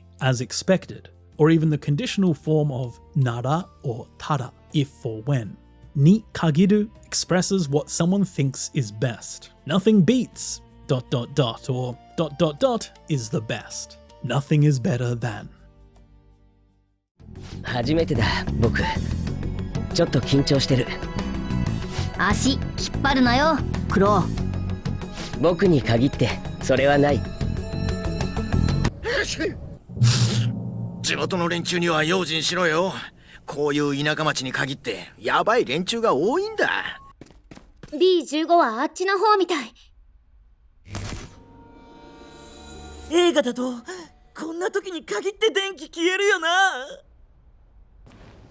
じゃ元気でなクライブシードのやつはこんな時に限って出かけてやがる戻ったらよろしく伝えてくれ Ni kagitte, only, in particular, especially when.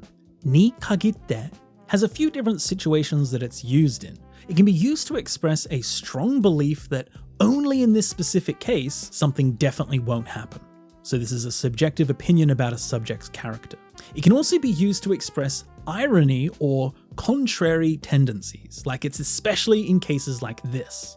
And it can also be used to express bad timing or unfortunate coincidences, like of all times, or at times like this. But the general meaning is definitely of all times, or in this case specifically, something ni kagitte expresses an exclusive focus on X, like the X of all X's.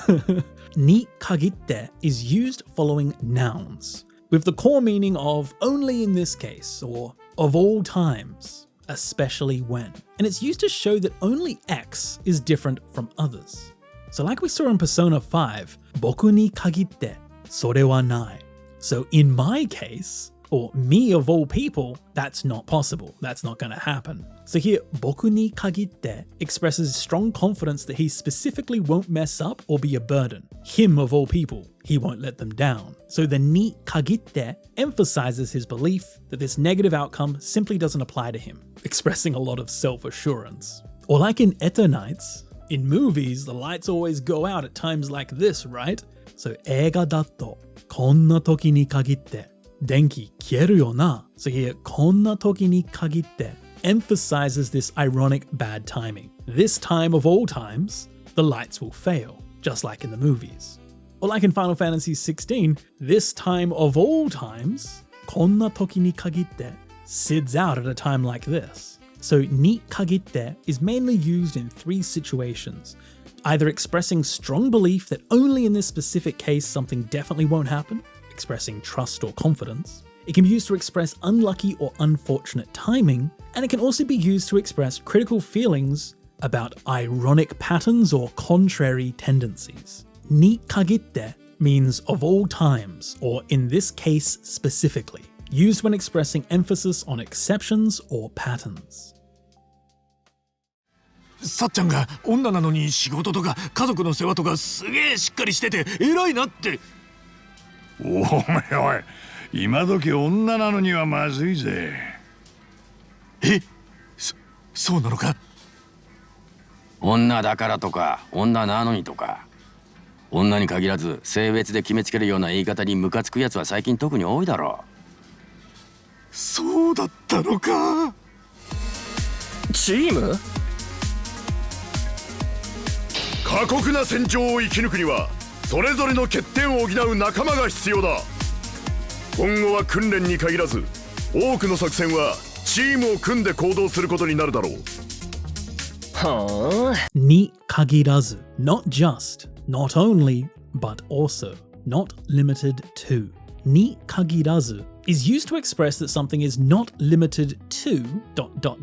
but also extends to other things, meaning not only, but in addition, not just, but also. So ni kagirazu is used following nouns with the core meaning of it's not just, or it's not limited to, used to express that something extends beyond. Like we saw in Yakuza 8, not just with women, onna ni kagirazu. There are those who get annoyed at expressions that judge people based on their gender have become more common recently. So here, onna ni kagirazu indicates that the issue extends beyond just women. It's not just the female gender that has a problem with this, but many others also have a problem with this gender-based stereotyping. Ni kagirazu shows the problem isn't exclusive to that one group. Or like in EX Troopers, from now on, not just in training, kunren ni kagirazu, but in many operations you'll act in teams. So here, kunren ni kagirazu expresses that teamwork applies beyond just training. It's not limited to these training situations, but it extends to actual operations as well that you're going to be working in a team. So ni kagirazu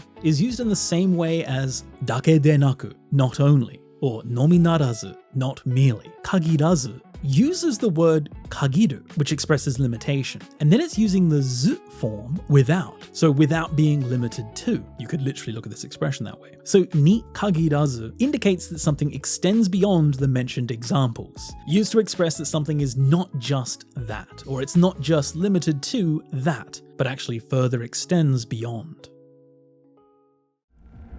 1237を探して。ターゲットは中にいるはず。でも生体モニターは確認できない。手遅れじゃないといいけど、これだから生死に関わる仕事は嫌。急いで。に関わる to relate to have to do with, be involved with, or to affect. に関わる is used to emphasize that a relationship exists with something, very much like relating to or affecting, used when highlighting significant connections or impacts. So ni kakawaru is used following nouns, and it can also be used to connect to another noun in between two nouns. So the core meaning is really relating to or affecting, used to express involvement or impact, like we saw in Cyberpunk 2077. That's why I hate jobs that relate to or impact life and death.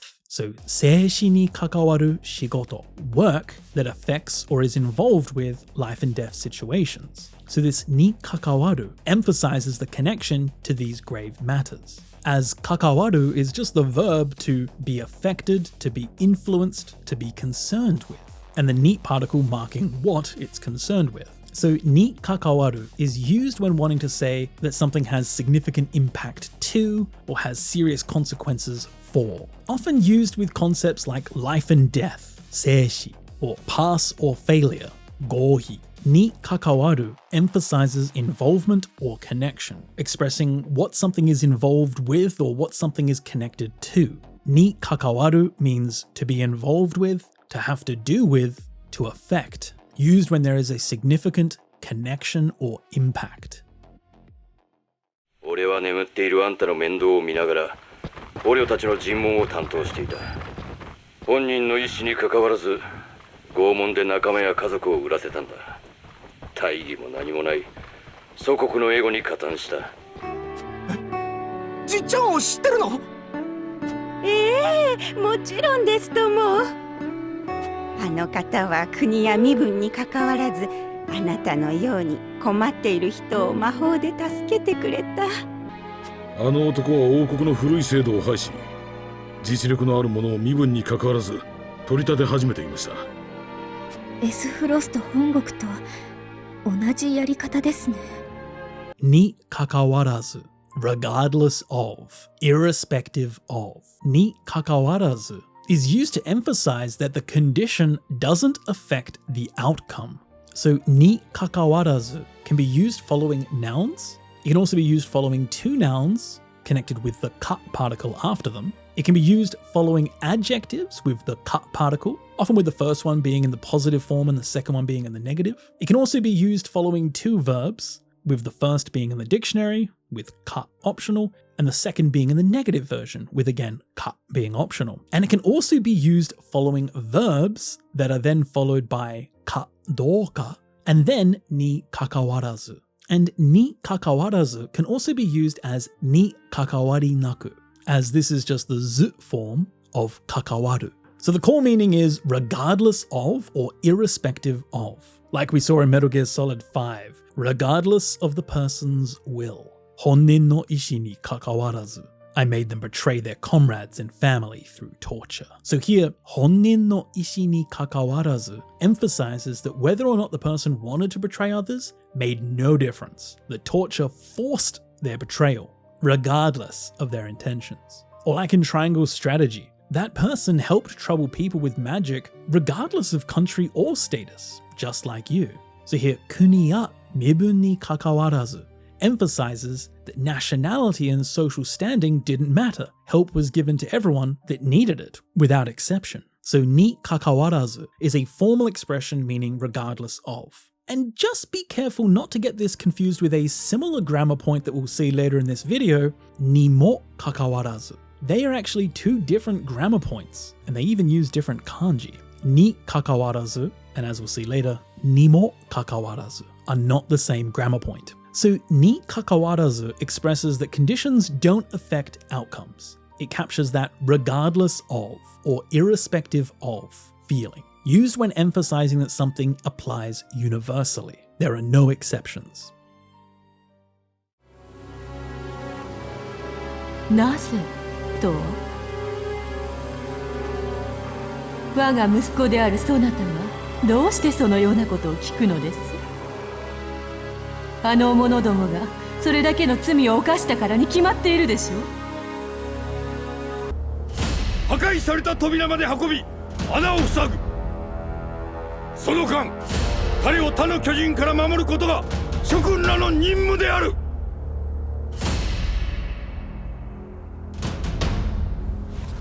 嘘だ！人間兵器なんて嘘に決まってる！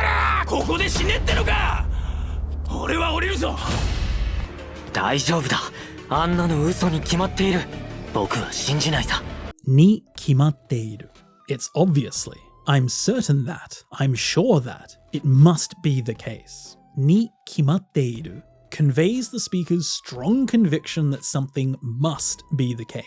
Like, definitely or absolutely, used when the speaker wants to emphasize that something is self-evident and clear. It must be, obviously. Ni kimatteiru is used following verbs, e-adjectives, and nouns, as well as na-adjectives. The core meaning is it must be, or obviously, used to express strong conviction.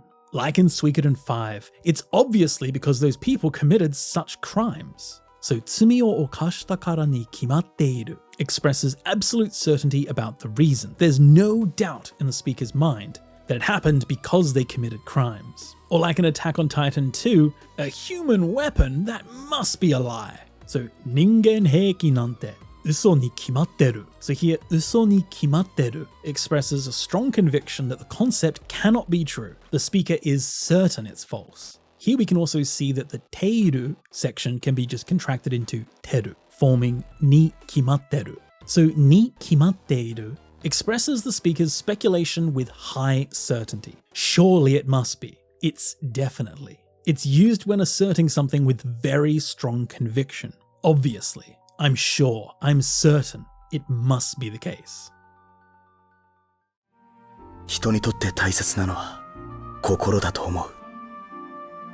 でも、戻ることができるなら、それに越したことはない。諦めないでほしい。クレアと、あんたのために。ミラーたちは、私が見つけたテープを勝手に友達のものと思った、と誤解してくれたようだが、何にしても、用心するに越したことはない。思い出さなきゃダメなのかな。無理をする必要はないが、記憶が戻るに越したことはない。僕的には思い出さなくても平気なんだけどな。友人といる今が楽しいし。に越したことはない。It's ideal that. There's nothing better that. It would be best to...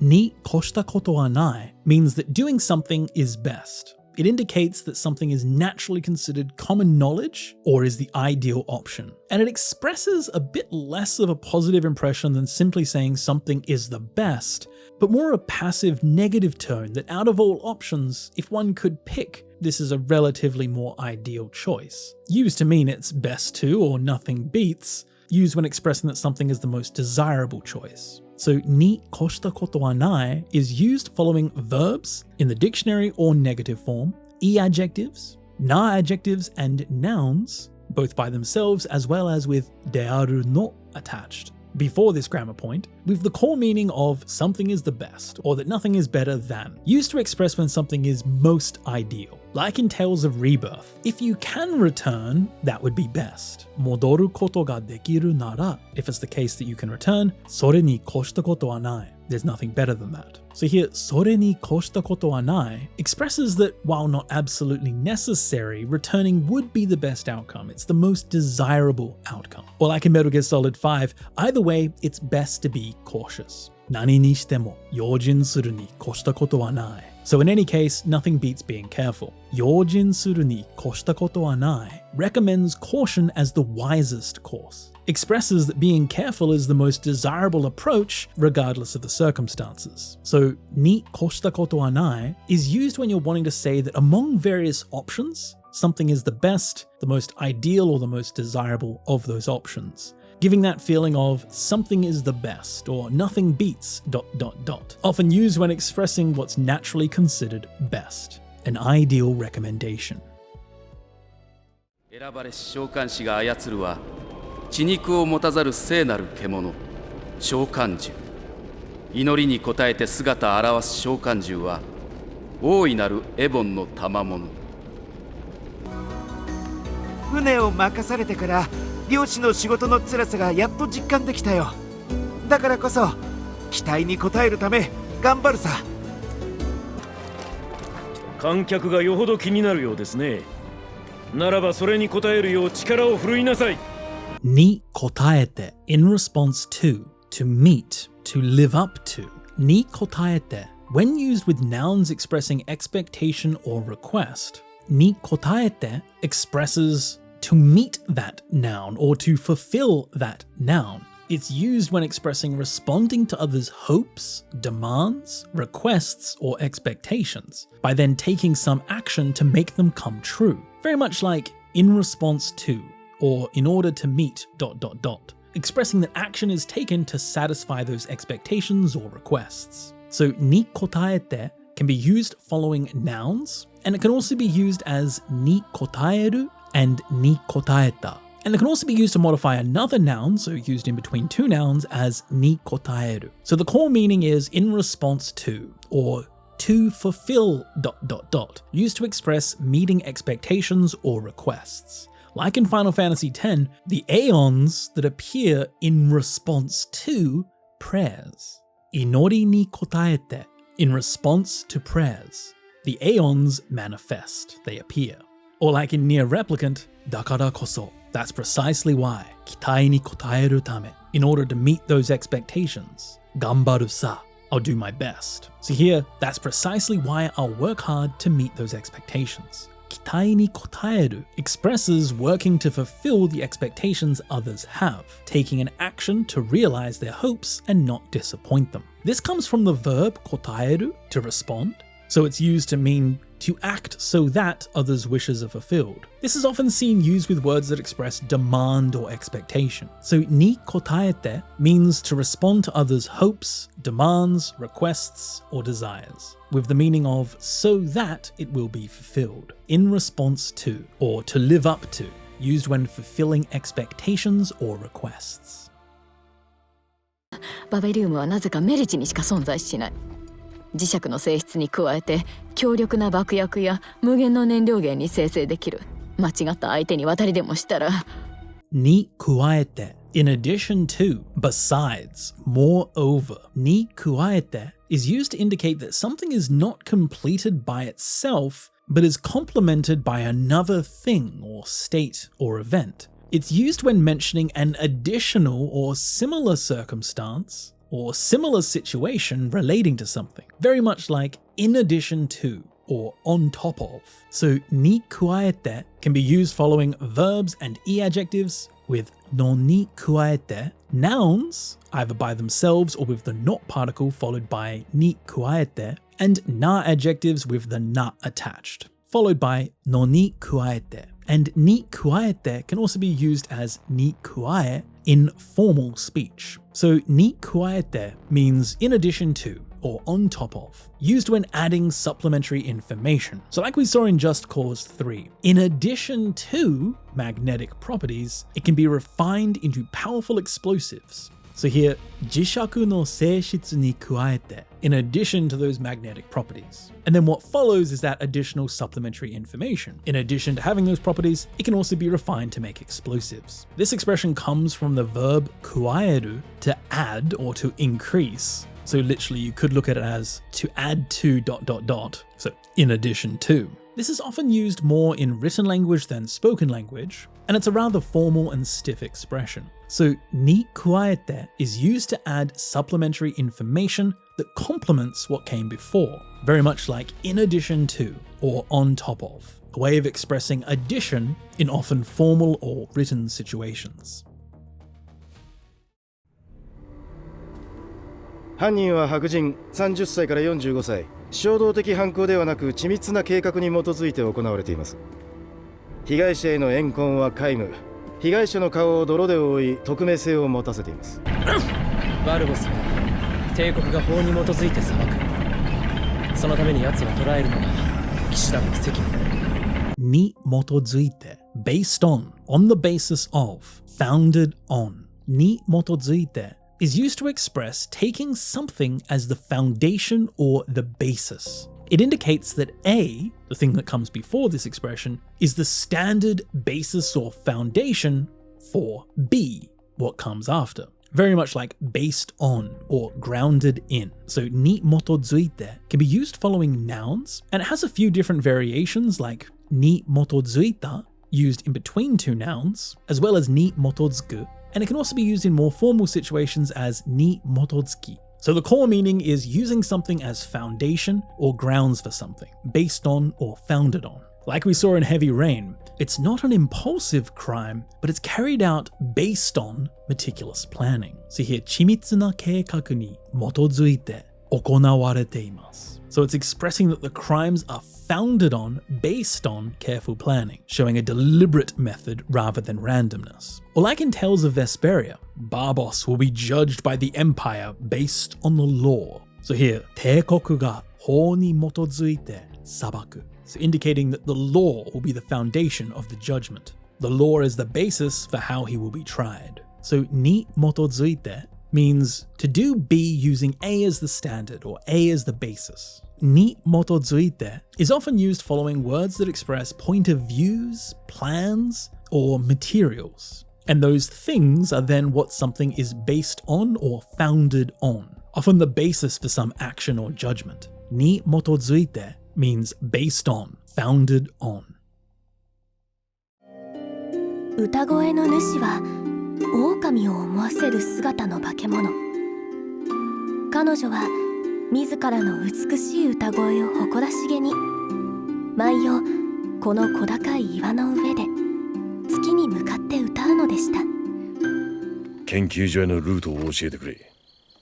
一番安全なのは裏側から侵入するルートね。まずはここからジャングルを北に向かって物資搬送用のヘリポートに出るわ。ヘリポートを越えて北へ行けば大きなクレバスがあるの。奴らステルス迷彩で待ち伏せしていたようだな。だがサイボーグにそんなものは効かない。蹴散らしてやれ。敵の攻撃に向けて弱攻撃を重ねれば攻撃をしのげる。に向かって toward, to face, to head to, directed at. に向かって is an expression that indicates the direction, destination, or target of movement or action. Whether it be a physical movement like heading north, or facing something, facing the moon, or directing actions at someone, like attacking toward enemies. に向かって shows where something is oriented or aimed, very much like toward or facing, showing that direction or target. So に向かって can be used following nouns, with some variations being に向けての, when then followed by another noun, and it can also be used formally as 向け, に向け. So the core meaning is toward or facing, used with some direction or target. Like we saw in Usotsuki Hime, she would sing every night proudly with her beautiful voice from atop the slightly elevated rock hill, facing the moon. So here, 月に向かって facing the moon, 歌うのでした they sang. So here, 月に向かって expresses where they're physically facing while they sing. Or like in Metal Gear Solid 3, まずはここからジャングルを北に向かって So first, from here, head north through the jungle. So 北に向かって indicates that direction of movement, going toward the north. So に向かって is used to indicate the destination or target of movement, position, or action. It's commonly used with nouns that express goals or aims, destinations, directions, or even people. に向かって expresses direction, orientation, or targets of actions. It means toward or facing. シールド、ブーメラン、爆弾、弓矢など武装も豊富だよ。注意した方がいいね。兵器は状況に応じて適切に運用できてこそだ。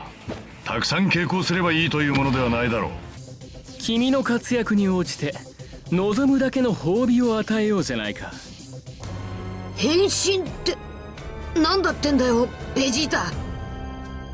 宇宙人の中にはごくたまに必要に応じて姿を変えるやつがいるんだ。カムフラージュのためや平常時に余計なエネルギーを消耗させんためにな。に応じて depending on, in accordance with, in response to.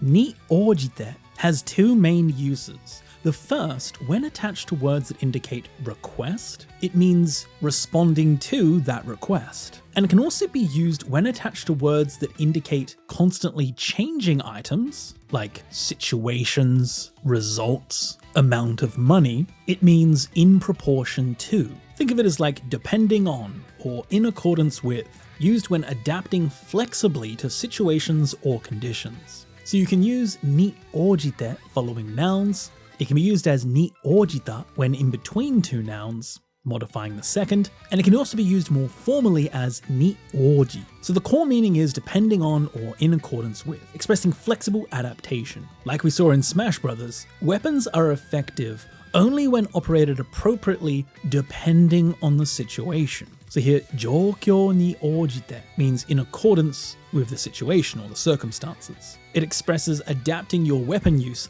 flexibly based on those changing conditions. Like in Akiba's trip, depending on your achievements or your performance, I'll give you as much reward as you desire. So here, katsuyaku ni ojite indicates that this reward changes proportionally based on your performance. It adapts in accordance with the results. So ni ojite, you might get confused with a similar looking piece of grammar, ni kotaete, which actually use the same kanji. But these have a different meaning. Ni kotaete, as we saw previously, is used to fulfill an expectation. So it has more of a nuance on trying to realize someone else's hopes or wishes. Whereas ni ojite is more like responding to something and adapting according to the requests and the conditions. So ni ojite expresses flexible adaptation to conditions or a proportional response to something, meaning depending on or in accordance with, in response to. 大地よ、受け取れ。この命が帰る時が来た。そして天よ、死に際して名を返そう。私はエルファリア。真の名はフィンブルベトル。Ni saishite, on the occasion of, at the time of, when. Ni saishite means on the occasion of. It focuses on the moment right before or at the timing when an action or event occurs. Very much like on the occasion of, this is often used in formal or written contexts when there's a significant moment or a turning point. So ni saishite can be used following nouns, as well as used in more formal situations with ni saishi. It can also be used following verbs in the dictionary form, and it can be used in between two nouns as ni saishite no, and then followed by the second noun. And ni saishi is the more formal version of ni saishite. And there's even a more polite form, ni saishimashite. So the core meaning is on the occasion of, or at the time of, used to indicate a formal, important moment. Like we saw in Odin's sphere, at the time of my death, or upon death, shini saishite, I shall return my name. So here, shini saishite marks the specific crucial moment, at the time of death, when this important transition occurs. So ni saishite is an expression that focuses on the moment right before or at the timing when an action or event occurs. Used in formal situations, which is similar to ni atatte, which sounds softer than ni saishite, and as we saw previously is used in the context of focusing on preparation or readiness. Ni saishite marks the formal, important occasion or turning point, meaning on the occasion of, or at the time of. なぜいかにレネギスといえどあれだけのことを一月かそこらで行うことはできまい。長期にわたる準備とそれに先立つ目的があったはずだ。Ni sakidachi, before, prior to, in advance of.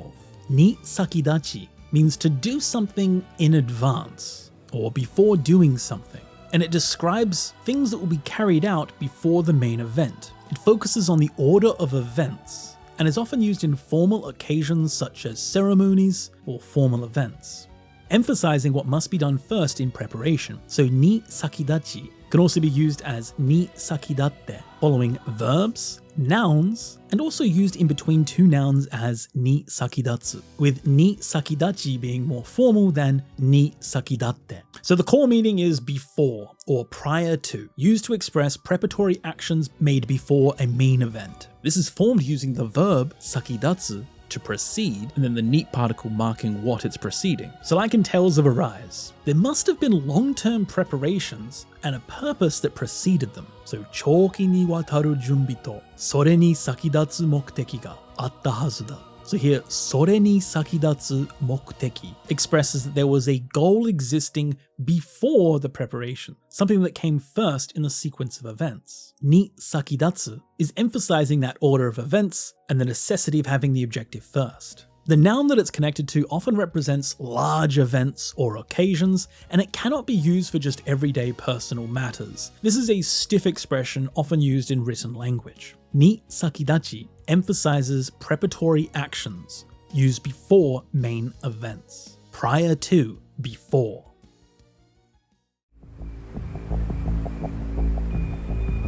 ま、俺のことはいいんだ。どっちにしろ東洋様がいねえのに城勤めしても意味がねえ。だが東洋様を殺したやつだけは許せねえ。お前のことだよ、坂本龍馬。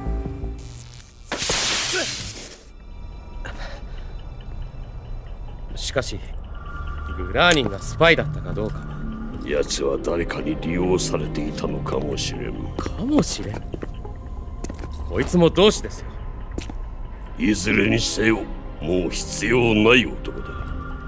Ni shiro, even if, regardless. Ni shiro is a slightly more formal version of ni shitemo, which means even if or regardless of, used when presenting situations where the outcome or judgment remains the same regardless. So ni shiro can also be used as ni seo, which can be used following verbs, e-adjectives, and na adjectives and nouns, either by themselves or with dearu following, and then follow ni shiro with the rest of the phrase. It can also be used as ni shitemo and ni shitatte, with the least formal being ni shitemo and then getting more formal with ni shiro and ni seo. So the core meaning is even if or regardless of, used when some outcome is unchanged despite the condition. Like we see in Ryuga Gotoku Isshin, dochi ni shiro, either way, or regardless of which. There's no point at serving at this castle without Toyo-sama. So here, dochi ni shiro expresses that regardless of which choice is made, the conclusion remains the same. Without Toyo, serving at the castle is meaningless. The outcome doesn't change. Or like in Metal Gear Solid 3, izure ni seo, mo hitsuyou nai otoko da. So in any case, or either way, he's a man we don't need anymore. So here, izure ni seo indicates that regardless of whether Grunin was a spy or being used, the conclusion is the same. He's no longer needed. So ni shiro and ni seo mean even considering that, often then followed by the speaker's assertion, judgment, or feelings of dissatisfaction, which is very commonly used with words like tatoe, even if, dochi ni, which way, or izure, anyhow. So ni shiro expresses that conclusions remain unchanged regardless of conditions. A more formal version of ni shitemo, even if, either way, regardless of.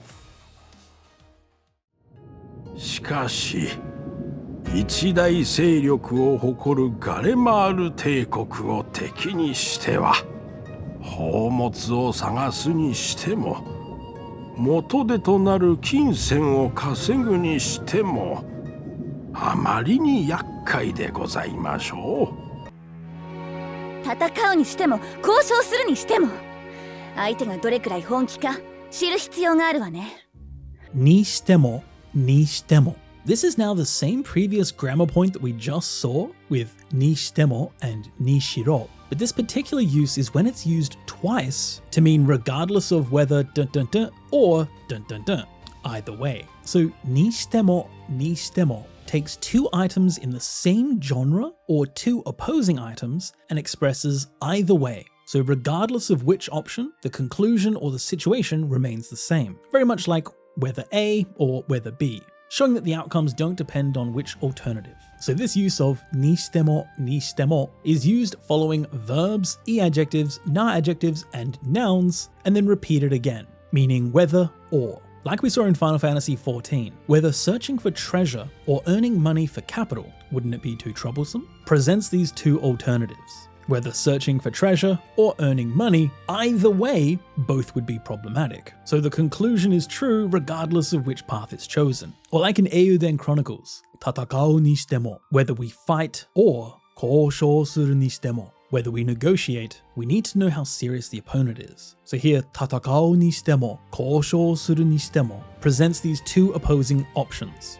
and states that regardless of which is chosen, it doesn't change the fact that understanding the opponent's seriousness is necessary. So here this grammar point means in case of A or case of B, the result is the same. And just like using this grammar point once, it can also be replaced with the previous seen grammar points of ni shiro or ni seo, which increase in formality. You can also use this to combine affirmative and negative, regardless if something is or regardless if something isn't. So ni shitemo presents alternatives, while showing conclusions remain unchanged, meaning regardless of whether dun dun dun or dun dun dun, used to express a conclusion that doesn't change based on the circumstances. Either way. 多分そうじゃないかと思ってました。でも、間宮結衣が痴漢被害者だったことはご存じなかった。だってまさかそんな。先生にしたらありえない偶然ですよね。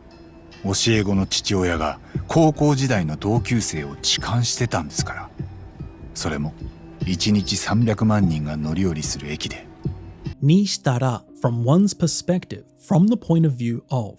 にしたら means to take a certain position or standpoint and see. This is used with nouns that express people to speculate on someone's thoughts from their viewpoint. This cannot be used to refer to the speaker's own viewpoint. Think of it very much as from someone else's perspective or from that person's view, imagining how situations appear from another person's standpoint. So にしたら is used following people nouns, and it can also be used as にすれば and にしてみたら, with the core meaning of from that person's perspective or in that person's view, speculating on another's viewpoint. Like we saw in Lost Judgment, from your perspective, it must be an unbelievable coincidence, right? 先生にしたら from sensei's point of view, ありえない偶然ですよね. So here, 先生にしたら expresses imagining the situation from the teacher's viewpoint, speculating on how shocking this coincidence must be to them, given their position in relationships to everyone involved. にしたら is used when speculating and stating thoughts from that person's standpoint or position, often with what comes before it describing a person, with the second part making some sort of guess, expressing a hypothetical situation. And just remember, you cannot use it with yourself and your own viewpoint, so you cannot say 私にしたら from my point of view. You can't say that. In that case, you would want to say 私としては as for me or from my standpoint. So にしたら speculates on situations from another person's perspective, imagining how things appear to others, not used with your own perspective. にしたら means from one's perspective or from their point of view. 先のことといえば、これからの道のりについてだな。私たちはこの滝に沿って高原を下り、港町ラタへ向かう。悪く思わないでね。それが持ち主のいない体を持たされた私たちの仕事なの。私たちの長い人生は人間たちの意志に沿って他人の人生を制御するためにしか存在しない。に沿って along with, in accordance with, following. に沿って expresses movement along something physical, like a river or a street, or following sequences like procedures or manuals. Very much like along something, or in accordance with something, often used with physical paths or conforming to certain guidelines. So に沿って can be used following nouns, with quite a few different variations. It can also be used as に沿い, に沿う, and に沿った, particularly when used when connected to another noun. So the core meaning is along, or in accordance with, following or conforming to something. Like we saw in visions of mana, used with a physical path, この滝に沿って, following this waterfall, or along this waterfall. So this expresses that physical movement along the path of the waterfall. Or like in near replicant, used to mean in accordance with, 人間たちの意志に沿って, in accordance with humans' will, or following humans' intentions. So here, 意志に沿って expresses conforming to or following humans' will. Their existence serves to align with and fulfill human will. So に沿って means to follow something. It's a formal expression, whether that thing that it follows be a physical path or conforming to something, like guidelines. It expresses along or in accordance with, when moving alongside something or aligning with some plan or intention. 私がローゼンカスターだ。この刑務所の所長である。確かに悪人面だ。お前たちはドラクシルのスパイだということだが、それに相違ないか。濡れ衣だ。私たちはやっていない。話を聞いてくれ。お前はまさしく運命の囚われ。近い将来その身に破滅が待ち受けているに相違ない。に相違ない。Without a doubt, certain, must be. に相違ない conveys the speaker's firm conviction that they're sure that something must be the case. It must be the case, I'm sure. This is used in formal written Japanese, used to express strong certainty about something. So ni soi nai can be used following verbs and e adjectives, as well as na adjectives and nouns by themselves, or with dearu following, with the core meaning being it must be, or without a doubt, expressing firm conviction. Like we saw in Rogue Galaxy, I heard you're spies for Draxel. Is that not so? Or is there no doubt about that? Sore ni soi nai ka asks for confirmation of certainty, questioning whether there's any doubt of them being spies. Or like in Persona 5, in the near future, there's no doubt that destruction awaits you. So here, ni soi nai expresses the speaker's absolute conviction about the protagonist's fate. They have no doubt whatsoever that destruction is inevitable. Here emphasizing the certainty of his grim future. So ni soi nai can be rephrased as ni chigai nai, without doubt or surely, which is more commonly used in modern Japanese, with ni soi nai being more formal, often appearing in legal documents or official statements. It expresses a strong certainty or conviction about judgments or conclusions based on evidence or reasoning. And the nai part can also be used in polite speech as arimasen or gozaimasen. So ni soi nai expresses firm conviction and certainty. It must be, without a doubt, I'm sure. ガッツ、お前は俺についてこい。今はほんの一歩に過ぎない。鷹の段も、戦場でのいくつかの勝利も、ほんの手始め。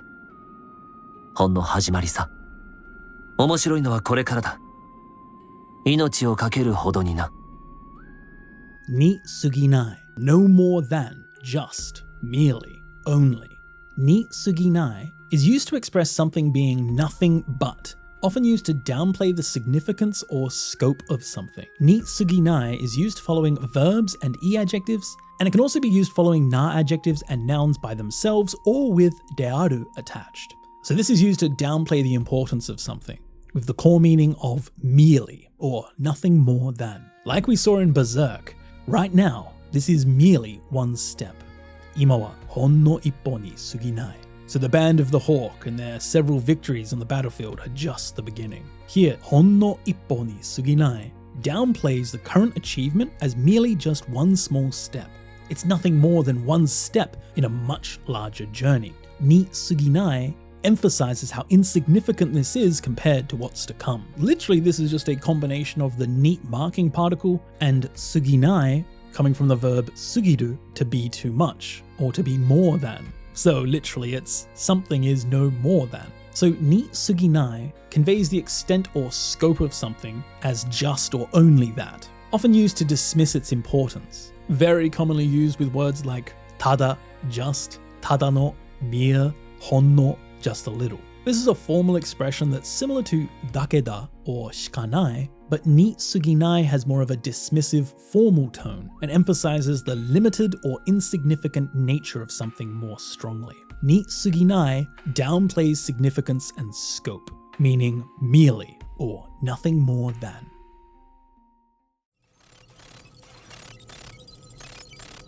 ようこそコギトエルゴスム号へ。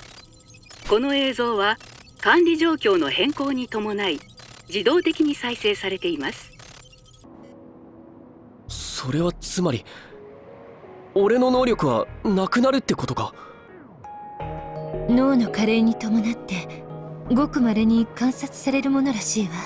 に伴って as, due to, along with, accordingly. に伴って is used with expressions showing change and indicates that that change expressed before accompanies the change expressed after. It's used to state large-scale changes, not really personal matters. Think of it like along with or accompanying, showing that one change occurs in conjunction with another. So ni tomonatte can be used following nouns by itself as either ni tomonatte, ni tomonao, or ni tomonai. And it can also be used following verbs in the dictionary form with the not particle attached. So the core meaning is along with or accompanying some sort of concurrent change. Like we saw in Live Alive, this video is being played automatically in conjunction with changes to the management situation. So here, 状況の変更に伴い expresses that the video playback occurs as an accompanying result of the situations, the management changes. This brings about another change, the automatic playback. The ni tomonai shows these changes are linked and occur together as a part of the same process. Or like in Scarlet Nexus, it seems to be something that's observed extremely rarely, accompanying or along with the aging of the brain. So here, no no kare ni tomonatte shows the phenomenon occurs in conjunction with that aging process, together with the aging of the brain. So A ni tomonatte B is used following expressions that express change, or the start of some development or progress of something. This is a formal written style expression that's generally used with large-scale changes, not personal matters. Ni tomonatte means along with, accompanying, used to express in formal speech concurrent changes. 国王陛下はもう少し王太子殿下に配慮があっても良いと思いますが、何かにつけ厳しすぎます。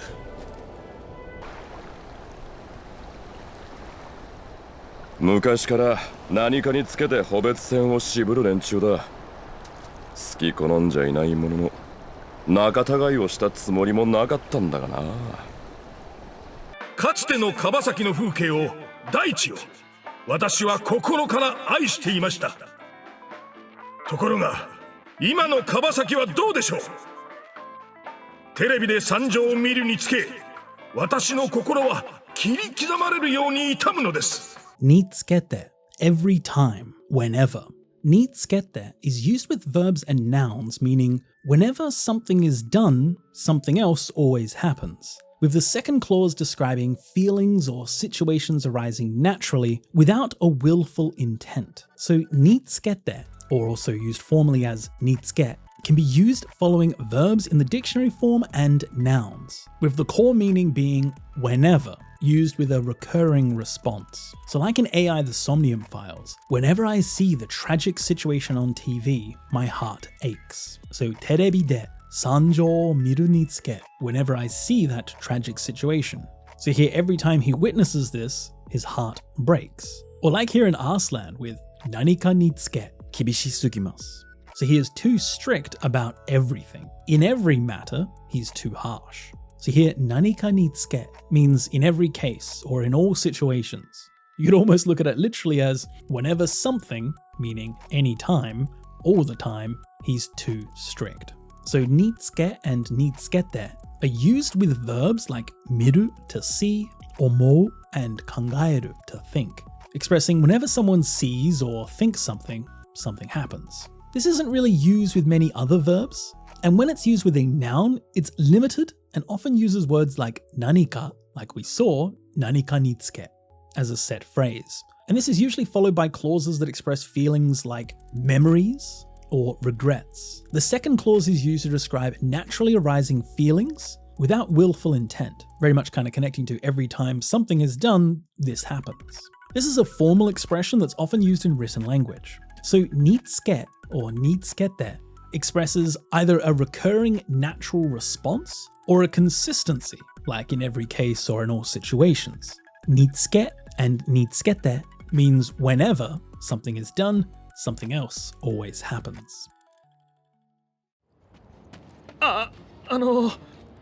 現在緊急事態につき、こちらは通行禁止になっています。すみません。もっと堂々とせんか。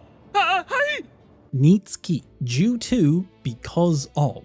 につき is used to explain reasons to an audience of unspecified size, often customers or users. This is often used in guidelines, in notices, letters, and other documents, as well as during conversation in formal settings. Think of this as due to or on account of, used to provide formal explanations for situations or restrictions. So nitsuki is used following nouns, used to express a formal reason or explanation, like due to or because of. Like we saw in Final Fantasy VII Remake, due to the current emergency, passage here is prohibited. Genzai, Kinkyu Jitai Nitsuki. Due to the current emergency, you can't pass here. So here, Kinkyu Jitai Nitsuki formally explains the reason for the restriction, on account of or due to the current emergency. So nitsuki is used to explain reasons to audiences like customers or users, often seen in notices and letters and documents, and very commonly seen used in expressions like koji nitsuki, due to constructions, tsukou dome, the road is closed. It's somewhat similar to no tame, due to, but nitsuki is more formal and stiff. So nitsuki provides a formal explanation for situations or restrictions, used when officially stating something, meaning due to, on account of, because of. 教令会のヤクザをさらえだと？殺すんじゃなくか？その通りです。報酬は一人につき1億。Nitsuki, per or each. So this is now a different use of nitsuki that we saw previously, and this use is used when connected to words expressing quantity, with the core meaning being per or for each, used to express some rate or ratio. Like we saw in Judge Eyes, hoshū wa, the reward is, hitori ni tsuki, per person, 1億, 100 million. So here, hitori ni tsuki specifies the rate. Per person, they get 100 million yen each. So here, nitsuki makes it clear that each person receives this amount individually rather than a total sum. It explains that the amount that comes afterwards is given per the noun that comes before it, 100 million yen per person. So this use of nitsuki means per. It's an expression used for rates, ratios, or per unit measurements. Very common in business transactions, official notices, or even pricing, or as we saw, hitori nitsuki, per person. This use of nitsuki specifies rates or per amount units, used when stating the price of something or the ratio of something. Per or for each. 104期訓練兵は3年にわたって巨人と戦うためのありとあらゆる術を叩き込まれた。Ni watatte, throughout, over the period of, across, spanning. Ni watatte describes a state extending the entire scope of some action, behavior, or situation, implying that such a state is not limited to a small scope, but rather extends beyond it. This is often used with words or phrases that express some period of time, a number of times, or a range of places. Very much like spanning or throughout, used to emphasize extensive duration or scope of something. So ni watatte can be used following nouns, also used more formally as ni watari, and it can be used to modify another noun that follows with ni watatta and then that noun. So the core meaning is spanning or throughout. Like we saw in Attack on Titan 2, throughout those 3 years, or over the course of 3 years. 3年にわたって. So over those 3 years, they were drilled in every possible technique for fighting titans. So here, ni watatte stresses that the training spanned those entire 3 years, expressing some intensive or prolonged preparation. This is often used in written and formal speech. So ni watatte describes a state extending the entire scope of some action, behavior, or situation, often used with large periods or numbers, meaning spanning or throughout, over a period of. ビッグボスの遺体を要求したのは同族を救うためだとでも言うのか。兄弟同士はこうなさない。それにもかかわらず助け合うのはなぜだか知っているか。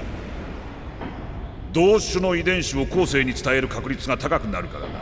にもかかわらず, despite, in spite of, although. So now we have ni mo kakawarazu, So this is followed by clauses that express that situations are quite different than what would have been normally expected. Think of it like despite or in spite of, used to express unexpected contrary outcomes. So here, nimo kakawarazu is used following verbs and e adjectives, as well as na adjectives and nouns with dearu attached. And it can also be used at the beginning of sentences. So the core meaning is despite or in spite of, used when there's an unexpected contrary result.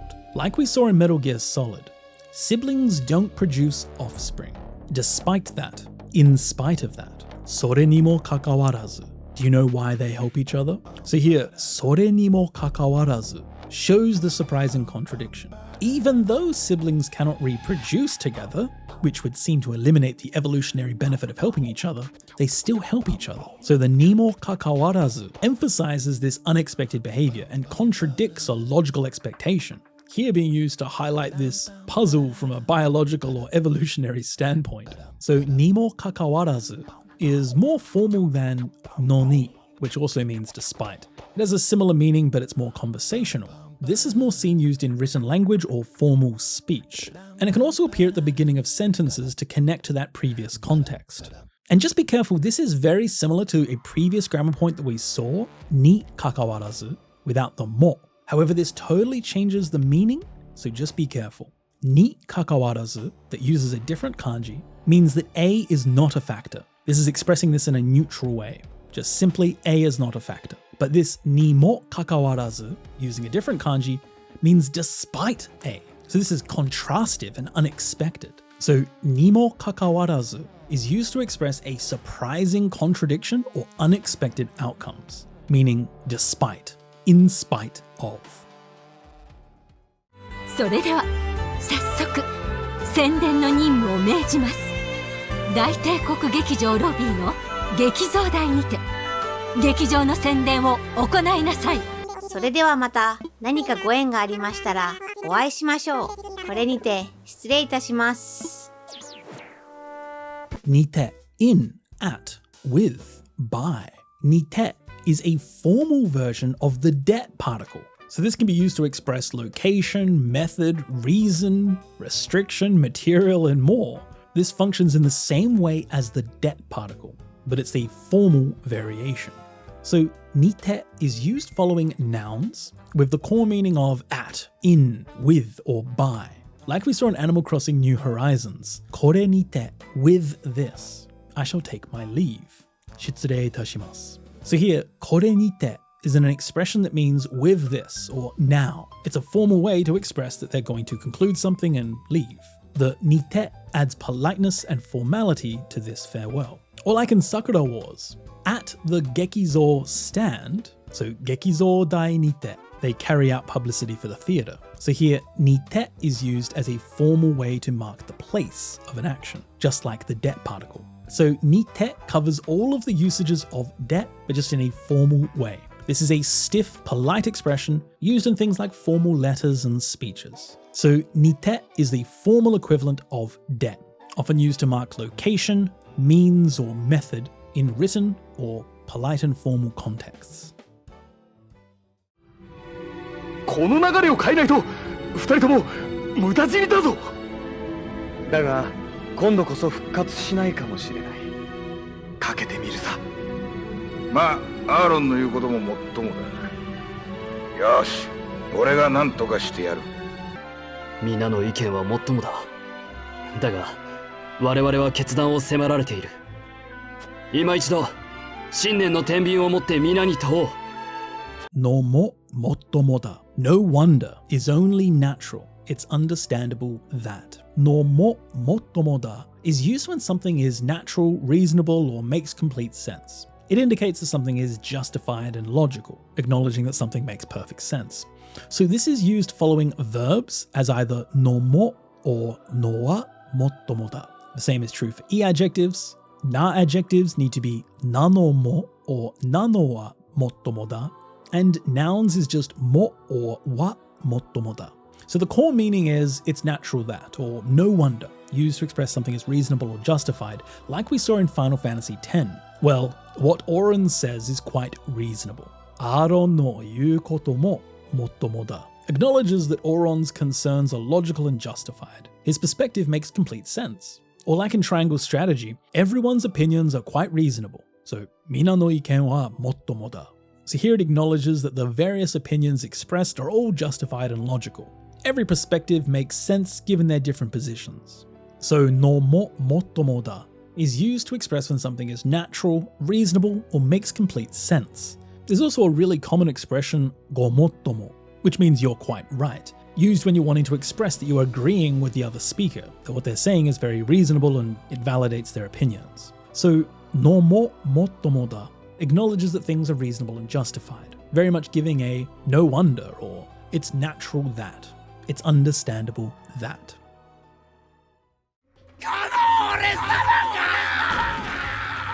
You win!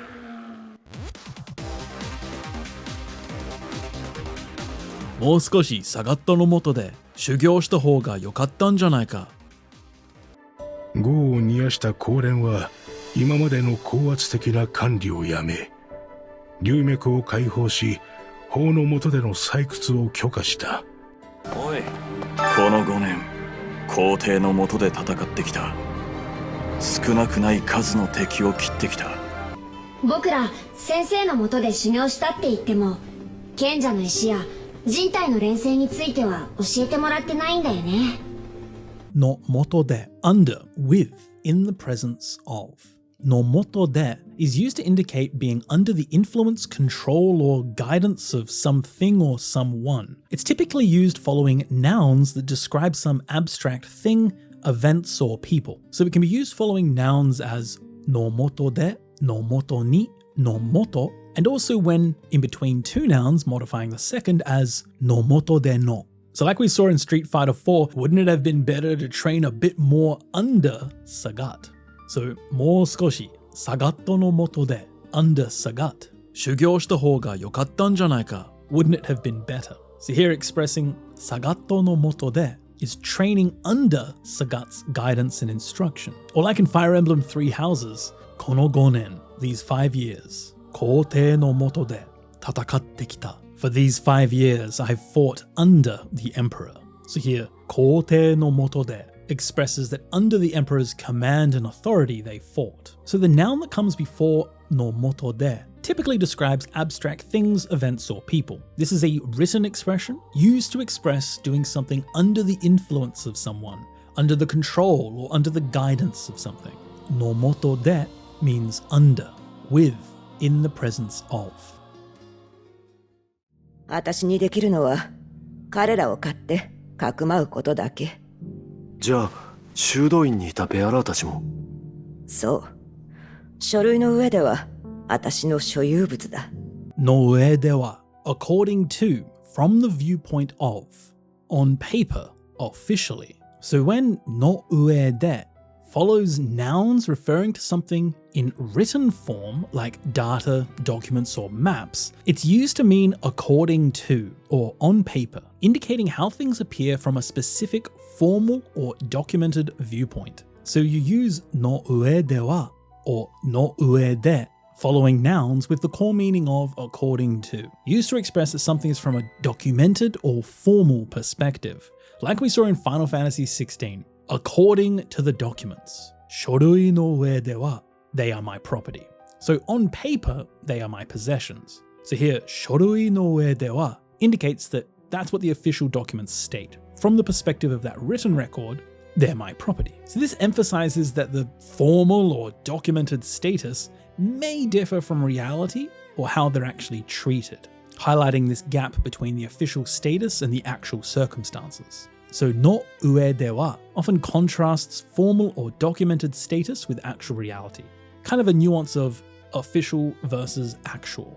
No ue de wa describes how things appear from official written viewpoints, potentially different from reality, according to or on paper.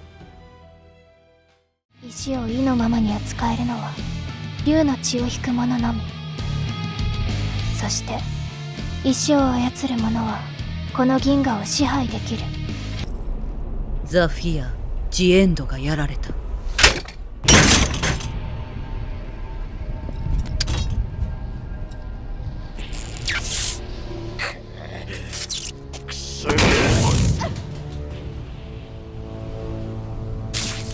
アメリカの犬め。残るはザ・フューリーのみか。伝説のコブラ部隊がいともたやすく。Nomi, only, nothing but, just. Nomi is used to restrict something to just one thing, used in formal language with a written tone. Nomi means only or nothing but. So this can be used following nouns, as just nomi, with a particle in between the noun.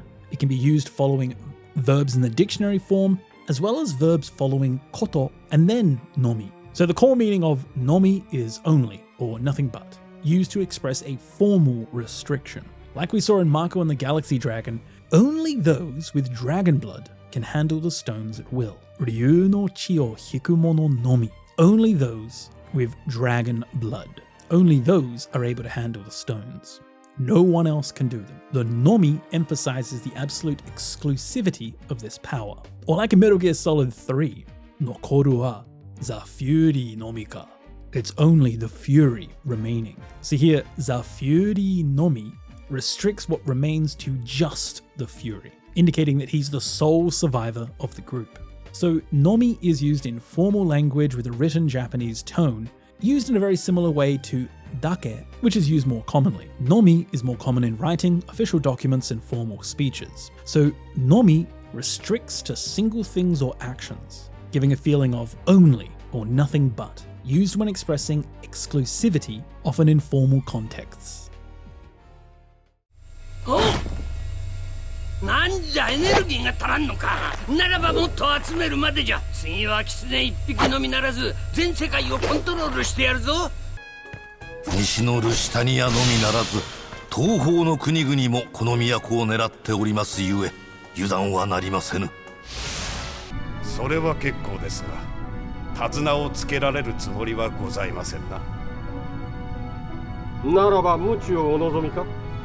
つまらぬ意地は貴殿のみならずエルガをも滅ぼすことになる。Nomi narazu, not only, besides, as well as, moreover. Nomi narazu indicates that the scope of the subject extends much further, adding one thing to another, meaning not only this, but also. So nomi narazu can be used following verbs and e-adjectives by themselves, na-adjectives and nouns by themselves, or with dearu attached, giving the core meaning of not only, but also. Like we saw in Sonic Colors. Next time I'll control not only that fox kid, but also the entire world. So kitsune piki nomi narazu, not only the fox kid. So here extending the scope beyond just the fox to include the whole world, adding a much larger target beyond the initial one. Or like in Arslan, nishi no Lusitania nomi narazu. Not only Lusitania in the west, but also the eastern countries are targeting the capital.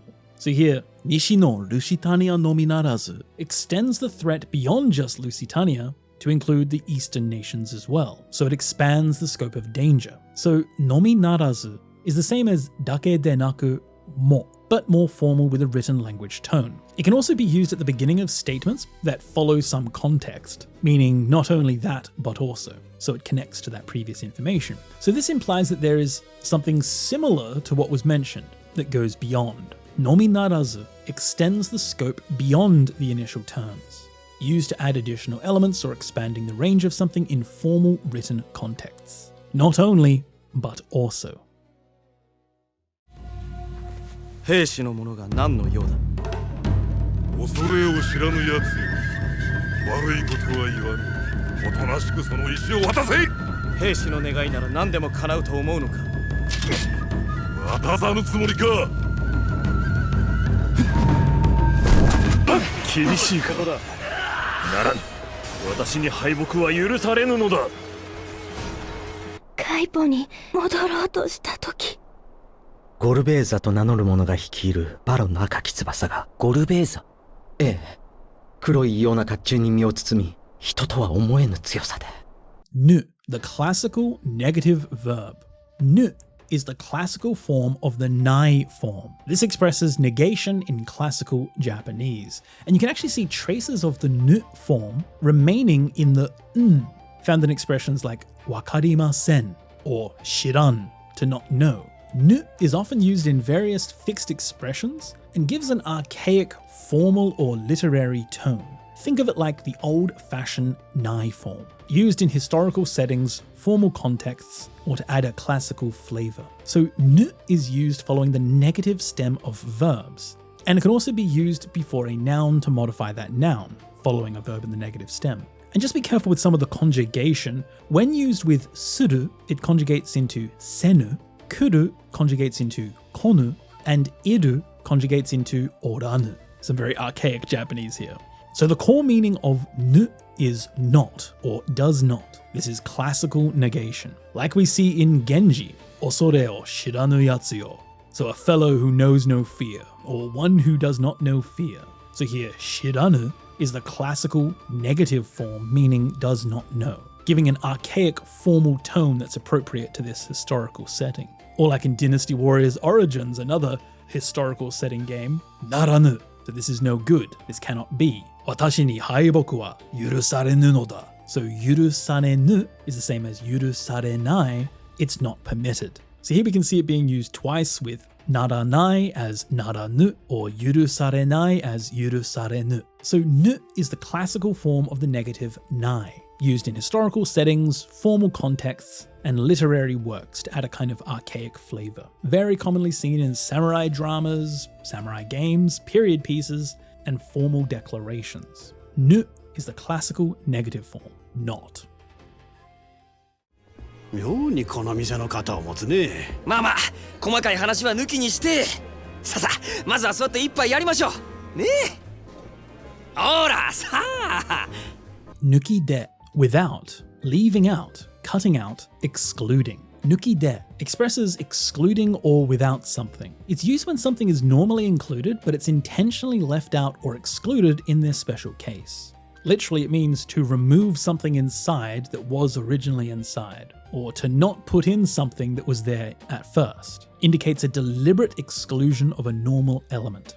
So nuki de can be used following nouns, and there's a whole bunch of different variations you can see this expression being used. It can be nuki de wa, nuki de, nuki ni wa, nuki ni. You can follow a noun and then the o, or the noun and then a wa particle with nuki ni shite wa, nuki ni shite, nuki to shite wa, nuki to shite, and even just nuki no when modifying another noun, or even noun wa nuki de. But the core meaning is just without, leaving out. It expresses a deliberate exclusion of something. So like we saw in Yakuza 0, leaving out the details or without the nitty-gritty. Komakai hanashi wa nuki ni shite. So here, komakai hanashi wa, as for the detailed conversation, nuki ni shite. Let's leave it out. So here using nuki ni shite suggests that they would skip all the specifics that would normally be discussed and get right to the point. So it indicates deliberately omitting something in favor of getting right to the main action. So nuki de indicates deliberate exclusion, used when intentionally omitting things that are typically included, meaning without, leaving out, cutting out, excluding.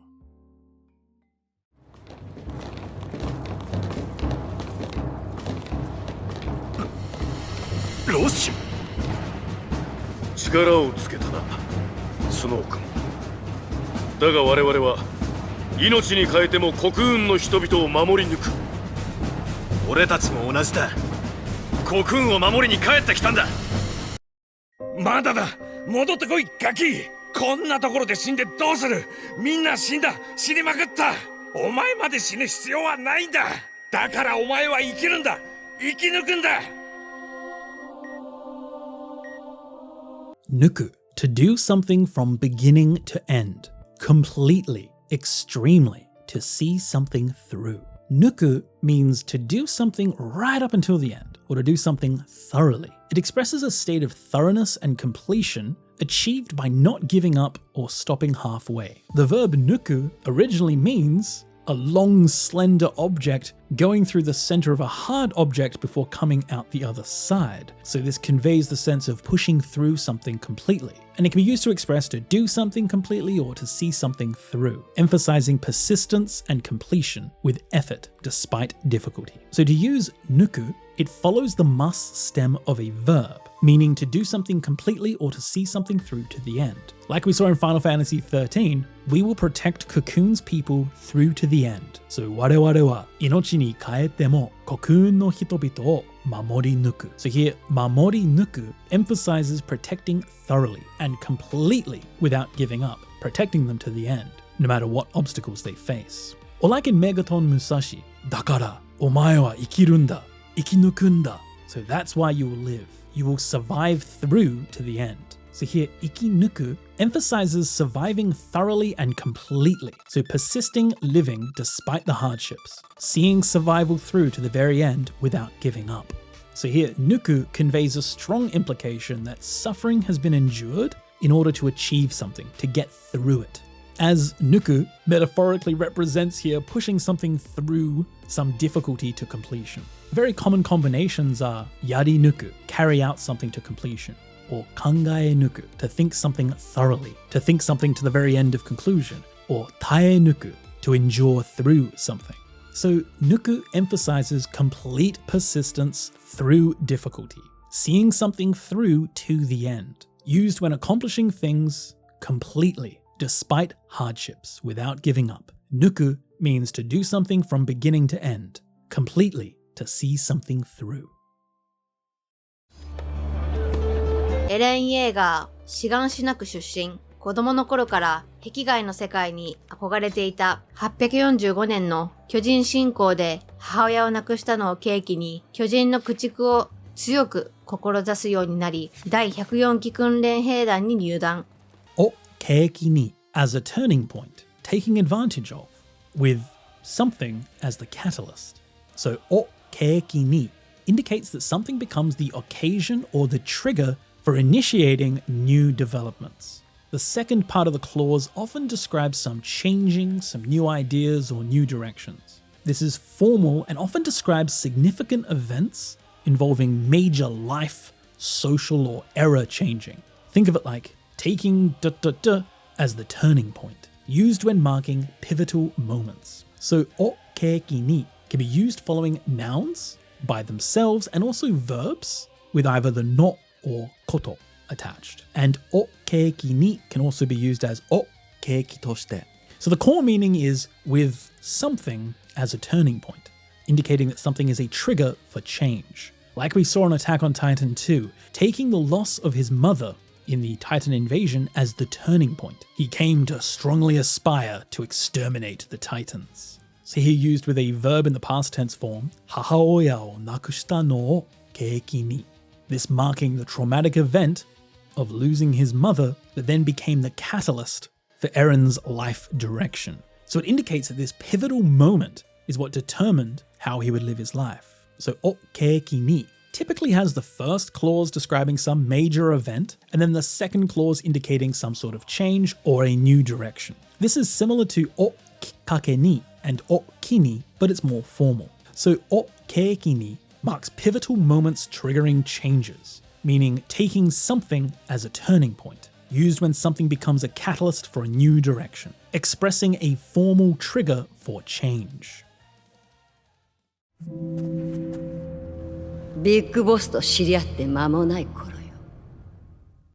1964年、ソ連領内で開発されていた新兵器をめぐって、私は CIA のスネークイーター作戦に協力することになった。あるエージェントをサポートするのが私の任務だった。そのエージェントというのがスネーク、後のビッグボスだった。をめぐって concerning in regard to をめぐって describes disputes, conflicts or confrontations occurring around a topic. It focuses on matters that generate discussion, debate or conflict. Think of it as concerning, used when highlighting issues at the center of disputes. So をめぐって can be used following nouns, also used as をめぐり in more formal speech. It can be used as をめぐる when connected to another noun, and it can also follow verb plus かどうか and then followed by をめぐって. So the core meaning is concerning, used with disputes or conflicts. Like in Metal Gear Solid 4, in 1964, concerning new weapons being developed within the Soviet territory. So here, 開発されていた新兵器をめぐって indicates that the weapon's being developed with a focal point of conflict and the issue driving the entire mission, concerning the development of those weapons. Unlike について, which also means about and regarding, you can't use it to just generally mean about. Like 経済をめぐって研究しています. You can't say that to research about the economy. You can't use it this way, where you could if it was について. 経済について研究しています is totally fine. So をめぐって is used when focusing on matters that generate some sort of dispute, used to mean concerning, when topics become the kind of centers of debate or a confrontation. をめぐって means concerning, in regard to, over, regarding. じゃあ、脚本をもとに読み合わせしていきましょうか。ひとまずは今言った配役で内容を確認していく感じで。それでは。をもとに based on, derived from, using something as a basis. をもとに indicates the source or the basis in which something is created or thought of. It means taking something as a material, a hint, or the basis for creation. So をもとに can be used following nouns, as well as being used as をもとにして, and also をもとにした when modifying another noun, when used in between two nouns. So the core meaning is based on. So like in Blue Reflection, shall we do a table read based on the script? So 脚本をもとに based on the script 読み合わせてしていきましょうか. So here, 脚本をもとに indicates the script serves as the foundation. They'll base their reading activity based on what was written, using that as their reference or their guide. So をもとに indicates a particular thing being the basis for something. It means based on, derived from, or using something as a basis. 自己紹介は済んだか? はい。ここにいない人を除いては。よし、それじゃあ出発だ。普通の手紙だ。住所を除いてはな。住所？古いタイプライターで打ってある。手がかりになるかもな。を除いて except, with the exception of excluding. を除いて is a written formal expression that is used to mark exceptions. This can be used following nouns as either を除いて、を除いては、を除き, and it can also be used in between two nouns as を除く. This is actually just the verb 除く to exclude something, and then the を particle marking what you're excluding. So the core meaning is just except. It's a formal way to show exception or what you're excluding. Like in front mission, except for the people who aren't here.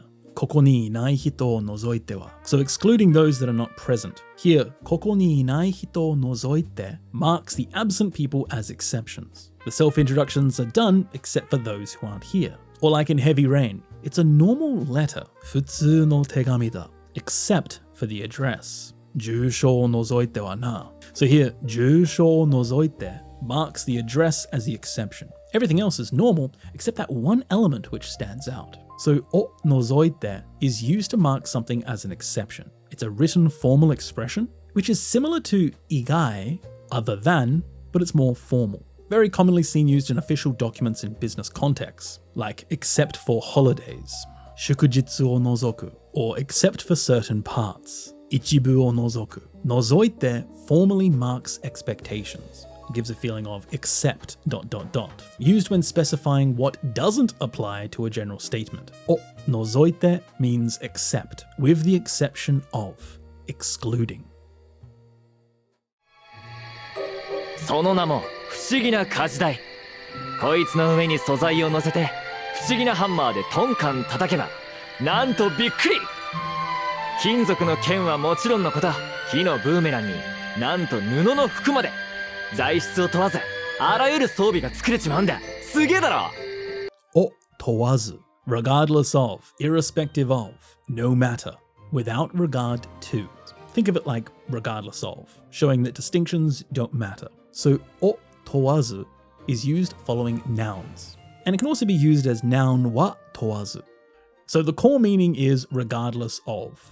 Like we see in Dragon Quest XI, not only metal swords, but also wooden boomerangs and even cloth clothes. Regardless of material, it can make any equipment. So here, zaishitsu towazu indicates that the type of material doesn't matter. Whether it's metal, cloth, wood, doesn't matter.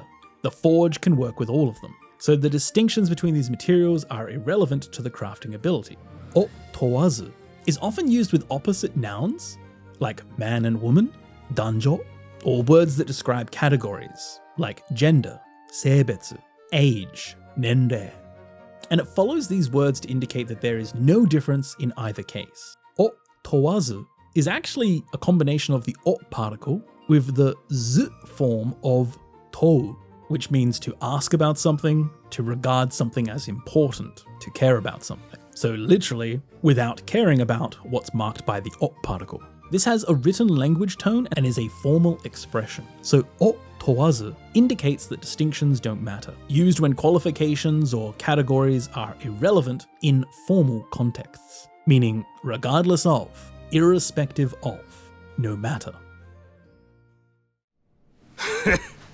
この店はヤクザが仕切っとんのかい。お見苦しくて申し訳ございません。こう見えても堅気です。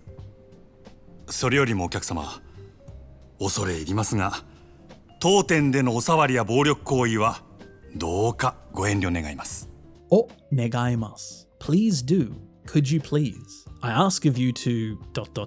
お願いますis a polite expression that's used to ask someone to do something, used in formal contexts. Think of it like please or I ask of you, used to make a polite request. So this can both be used following a verb stem that has either o or go before it, with suru nouns that are normally onyomi readings, normally taking the go reading, and then followed by negaimasu, or even negaemasu ka, negaemasen ka. So the core meaning is please, or I ask that you, used to make a polite formal request. Like we saw in Yakuza 0, please refrain from groping or violent acts in our establishment. So here we see go enryo negaimasu. This is a very polite way to request the customer refrain from this behavior. This is a formal and respectful way to make a clear request about his conduct. Please refrain from doing it.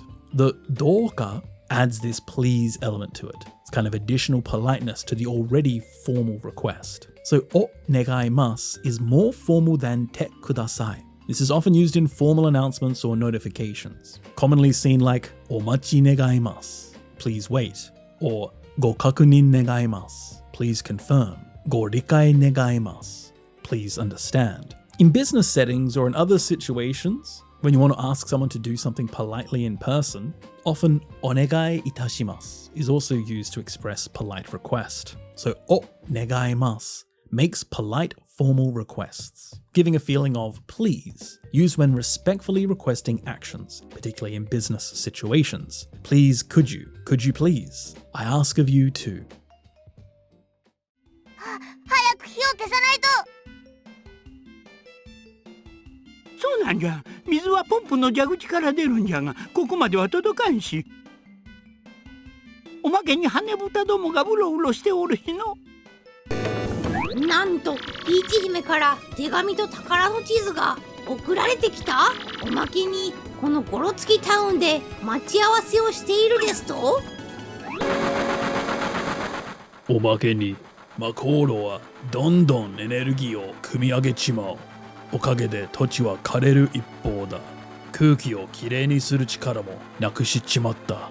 おまけに to make matters worse. Besides, what's more on top of that? So, omake ni is used to add one more item or attribute to several others that are similar. Omake by itself just means something extra, often seen with like freebies you get when you buy something. So this grammar functions as giving something extra on top of something. This is casual and used in spoken language, like what's more or on top of that. Omake ni is used before a phrase with the core meaning of on top of that, often used to add to existing problems. Like we saw in Tomba 2, it doesn't reach this far. And on top of that, those flying pigs are wandering around. So here, omake ni adds another complicating factor. Not only is the water insufficient, but there's also the additional problem of the pigs getting in the way, piling on difficulties. Or like in Paper Mario RPG. What? a letter and treasure map were sent from Princess Peach, omake ni. On top of that, she's arranging to meet in this rogue town. So here, omake ni adds the surprising detail about the meeting location. Not only did she send items, but she's also setting up a meeting in a dangerous place. Adding concern. Omake ni is a casual expression used in spoken language that is similar to some other expressions like sono ue, sore ni, shikamo. Omake ni can be both used for negative situations like making matters worse and neutral or positive situations, just adding additional information. Omake ni is used to add additional circumstances, meaning on top of that, used when piling on information, often making things more complicated. Omake ni means to make matters worse, besides what's more on top of that. おそらくこの時代の王妃の身に何かあったんだわ。だから子孫であるあの子の存在そのものが。エルフの里が襲われた。おそらく全滅だな。なんだあの巨大な兵士は。人でもモンスターでもないが、おそらくは歌うたいの作り出した傀儡だろう。器用な工作しやがって。して叔父上は生きておいでか。おそらくね。Osoraku, perhaps, likely, probably. Osoraku is often used combined with sentence-ending expressions like daro, probably, or ni chigai nai, there's no mistake, used to express a speaker's guess. And it's used when that guess has a strong likelihood or probability. Think of it like most likely or probably, used to express a confident prediction or assumption. So osoraku is used before a phrase, and it can also be used as osoraku wa, meaning most likely or probably. Like we saw in Chrono Trigger, most likely, osoraku, something happened to the queen of this era. So here, osoraku expresses a highly probable supposition about the queen. Based on evidence or reasoning, that's likely what occurred. Or like in Drakengard 3, it's probably a puppet created by the Internas. So here, osoraku wa expresses a likely explanation for what they're seeing. It's a highly probable guess about the giant soldier's origin based on their evidence. This is more formal and certain than tabun. So osoraku is used when the supposition is highly certain. This is a formal expression that indicates a strong likelihood or a high probability of something based on evidence or reasoning, meaning most likely, probably. こんなところに砂船を放り出しておくと、盗賊どもに狙われる恐れがある。いいえ、今は他に優先すべきことがある。セナの症状は感染症の疑いが強いわ。病原を特定できないと町中に広がる恐れがある。恐れがある。It is feared that. There is a risk or a fear that. There is a possibility of. 恐れがある is used to express that there is a possibility of an undesirable event happening. 恐れ is the word for fear or worry or unease. So 恐れがある literally means there is some fear, or there is some concern, or there is some worry. So this can only be used to refer to bad situations occurring, meaning it is possible that some undesirable event will happen. Think of it like there's a risk that, or there's a danger that, often used to express concern about negative possibilities. So 恐れがある is used following verbs and nouns with the not particle attached. So the core meaning is there's a risk that, or there's a danger that. Like we saw in Breath of Fire 4. If we leave the sand ship in a place like this, there's a risk it will be targeted by bandits. So 盗賊どもに狙われる恐れがある。狙われる恐れがある expresses this undesirable possibility of bandits targeting the ship. It's a negative outcome that might occur if they're not careful. Or like in Octopath Traveler 2, Seina's symptoms strongly suggest an infectious disease. If we can't identify the pathogen, there's a risk it will spread throughout town. So, 街中に広がる恐れがある. There is a danger, there is a risk, it'll spread throughout town. So, 恐れがある is used to indicate there's a possibility that some undesirable event will happen. It's a formal expression that's often found in written language, very common in television news, newspaper commentaries, weather reports, and formal warnings. And just remember, this can only be used to refer to bad situations because osore means worry or unease. It cannot be used for positive or neutral possibilities, meaning there is a risk that, or there is a danger that, used to express a negative possibility. 捜索状況、対象はスケリッチおよびノビグラドで確認された。外見に変化なし、灰色の髪、顔に傷跡、他人との接触を避けている。俺は試験が好きなんだ。状況および任務の説明を始める。Oyobi and as well as. Oyobi is used to indicate a set or a series of similar things. This is a written language expression that means the same as the to particle, like noun, to, noun, but it's more formal. So think of it like and or as well as, used to connect items in formal or official contexts. So the core meaning is and or as well as. Like we saw in Witcher 3, the target was confirmed in Skellige and Novigrad. So Skellige oyobi Novigrado de kakunin sareta. So here the oyobi formally connects these two locations, indicating that the target appeared in both places. Oyobi is used here in a slight formal report. Or like in Final Fantasy VIII, Joukyo oyobi Ninmu no setsume o hajimeru. So I'll begin explaining the situation and the mission. So here, oyobi formally connects these two nouns being explained together, both the situation and the mission. It provides a formal listing in a kind of official briefing context. So oyobi is used to indicate a set or series of similar things, a more formal version of the use of to, meaning and. Oyobi connects items or concepts together, used when listing things in formal context, meaning and or as well as. 交通機関は張られている。川沿いを行くが、その前に何か腹に入れよう。2日前、路地裏で目覚めたあの時から、ずっと逃げ回ってろくに食ってない。ろくにない Not well, not enough, insufficiently, hardly, barely. ろくにない is used to express that something is not done to one's satisfaction. It indicates an insufficient completion of actions. So ろくにない can be used with verbs in the negative form, and it can also be used with nouns in the negative form as well as ろくな noun, and then the negative. And when it's attached to a noun, it functions as a na adjective, and it's always used in set phrases with the negative form, meaning not proper X, or not good X, or not decent X. So think of it kind of meaning hardly or barely, or not good, not sufficient, emphasizing that something isn't done properly, sufficiently, or isn't good enough. Like we saw in 13 Sentinels. Since then, I've been constantly running and have barely eaten. あの時からずっと逃げ回ってろくに食ってない. So here, ろくに食ってない expresses insufficient eating. It's not just haven't eaten, but it emphasizes the inadequacy, the lack of proper meals while on the run. So ろくに adds that nuance that eating hasn't been done to a proper or satisfactory degree. So ろくにない is used to express that something isn't done to one's satisfaction, not done enough. And it's always used with negative expressions, cannot be used with positive forms. This is a casual expression that's used in spoken and written Japanese, used to express that something isn't proper or done properly or to a satisfactory degree.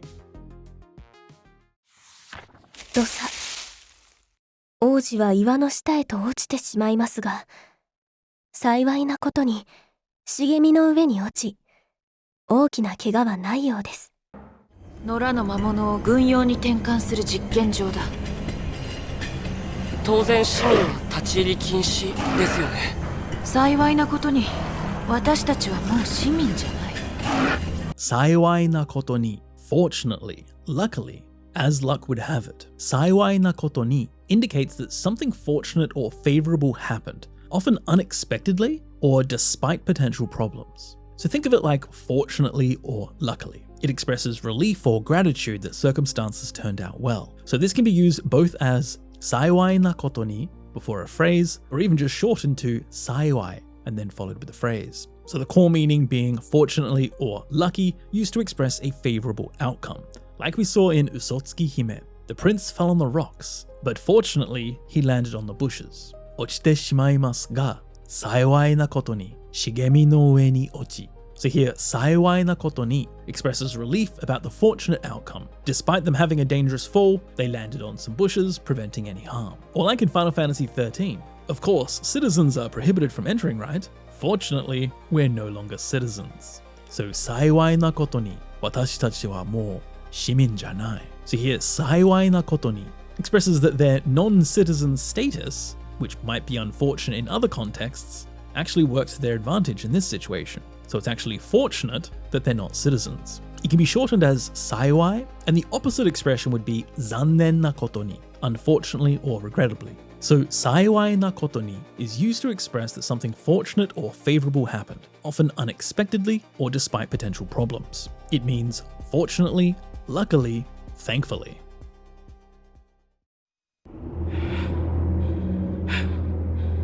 楽園の者が2人いるせいか、魔物が引き寄せられやすくなってるみたいだね。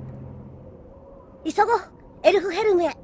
せいか perhaps because, maybe because, possibly because. せいか indicates the speaker suspects something might be the cause or reason for a situation, but isn't completely certain. This combines sei for cause, fault, or reason with ka, the question marker, to express this kind of uncertain reasoning. This is unlike seide, which also tells the reason why something happened. However, unlike seide, seika can be used for both negative and positive outcomes, unlike seide, which can only be used with negative. So think of it like perhaps because or maybe because, used to express uncertain causation or suspected reasons. So seika can be used following verbs, nouns with the not particle, na adjectives with na or datta attached, and e adjectives by themselves. So its core function is to express uncertain causation, maybe because or perhaps because. Like we saw in Berserk Millennium Falcon, perhaps because there are two branded people, it seems the demons are being attracted more easily. So here, futari iru seika expresses the speaker's guess theory about why demons are drawn more strongly, and they suspect it's because there's two branded people here. But this is expressed as a possible explanation rather than a certain fact. The ka adds uncertainty. So seika indicates that the speaker suspects something might be the reason but isn't completely certain, used to make educated guesses about causation without full certainty. It can be used in both positive and negative situations, used to express a suspecting reason without complete certainty about cause and effect. Seika means perhaps because or maybe because. そうですね。正直ちょっと疲れちゃいましたし、残念ですけど帰りましょうか。あ、でもせっかく2人で外に出たんですから、ちょっとだけ寄り道していきませんか？美味しいケーキのお店を見つけたんです。付き合ってください、神山さん。Sekkaku, since we went to the trouble, it would be a waste if, especially. Sekkaku emphasizes rare opportunities or special efforts, expressing either hope to utilize them effectively or regret at their waste. Think of it like, since we went to all the trouble, so it's highlighting a special circumstance that shouldn't be wasted. Sekkaku is used before a phrase to mean since we went to the trouble for some rare opportunity or special effort. It can also be used as a polite refusal, like sekkaku desu ga. It can be used to accept an offer with sekkaku desu kara, sekkaku dakara, sekkaku nanode, or sekkaku dashi, but it's really just expressing going to all the trouble to do something. Like we saw in Sakura Wars, sekkaku futari de soto ni detan desu kara. So since we went to the trouble of going out together, why don't we make a little detour? So here, sekkaku emphasizes that going out together is a special opportunity that shouldn't be wasted. So they should make the most of it by doing something extra while they have the chance. Sekkaku is similar to waza-waza, going out of one's way, but sekkaku focuses more on not wasting opportunities, while waza-waza emphasizes the deliberate effort taken. So sekkaku emphasizes not wasting a special effort or rare opportunity, giving a feeling of, since we went to the trouble of, or it would be a waste if, or especially because. さあ、お姫様、あんたは安全なところへ。いいえ、私も行かせてください。何ももできないかもしれないけれど、せめてみんなと一緒に。Semete, at least, at minimum. Semete is an adverb that indicates the speaker's minimally satisfactory level, expressing the minimum that would be acceptable even though the ideal cannot be realized. It means at least. It's used to express the bare minimum one hopes for when better isn't possible. So semete is used before a phrase, used to express the minimum acceptable level, like we saw in Zelda Breath of the Wild. Semete, minna to issho ni. I may not be able to do anything, but at least, let me be with everyone. So here, semete is expressing the minimum desire. Even if she can't help fight, at the very least, she wants to be present with everyone. It shows that bare minimum she hopes for when she can't achieve more, conveying a sense of desperation to contribute in whatever small way possible. So semete is often followed by expressions of intention or wish, and it conveys resignation that the ideal outcome is impossible, but a minimal substitute would be acceptable. It often carries an emotional weight expressing disappointment or regret. So semete expresses minimum acceptable levels, at least when hoping for the bare minimum, since the ideal isn't achievable. 遅い。作戦終了次第、直ちに報告に来るのは基本だぞ。ああ、頼む。僕はこのなでしこさんのタブレットを持っていく。情報を得次第連絡をくれ。Shidai, as soon as, dependent on, immediately after. Shidai is a formal piece of language that expresses an action indicated by a verb before it or implied by a noun before it is a prerequisite for another action. It means soon after ... has been completed, as soon as, indicating immediate subsequent action after completion. Shidai can be used following the must stem of verbs as well as nouns, with the core meaning being as soon as or immediately after, expressing a prerequisite for the next action, like we saw in Valkyria Chronicles 4, as soon as the operation ends. So sakusen shūryō shidai. As soon as the operation ends, it's fundamental to report immediately. So here, sakusen shūryō shidai indicates that reporting should happen immediately upon mission completion. As soon as one action finishes, the next must follow. Or like in Buddy Mission Bond, jōhō e shidai. Renraku o kure. So as soon as you obtain information, contact me. So here, jōhō e shidai is used with the must stem of a verb expressing that contacting should happen right after getting that information, expressing immediate action upon completing the first step. The first half expresses events occurring as a natural progression, with the second half indicating the intentional action by the speaker or urging someone what to do next. This cannot be used to refer to spontaneously occurring events or actions, and it's never used with the past tense in the second clause. So shidai is used to express immediate subsequent actions, used when one action triggers the next in formal contexts, expressing prerequisites and sequences. Shidai means as soon as or immediately after. 騎兵を19機も準備できたわ。戦闘シミュレーターでもいい結果だった。だが敵も同じままだという保証はない。勝てるかどうかは結局運次第だ。で、仕事の内容は生きて帰れるんでしょうね。本人が直接お前に説明したいとさ、1対1でな。プレッシャーをかけるつもりじゃないけどよ、うまくいくかどうかは全てお前次第だ。Shidai da and shidai de. So this is now another use of shidai, meaning depending on, so, or it depends on. This is used with nouns to express that things vary according to that noun, or are influenced by that noun. So this is used following nouns as either shidai da or shidai de, with the first clause that comes before it showing the deciding factor that controls the outcome, and the fact that results will change based on that factor. So the core meaning is it depends on noun, or it is determined by noun, like we saw in 13 Sentinels. Kateru kadoka kekkyoku un shidai da.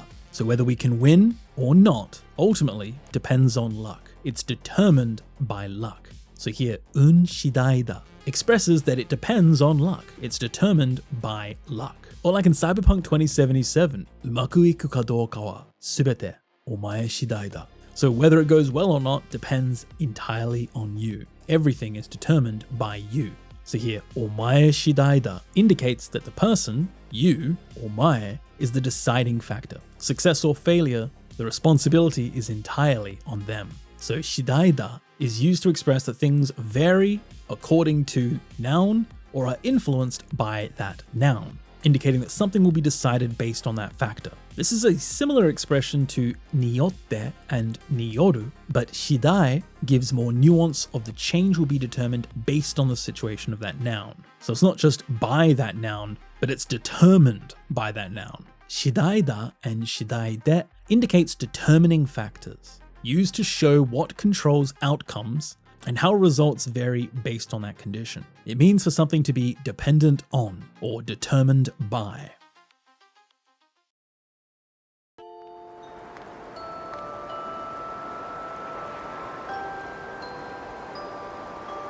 Kono keshiki, yume de unasare sou da wa. 大丈夫よ。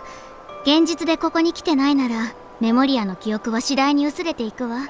Shidai ni. This is now the final expression using shidai. Shidai ni is used to express gradually progress into a state, in order, or little by little. Shidai ni indicates that a state or situation changes or progresses little by little, showing small changes over time. Think of it like gradually, showing that slow progressive change. So shidai ni is used before a phrase to express that progressive change, like we saw in One Piece Odyssey. If you didn't actually come here in reality, the memoria memories will gradually fade.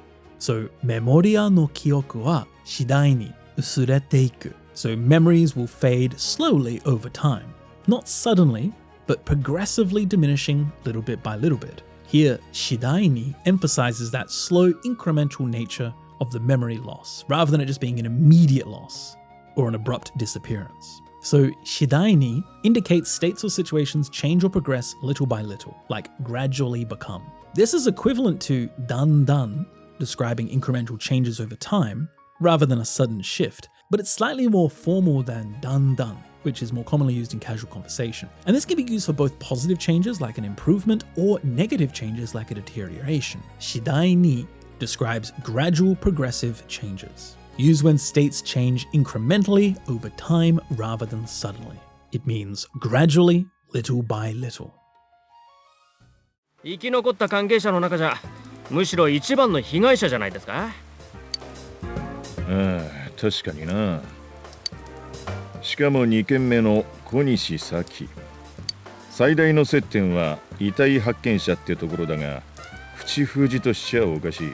それ、もしかしたら俺が見たのと同じかも。俺にはもっとぼんやりとしか見えなかったけど。え？じゃあ花村も結局見えたの？しかも同じ子？運命の相手が同じってこと？知るかよ。しかも、moreover, furthermore, on top of that, しかも is used to provide additional important information, often about characteristics, special information about uncommon actions or states, or rather unexpected information following the preceding statement. Think of it like moreover or on top of that, used when emphasizing additional significant details. So しかも is used before that additional information. Like we saw in Persona 4, moreover, しかも, the second case, the biggest connection being the body discoverer. So here, しかも adds significant information to the discussion. Not just the first point, but on top of that, there's this important second case to consider. Or like later, しかも同じ子? So Hanamura could see her too, and what's more, it's the same girl? So here, しかも adds surprising additional information. Not only could he see someone, but it was the same girl, making it even more significant and suspicious. So しかも is used to provide additional important information, often used to add information that strengthens an argument or makes a situation more remarkable. This is common in both spoken and written Japanese. So しかも adds significant additional information, used when emphasizing that important detail that builds upon previous statements. しかも means moreover, on top of that, furthermore. 楽なのか？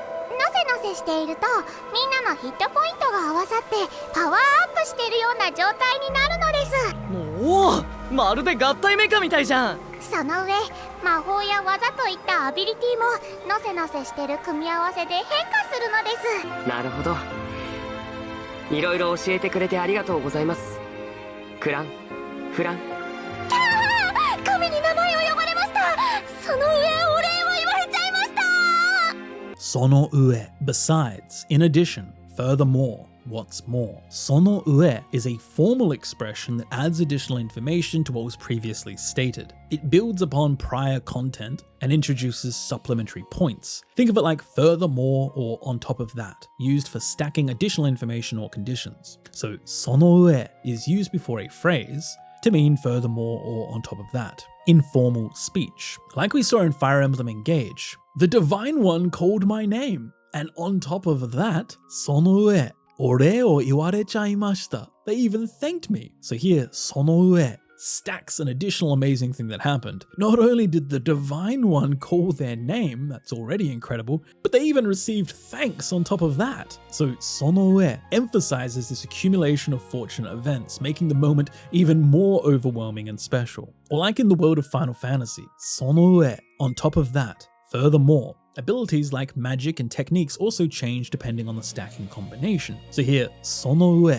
adds an additional benefit beyond the HP boost, stacking more advantages to make the system even more appealing. So sono ue is a formal expression used to add additional information to previous statements. It builds upon that prior content by introducing supplementary points, often used to emphasize multiple favorable or unfavorable conditions occurring together. This is common in both written language, formal speeches, and business contexts. Sono ue adds additional information. Furthermore, on top of that. だけどあいつはずっと一人だったんだ。たった一人で戦ってたんだ。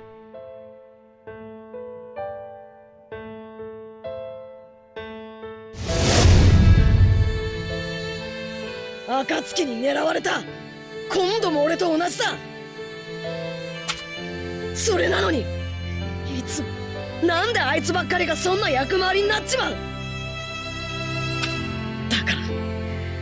だからどうしたってチンタラしてらんねえだろ。なんて恥ずかしい。だけどまさか本物だったなんて、なんという奇跡。それなのに私はもう少しでコーヒーを飲みに行くところだった。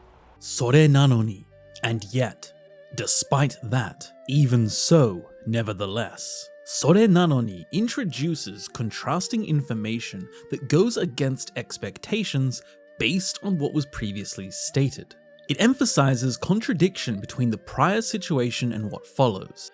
Think of it as kind of like a and yet, or despite that. So それなのに is used in between two clauses, with the following clause having some contrasting information. So the core meaning is and yet, or despite that. Like we see here in Naruto Shippuden.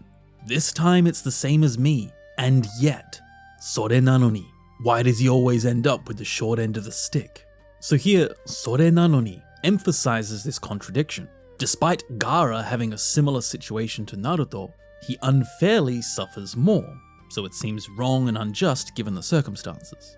Or like in Starfield, なんという奇跡. What a miracle. それなのに. And yet, here I was about to get a coffee. So here, それなのに highlights this contradiction. Despite this miracle of being able to meet, he was about to go get a coffee. They almost missed it. それなのに emphasizes contradiction between a prior situation and what follows, often highlighting unexpected or illogical contrasts. This is more emphatic than でも, but, or しかし, however, and has roughly the same meaning as それにもかかわらず.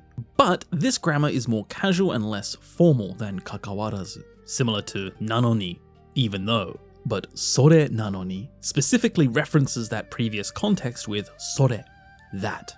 So それなのに emphasizes contradictions, giving that and yet or despite that feeling. Nevertheless, but even so.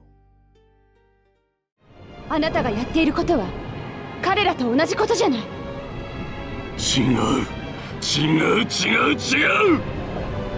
奴らは俺たちの体を作り変えた。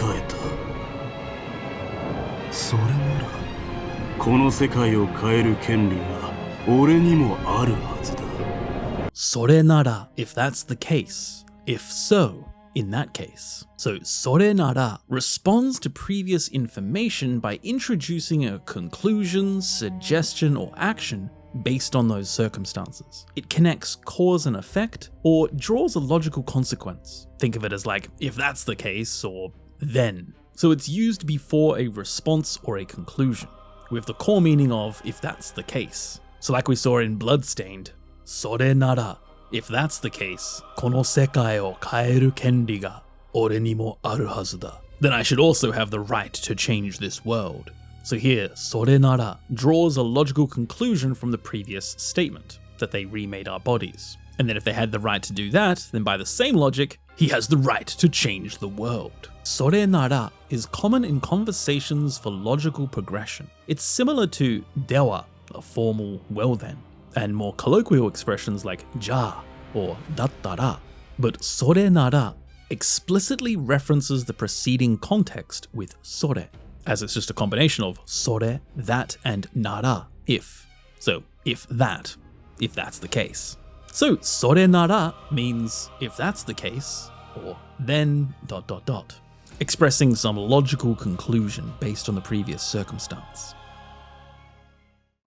つまりじゃ、わしの言いたいことは、バナナ泥棒を追っているということじゃ。近頃の若者には負けておられんからのう。それにしてもやつめ、あんななりで組織のトップとは近頃のもんは見る目がないのう。さっきは助かったわ。ありがとう。それにしても腕が立つのね。あなたは傭兵なのよね。それにしても nevertheless, at any rate, be that as it may. それにしても acknowledges previous information while introducing a contrasting or surprising observation. It transitions into a new perspective or an unexpected point despite what was just discussed. So それにしても is used before a contrasting or surprising observation, with the core meaning of even so or having said that. Like we saw in Donkey Kong Bonanza, we're chasing the banana thief even though, or having said that, それにしても. To think the boss of that organization has that kind of appearance. So here, それにしても shifts and contrasts from talking about the chase to a surprising observation about the thief's unexpected position despite their appearance. Or like in Fire Emblem Three Houses, you saved me earlier. さっきは助かったわ. Having said that, or even so, それにしても. You're quite skilled, aren't you? So here, それにしても transitions from talking about gratitude to then an observation about the person's impressive abilities. So それにしても is an expression that acknowledges previous information while introducing some sort of contrasting or surprising observation. This is more conversational than しかし, however, and can also mean in any case when changing topics, frequently used in everyday conversation to kind of pivot smoothly to a related but different observation. So それにしても shifts perspectives. It captures a even so or having said that feeling, used to shift to a new observation. ところでさ、母さん。何か言った？母さん、明日って何かあったよね。そういえば、明日は早くから演奏会の打ち合わせがあったわね。そうなんだ。そういえば come to think of it, now that you mention it. Speaking of which, so そういえば introduces a related thought or memory triggered by the current conversation. It shows that the speaker just remembered or realized something connected to what's being discussed. Think of it as, come to think of it, or now that you mention it. So そういえば is used before a related thought or memory, with the core meaning of, come to think of it, or now that you mention it. Like here in Ni no Kuni, Mum, you have something to do tomorrow, right? And then the mum says, そういえば come to think of it, now that you mention it, there is a concert meeting tomorrow. So here, そういえば shows that the mother just remembered the meeting when asked. The question triggered her memory, and she expressed that she remembered with そういえば, now that you mention it. So this is really common in natural conversation for connecting related information. It can be written both with kanji or without kanji, similar to ちなみに, by the way, but そういえば specifically indicates that something was just remembered. while chinamini just adds supplementary information. This is often followed by a pause as the speaker kind of recalls some information. Literally, this expression is just so, in that way, ieba, if you were to say. So, if you were to say in that way. So, soieba recalls related information and gives a kind of come to think of it or now that you mentioned it feeling. It's used when conversations trigger connected memories or thoughts. ドラゴンボールを一つの願いでたくさんの人が生き返れるようにしてもらっただろ。そうすると前みたいに一回死んだ者はもう生き返れないんだってよ。すみません。最初に言っておけば。なんだ、気にすんなよでんで。そうすると having done that, if it's done in that way, or as a result. そうすると expresses a result or consequence that follows from a previous mentioned action or situation. It expresses cause and effect relationships or logical outcomes. Think of it like a as a result or then, connecting actions to their consequences. So it's just simply used before a result or consequence, meaning as a result. So like we saw in Dragon Ball Kakarot, you had the Dragon Balls made so that many people could be revived with one wish, right? As a result, そうすると, because of that, people who died once can't be brought back again. So here, そうすると shows the consequence of changing the wish system. The rule change led to this new limitation. So そうすると is an expression that indicates results or consequences following from a previously mentioned action or situation, expressing that cause and effect relationship. It's similar to すると, which is just then or thereupon, but it has the そう connected, which specifically references that preceding context.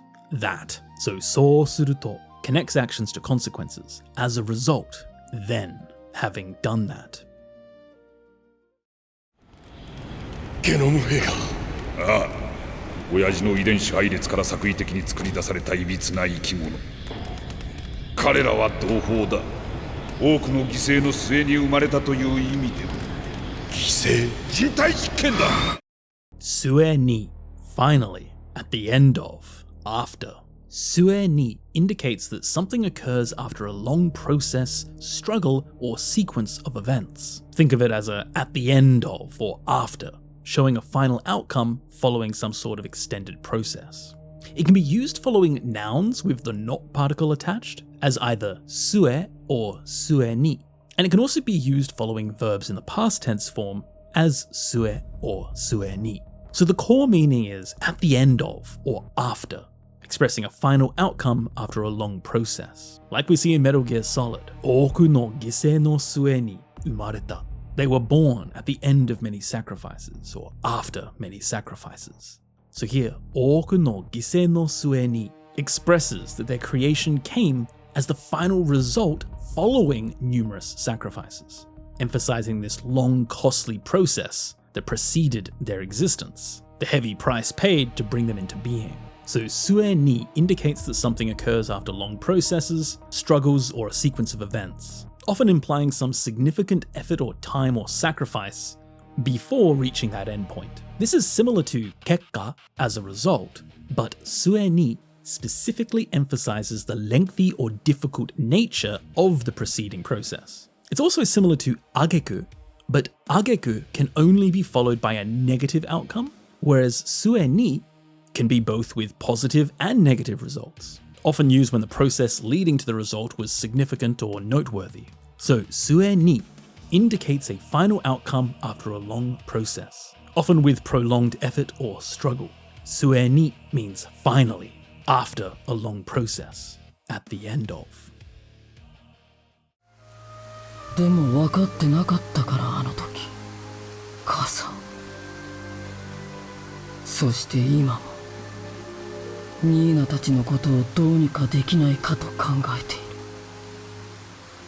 俺はバカだあの時から少しも成長しちゃいない少しもない Not one bit, not even a little, not at all. 少しもない emphasizes complete negation. There isn't even the slightest amount of something.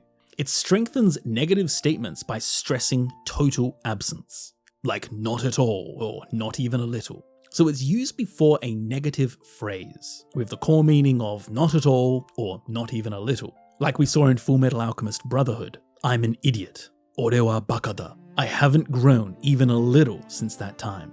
Ano toki kara, skoshi mo seichou shichai nai. So here emphasizing a complete lack of growth. Not just did he not grow much, but he absolutely didn't grow at all, stressing the speaker's self-criticism about not changing even though so much time has passed. So skoshi mo nai emphasizes complete negation. There isn't even the slightest amount. It strengthens negative statements by stressing that total absence.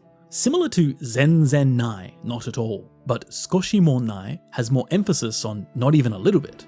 It's slightly more emphatic. So, skoshi mo nai emphasizes complete absence, meaning not at all or not even a little.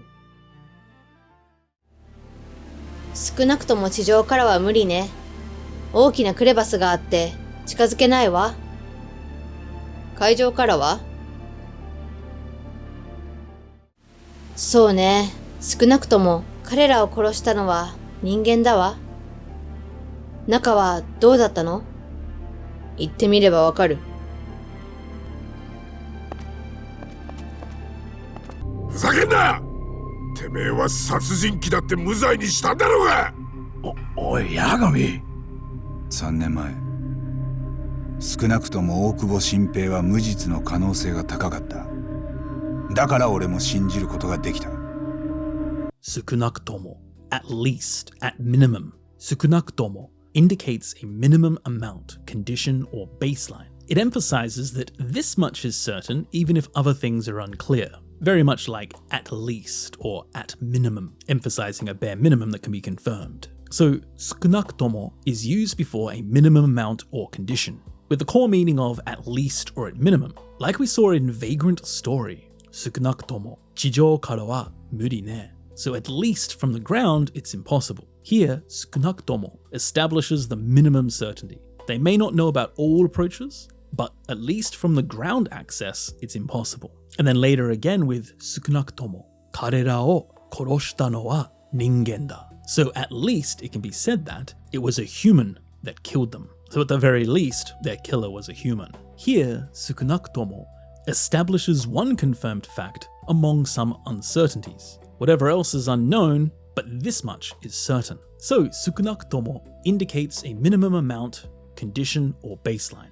It establishes the bare minimum that can be confirmed. This is similar to せめて, which often carries emotional weight about wishes or desires, while 少なくとも is more neutral and factual. So, 少なくとも establishes minimums and certainties, meaning at least or at minimum.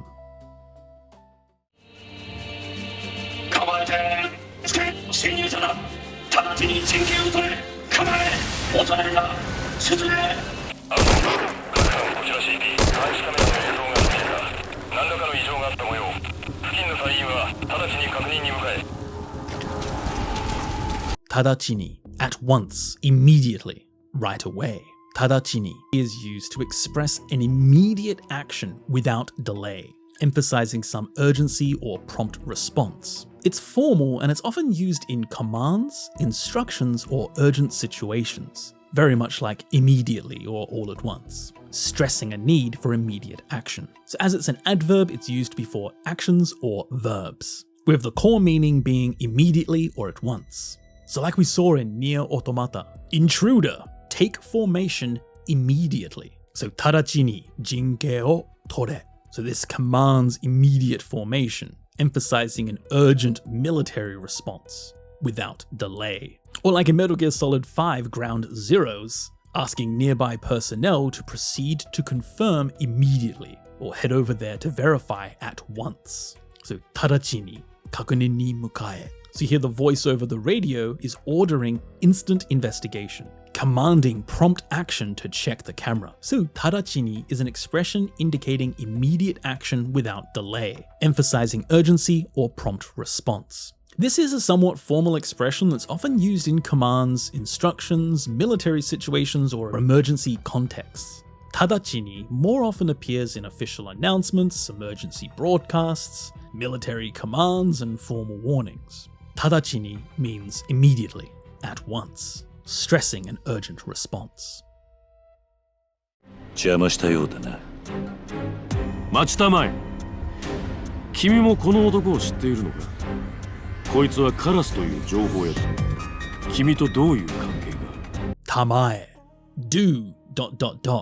an order to tell someone to do something. So tamae is a bit of an old-fashioned command form that's used to order someone to do something. It's typically used by superiors to subordinates or in formal masculine speech showing authority. It's very much a command, ordering or instructing someone to perform an action. So tamae is used following verbs in the mus stem, with the core meaning of ordering someone to do something, with a very authoritative feeling. So like in Ryuga Gotoku Ishin, machi tamae, wait, hold on. So here, machi tamae orders someone to wait. It's a command, expressing the speaker's authority over the listener. Tamae adds a formal yet commanding tone. So tamae is usually used by superiors to subordinates. It's quite formal and masculine. It is more polite though than plain command forms, but it's still assertive and authoritative. It's less harsh than shiro, do it, but more commanding than shite kudasai, please do it. Very common in historical settings, military settings, or when older characters are speaking to younger. This is considered somewhat old-fashioned or formal in modern Japanese, and it's rarely used in everyday conversation. So, tamae issues commands with authority, telling someone to do something, in a kind of formal, authoritative way. オキューラについて聞きたいんだが、時間いいか？泣いてばかりもいられないってことね。もちろんよ。てばかりはいられない。Can't keep doing ... or can't just keep ... てばかりはいられない expresses that continuing to do only one action is not acceptable or feasible. It expresses the need to kind of move on or take a different action, despite wanting to continue. Think of it as can't keep ... or can't just stay ... showing a necessity to stop and do something else. So this is used following a verb in the te form, followed by bakari wa or bakari mo irarenai, with the core meaning of can't keep doing ... expressing a need to move on or act differently. So like we saw in AI the Somnium Files, naite bakari mo irarenai. I can't just keep crying. So here, naite bakari mo irarenai expresses that despite wanting to grieve, the speaker recognizes the need to stop crying and take action. So it's used to show recognition that the current behavior must change due to the circumstances. Bakari means only or just, and irarenai means it cannot stay or it cannot remain. So literally, cannot remain only doing this. Often expressing some internal conflict between wanting to continue but recognizing the practical need to change, which can express some level of maturity or sense of responsibility. So, te bakari wa irarenai expresses inability to continue an action, can't keep doing, can't continue to, expressing a need to change behavior. だが、たとえわずかな可能性であっても、何もせぬまま諦めるわけにはいかないのだ。どんな犠牲を払ってでも民を守ると決意したのだから。てでも even if I have to, by all means, no matter what it takes. So, te demo is an expression that indicates strong determination to do something regardless of difficulty, cost, or sacrifice. It emphasizes the willingness to go to any lengths to achieve a goal. Very much like, even if I have to, or no matter what it takes. So this can be used simply by following a verb in the te form with demo, meaning even if I have to, do that action. So like we saw in Final Fantasy XIV, donna gisei o haratte demo, no matter what sacrifices I have to make, I resolve to protect the people, even if I have to pay any price. So here, gisei o haratte demo expresses absolute determination to protect those people regardless of personal cost, willing to make any sacrifice necessary. So te demo emphasizes a strong determination to do something regardless of difficulty, cost, or sacrifice. This is often used in very dramatic declarations or when expressing serious resolve. This is more emphatic than just simply using the temo form. even if, because it explicitly acknowledges the difficulty or the sacrifice involved. So te demo expresses unwavering determination, even if I have to, no matter what it takes, expressing that strong commitment to achieving goals regardless of the cost. 相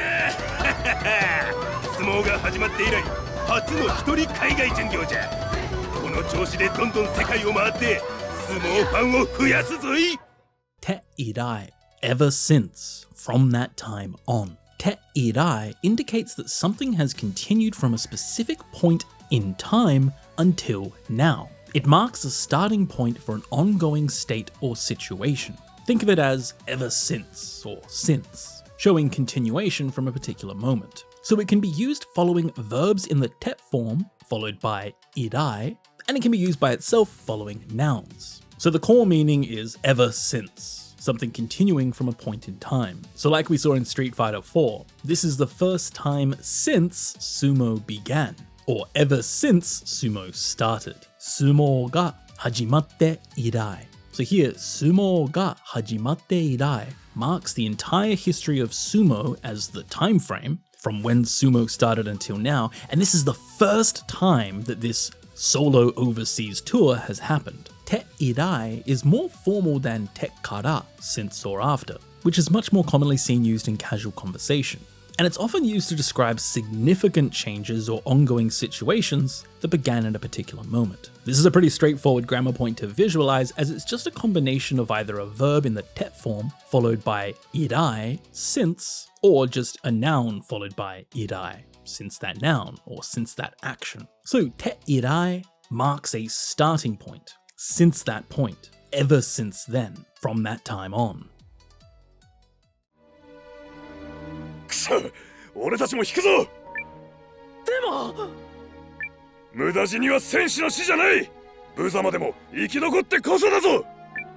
Te koso, only when, not until. It is precisely by doing. Te koso emphasizes that a certain action is absolutely necessary for a result or realization to occur. It highlights that only by performing that action can an important outcome be achieved. Think of it as precisely by doing, or only by doing, stressing this essential prerequisite for something. So to use this, it's simply koso following the te form of a verb. So the core meaning is only by or precisely by. Like we saw in Eiyuden Chronicles, only by surviving, ikinokotte koso. So it's precisely by surviving or only by surviving that it matters. So here, ikinokotte koso emphasizes that survival is the essential condition. Only by staying alive can anything else matter. Survival is essential. So this te koso strongly emphasizes that the action of surviving is the most essential thing. It's used to stress feelings that emphasize, with this, something can be, or this is an absolutely necessary condition. Koso adds strong emphasis to that necessity of action. So te koso emphasizes essential prerequisites, giving this feeling of only by, or it is precisely by, only by doing this action, that being an essential prerequisite for something.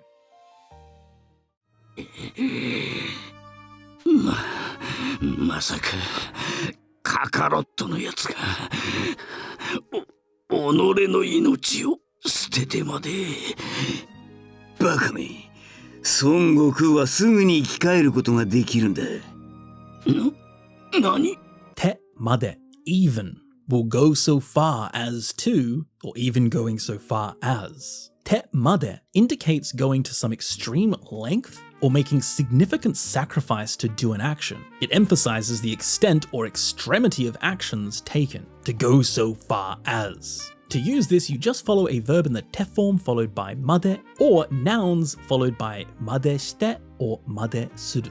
So the core meaning is to go as far as something, or even to the point of emphasizing an extreme measure, like we saw in Dragon Ball Kakarot. No way that Kakarot would go so far as to throw away his own life. So here, onore no inochi o shitete made, to go so far as to throw his own life away. So throwing his own life away is this extreme measure that he can't believe Goku did. Te made highlights the shock and disbelief that he would go so far to make that sacrifice. So te made expresses going to an extreme length or making significant sacrifices to do something, usually used with extraordinary measures, implying that such extremes may be excessive or surprising. Te made means to go so far as to ... or even to the point of ... used with extreme measures or sacrifices. 神様がなぜこのような恐ろしいことに。それはわかりません。ただこれは何かの始まりに過ぎない。そう思えてならないんです。Te naranai, very, extremely, can't help but do. Te naranai conveys an overwhelming emotion or feeling that can't be controlled. It indicates feelings so intense the speaker cannot suppress them. Think of it as kind of can't help but, or extremely, expressing strong feelings they can't help. So to use this, you just follow a verb in the te form followed by naranai, with the core meaning of can't help but ... some sort of uncontrollable strong feeling. So like we saw in Famicom Detective, I can't help but think that this is just the beginning of something. So nanika no hajimari ni suginai, so omoete naranai desu. So here, so omoete naranai could be both that I can't help but think, or I extremely think or feel that way. It expresses an overwhelming, uncontrollable feeling. The speaker cannot suppress this strong sense that this is just the beginning of something worse. Te naranai emphasizes this foreboding feeling, can't help but feel. So te naranai is used when conveying overwhelming emotions or feelings that can't be controlled. This is often used in written language or formal speech.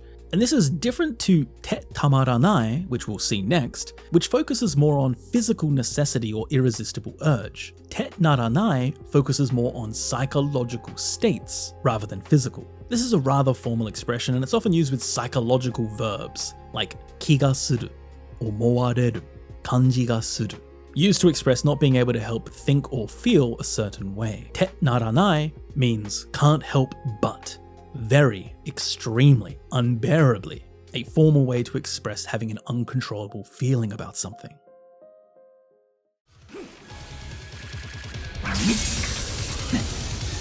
見えた。お前の剣は快楽を恐れている。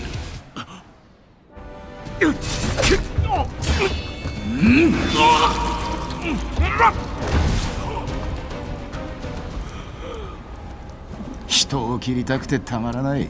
だが理性では否定している。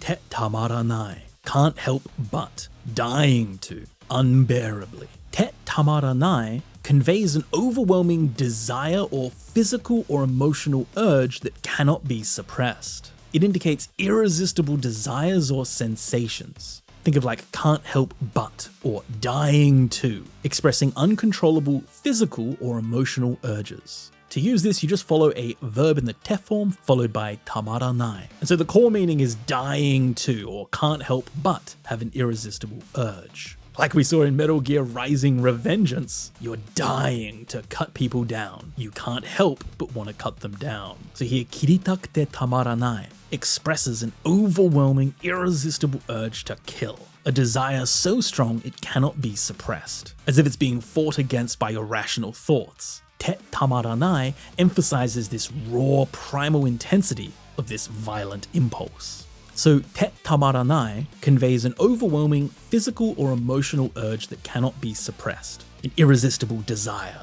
It often implies physical necessity, and this is different to te naranai, which we saw previously, which focuses more on psychological states. Te tamaranai is more about the physical sensation or immediate urge. This can be used to express both positive urges, wanting something, and negative urges, like you can't stand something. So te tamaranai expresses an irresistible urge, dying to, can't help but.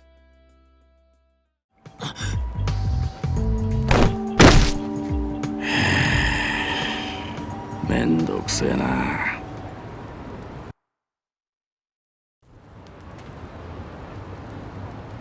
傷もまだ治ってねえし、体力も限界。倒れて当然だ。しょうがねえ。少し休んでけ。て当然だ. As a matter of course, it's only natural, no wonder. te tozenda expresses that something is expected, reasonable, or natural given the circumstances. It shows that an outcome makes sense and it should be anticipated. Think of it as like it's only natural or no wonder, confirming expected results. So this is just a verb in the te form followed by tozenda, with the core meaning of it's only natural or no wonder. Like we saw in Yakuza 7, no wonder you'd collapse, or no wonder you fell. Taorete tozenda. So here, taorete tozenda indicates collapsing is the expected reasonable outcome given the injuries and exhaustion. It makes complete sense, it should be anticipated. So the te tozenda validates the collapse as a logical consequence of his physical condition. Te tozenda indicates that something is expected, reasonable, or natural given the circumstances. It shows that outcomes make sense or should be anticipated. This is similar to mo tozenda, but te tozenda uses the te form for a more direct action to result connection. This is often used to defend or explain why something happened, as an inevitable consequence. So te tozenda confirms expected outcomes. It gives the feeling of it's only natural or no wonder.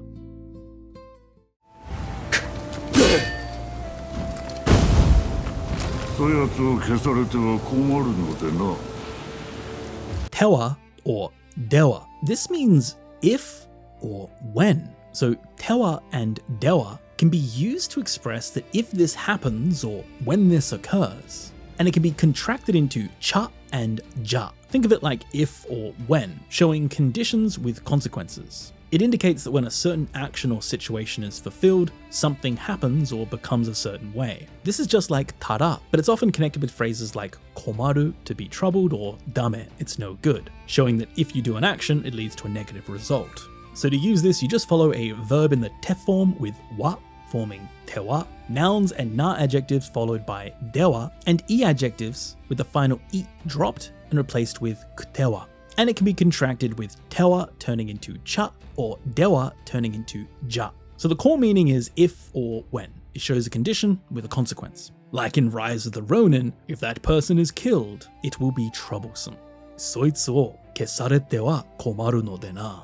So here, korosarete wa indicates that if they are killed, that being the conditional situation, then problems will arrive. It'll be troublesome. Tewa or dewa indicates actions, conditions, or situations causing problems or consequences. It implies if this were to happen. It's commonly used as tewa komaru, if then it's troublesome, tewa ikenai, and even tewa dame, if it's no good. Tewa is different from using to or tara, which state natural consequences. Tewa often implies a negative or problematic outcome. So tewa or dewa indicates a problematic condition, if, when.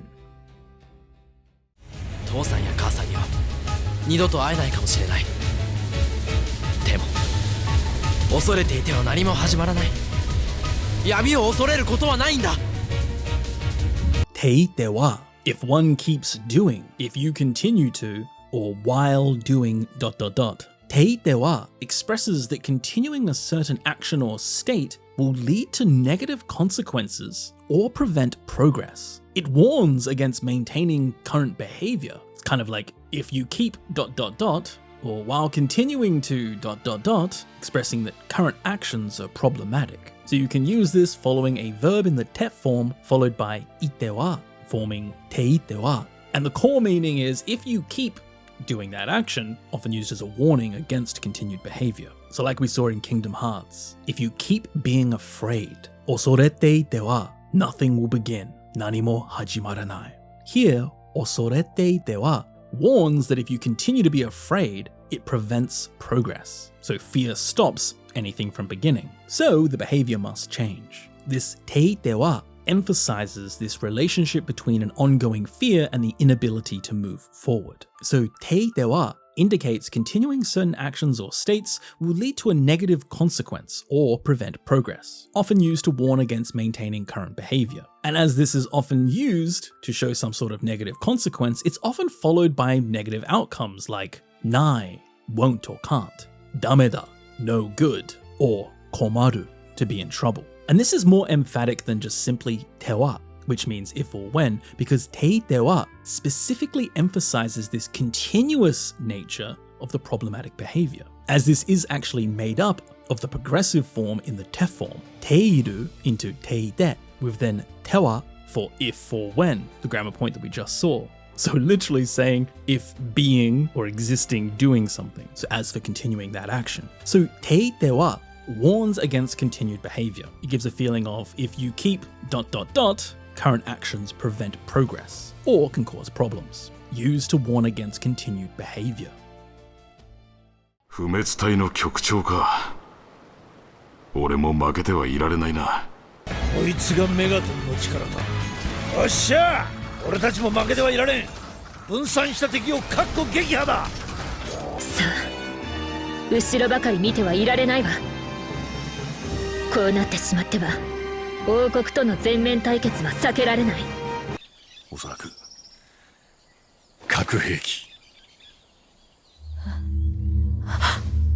核兵器。大変。ぐずぐずしてはいられない。イラスに行きましょう。Te wa irarenai. Can't afford to. Unable to. Must not continue. Te wa irarenai expresses that continuing a certain action or state is not possible or acceptable due to circumstances. It shows a necessity to change behavior or move forward. Think of it like you cannot afford to ... or you can't keep doing an action. This is a combination of the previous tewa grammar that we just saw and irarenai, the negative potential form of iru. Together it's literally I can't be if ... expressing I can't afford to do the action connected to the te form. And to use this, you just follow a verb in the te form, with wa being optional, followed by irarenai or rarenai. And it can also be contracted as cha irarenai or ja irarenai. So the core meaning is you cannot afford to, or you can't keep doing a certain action. Like in Final Fantasy XIV, I can't afford to lose either. Ore mo makete wa irarenai na. So it expresses that losing is not an option. Circumstances don't allow for defeat. Or like in Fire Emblem Three Houses, ushiro bakari mite wa irarenai. I can't keep looking back, or we can't afford to dwell on the past. Here, mite wa irarenai indicates that they must stop looking at that thing, focusing on the past, and move forward.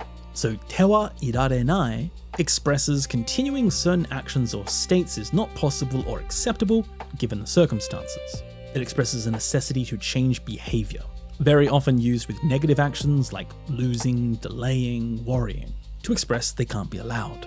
So te wa irarenai expresses the inability to continue. You cannot afford to keep doing. "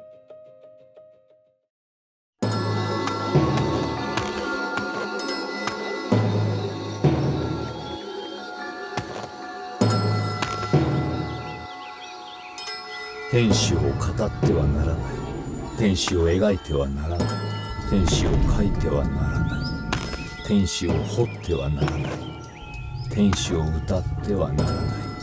天使の名を呼んではならない。なんだこれは。いや、誰かがブリジットの後を継いでアメリカを再建しなくてはならない。Te wa naranai. Must not. Cannot. It is not permitted. Te wa naranai expresses prohibition or strong warning, absolute necessity not to do something. It shows that actions are forbidden or unacceptable. Think of it as must not or should not, expressing a strong prohibition or duty not to act.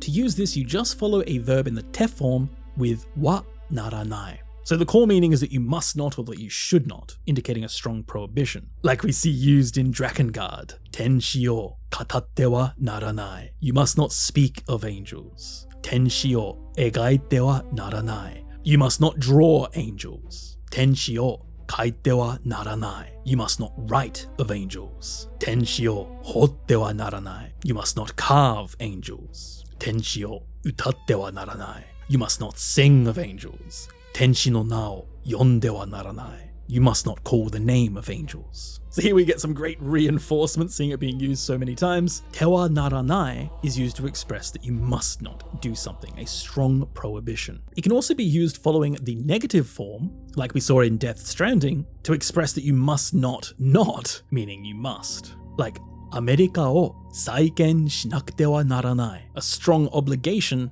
that you must rebuild America. Literally, if you don't rebuild America, it's no good. So tewa naranai expresses prohibition, strong warning, or absolute necessity not to do something. It shows that actions are forbidden or unacceptable. It can also be used in the negative form to express a strong obligation, so the opposite, must do. This is more formal than tewa ikenai, you must not, which is more commonly seen used in everyday conversation. Tewa naranai often appears in rules, regulations, moral codes, and formal warnings. So tewa naranai expresses a strong prohibition. Must not, should not. Something is not permitted. その勇壮な姿を遠く見上げながら、子供たちは冬支度を手伝う。木々に分け入っては薪を集め、川に糸を垂らしては魚を釣り上げて。Tewa, tewa, repeatedly doing, or doing this and doing that. Tewa, tewa is an expression that indicates alternating or repetitive actions occurring in sequence. It shows multiple actions being performed repeatedly or in succession. Think of it as like doing this and doing that, or repeatedly, ... So this is used with verbs in the te form followed by wa, and then another verb followed by te form followed by wa. This use of tewa also can be used just once in a sentence, when it's just a repeat of one sequence of actions, or a habit you do every time you do something, like tabete wa neru, which means to repeat eating and then sleeping, with the core meaning of doing this and doing that. So like we saw in Fire Emblem 3 Houses, going into the trees to gather firewood, casting lines into the river to catch fish. Tewa tewa expresses repeatedly entering the woods and gathering firewood, and repeatedly dropping lines in the river and catching fish. It expresses them doing one activity and then another, and then repeating the process, as they help with winter preparations. So tewa tewa indicates alternating or repeated actions occurring in sequence. It shows multiple actions being performed repeatedly. And this creates a kind of literary rhythm describing ongoing actions or repeated patterns. It's often used to depict busy, varied, or activities in a cycle. It creates this kind of literary, poetic tone, especially when describing daily routines or ongoing struggles. As we saw with the narrator kind of telling this story like it was a book, very poetic. So tewa tewa describes repeated alternating actions. Doing this, doing that.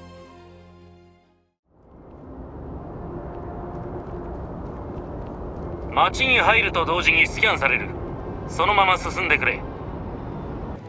俺はまだ力をつかめてない。イフリートになろうとしてもなれないかもしれない。ドミナントなら覚醒と同時に自然と使いこなせるもんだが、お前は事情が事情だからな。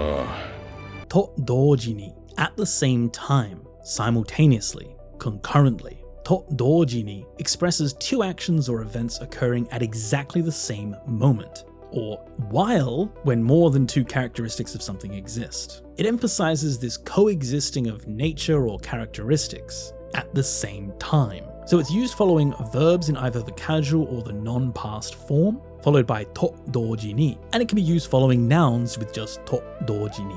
So the core meaning is at the same time as, or simultaneously. So like we saw in Starfield, you'll be scanned at the same time as entering the city. Machi ni hairu to doji ni scan sareru. So here, hairu to doji ni shows this action of scanning happening at the exact moment of entry. These two actions are occurring simultaneously.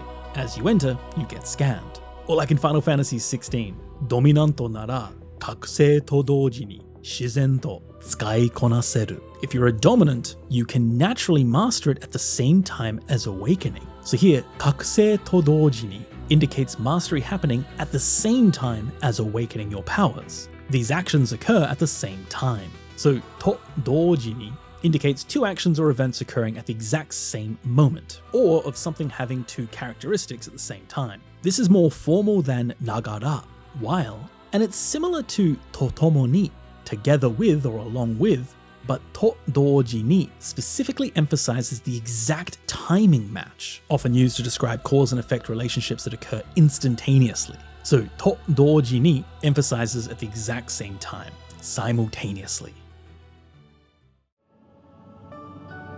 竜や万神といった強大な力を持つ存在を制すため、禁断の技術を編み出した一種の研究所があった場所らしい。そうだ。わしは土佐で最も身分や階級といった規律を重んじる男だ。表向きにはな。Toita, like, such as, for example. Toita introduces examples or representative items from a category, kind of lists typical or characteristic things. Think of it as such as or like when providing examples. So toita is used in between two nouns, with the core meaning of such as or like. So like in Final Fantasy XIV, in order to conquer beings with immense power, such as dragons and primals, so here, Ryu ya Banshin toita kyodai na chikara o motsu sonzai. So here, Ryu ya Banshin toita provides examples of these powerful beings, dragons and primals. So here the toita is connecting the dragons and primals with sonzai, this existence of something. Or like in Like a Dragon Ishin, I'm a man who values discipline such as status and rank. So here we have a great example seeing mibun ya kaikyu toita kiritsu. So discipline, kiritsu, such as status and rank. Mibun ya kaikyu toita kiritsu. So here this toita is modifying kiritsu, and it's defining what kind of kiritsu, what kind of discipline such as status and rank. So toita introduces examples or representative items from categories, often used when giving an exact example or listing representative members of groups. So these powerful beings such as primals and dragons, discipline such as status and rank. So toita provides representative examples like such as or like. 黒い影はお前のことなら何でも知っているという風に得意げに笑う。という風に in such a way that, as if to say, like, in the manner of. という風に describes how something appears, seems, or is done, as if conveying a certain impression or manner. Think of it as like in such a way, or as if to say, describing apparent manners or impressions. So you use it following a phrase with という風に, with the core meaning of in such a way that, or as if to say, describing some sort of manner or impression. Like we see in Near Reincarnation, the black shadow laughs proudly in such a way as if to say it knows everything about you. So the as if to say it knows everything about you here is expressed with 何でも知っているという風に. So here という風に describes the manner of the shadow's laugh. So the information coming before という風に describes in what way, as if to know everything. So という風に describes how something appears, seems, or is done, as if conveying certain impressions or manners. It's often used when interpreting or describing the nuance behind actions rather than stating them directly. It's similar to かのように, as if, but という風に focuses more on the manner or style of action. And it can also be shortened to て風に in casual speech. So という風に describes apparent manners, in such a way that, or as if to say, characterizing how actions or states present themselves. ということはダチにでも会うのかい？マリオさん、久しぶりだ。問題はそこが咀嚼地ってことだ。すなわちアメリカの領土ではない。ということはアメリカの憲法は適用されず、それが謳う人権の保障もまたありえない。そう。それがアメリカの言い分だ。飛行。大人になるということは自分で生き方を決めることだ。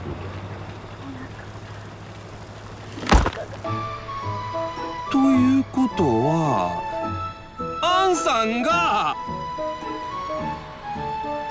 伝説のハンター砂漠の爪。トルネア海から南ということは今の時期だとグーラに向かった可能性があるも。グーラの毛布領事を呼び出せも。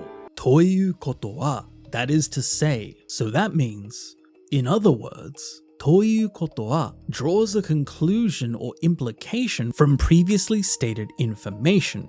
It clarifies understanding or makes a logical inference. Think of it as, so that means, or in other words, connecting information to conclusions. So it can be used at the beginning of a sentence or statement followed with a conclusion or a clarification. It can also be used following verbs, e-adjectives, nouns and na adjectives, with the da being optional. And it's also used colloquially as te koto wa.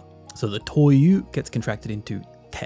So the core meaning is, so that means, or in other words, drawing a conclusion. Like we see used at the beginning of a sentence here in Just Cause 3. Toyu koto wa. So that means, you're meeting a friend here or something? So here, toyu koto wa draws a conclusion from prior context, inferring that the person is meeting someone. Or like here in Metal Gear Solid 5, toyu koto wa. So that means, American Constitution doesn't apply. So toyu koto wa can be used to start sentences if there's previous information to reference. The colloquial form is te koto wa, and it's common in conversations when processing new information and arriving at realizations. It's often followed by confirmation questions as well, like dayo ne, right? It shows a logical thinking process. So toyu koto wa draws a logical conclusion. So that means, in other words, 動くなよ。変な真似をするとこの娘の命はないぞ。やってみろ。お前らの命もないぞ。さすがに噂通りということか。それでこそ長い間探し求めていた甲斐があるというものだ。俺を探してた。スネーク、土の子を捕まえたのね。なんだって？本当かスネーク？ああ。よくやった。さすがはザ・ボスの弟子だ。ああ、君を送り込んだ甲斐があったというものだ。さっさと任務を終わらせてそいつを連れ帰ってきてくれ。絶対食べたりするんじゃないぞ。いいな。というものだ。It is exactly, it truly is. That's what I call. というものだ emphasizes the speaker's strong conviction that something is natural, reasonable, or exactly as expected. It reflects judgment that situations are typical, proper, or worthwhile. Think of it as, that's exactly, or it truly is, asserting things are precisely as they should be. So it's used following a phrase with というものだ to express that's exactly, or it truly is. Like here in Metal Gear Solid 2 saying, it was truly worth sending you there. So 君を送り込んだ甲斐があったというものだ. So here, 甲斐があったというものだ emphasizes that sending Snake was absolutely the right decision.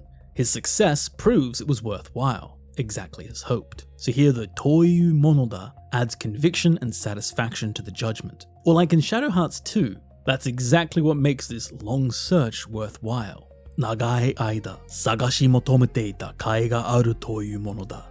So it truly was worth searching for you all this time. Again, 甲斐があるというものだ emphasizes that it truly was worth it. It was worth searching for you. So というものだ emphasizes the speaker's strong conviction that something is natural, reasonable, or exactly as expected. And there are some colloquial versions of this grammar point as well, such as というもんだ、ていうものだ、ていうもんだ, and てもんだ. So というものだ emphasizes strong convictions. It truly is, or that's exactly, used when asserting that situations are precisely as expected, expressing strong conviction or emphasis. ネアズの言う通り、敵がまた来る可能性は否定できない。だが、俺たちの戦いがカラグリアだけを解放できればいいというものではないのも確かだ。すべきことは山積みなんだぞ。ダメだ。あまりに被害が大きい。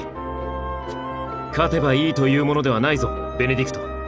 Toyu mono de wa nai. There is no guarantee that. It's not necessarily, or it's not just a matter of ... Toyu mono de wa nai indicates that something alone is not sufficient, or that a simple approach doesn't work. It shows situations aren't as straightforward as they might seem. Think of it as kind of a, it's not just ...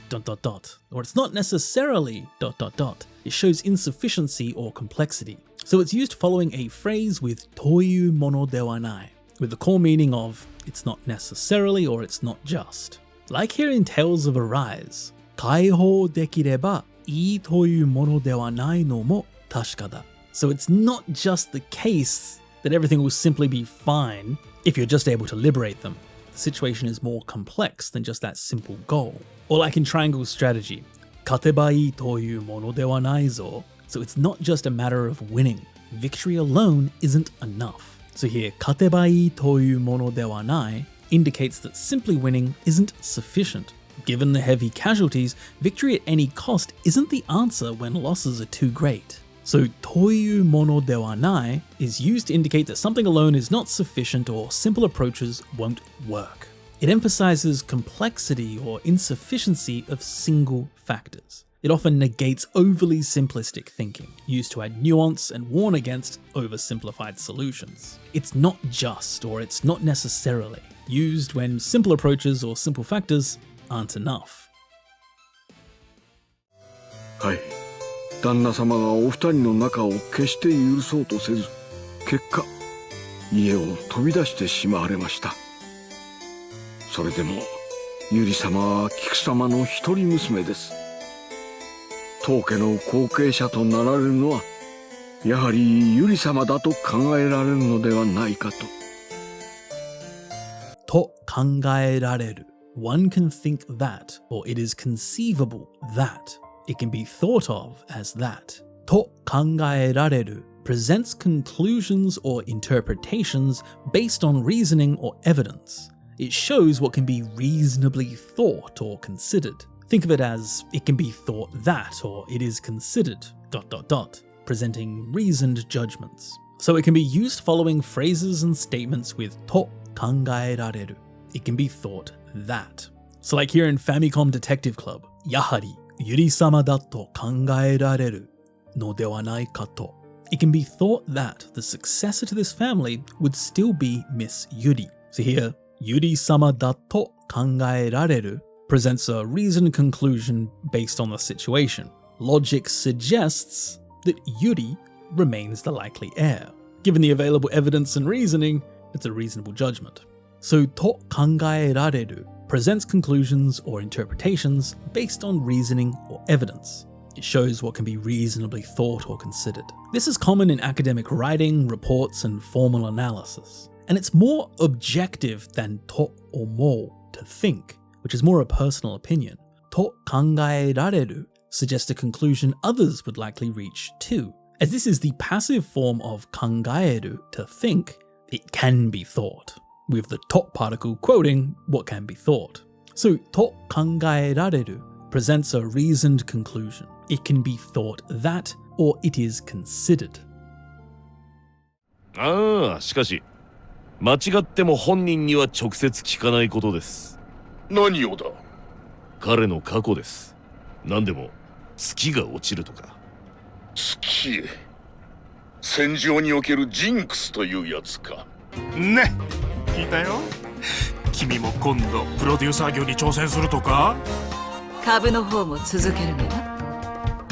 金が有り余って仕方がないんだ。うん。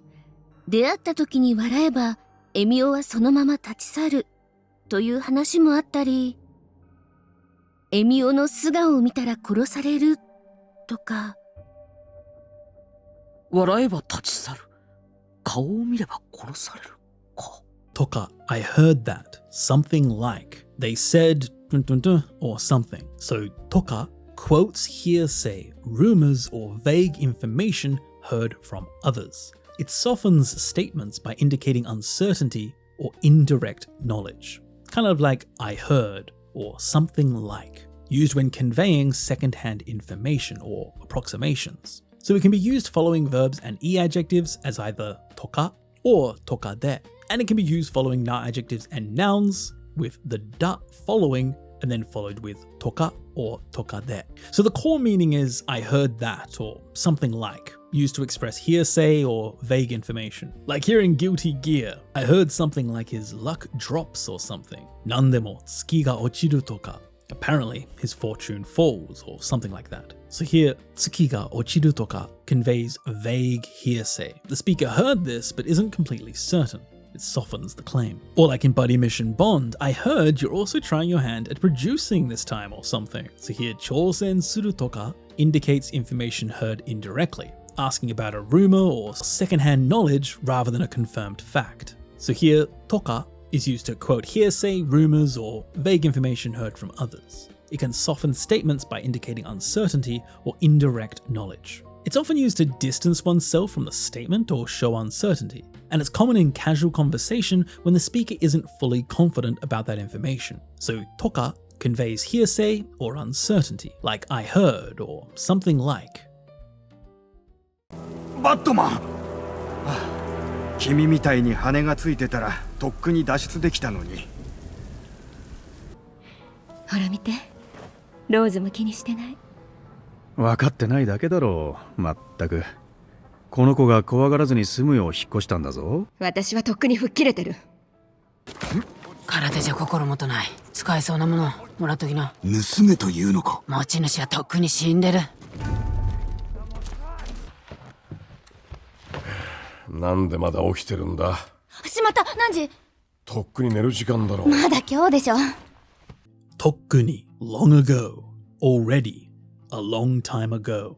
Tokkuni emphasizes that something happened much earlier than expected, or has been in a state for a long time. It stresses the passage of time. Think of it as long ago or already, emphasizing that something is far in the past or completed much earlier. So tokkuni is used before a past action or a current state, meaning long ago or already, emphasizing earlier completion. Like here in Batman Arkham Knight, if I had wings like you, I could have escaped long ago. So here, tokkuni dashutsu dekita no ni. I would have gotten out already.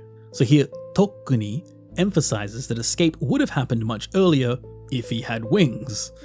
Or like here in Biohazard Village, watashi wa tokkuni fukkireteru. I've already gotten over it, or I moved on long ago. So here, tokkuni fukkireteru emphasizes recovery happened much earlier than expected, stressing she's long past those feelings and moved on completely. So tokkuni emphasizes that something happened much earlier than expected or has been in a certain state for a long time. It stresses passage of time or earlier than expected completion. This is more emphatic than more, already, or sudeni, already. Tokkuni specifically stresses the earliness or that considerable time had passed. So tokkuni emphasizes earlier timing, meaning long ago or already.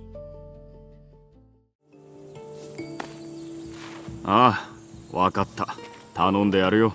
やったー。それで何しに来た？ああ、忘れるところだった。マルコスが探してたよ。大丈夫だったかい？危ないところだったね。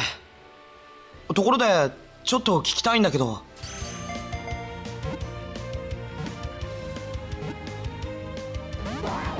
惜しい。あとちょっとのところだったのに。しー、やっと眠れそうなところだったのに、よくもくだらんことで邪魔したな。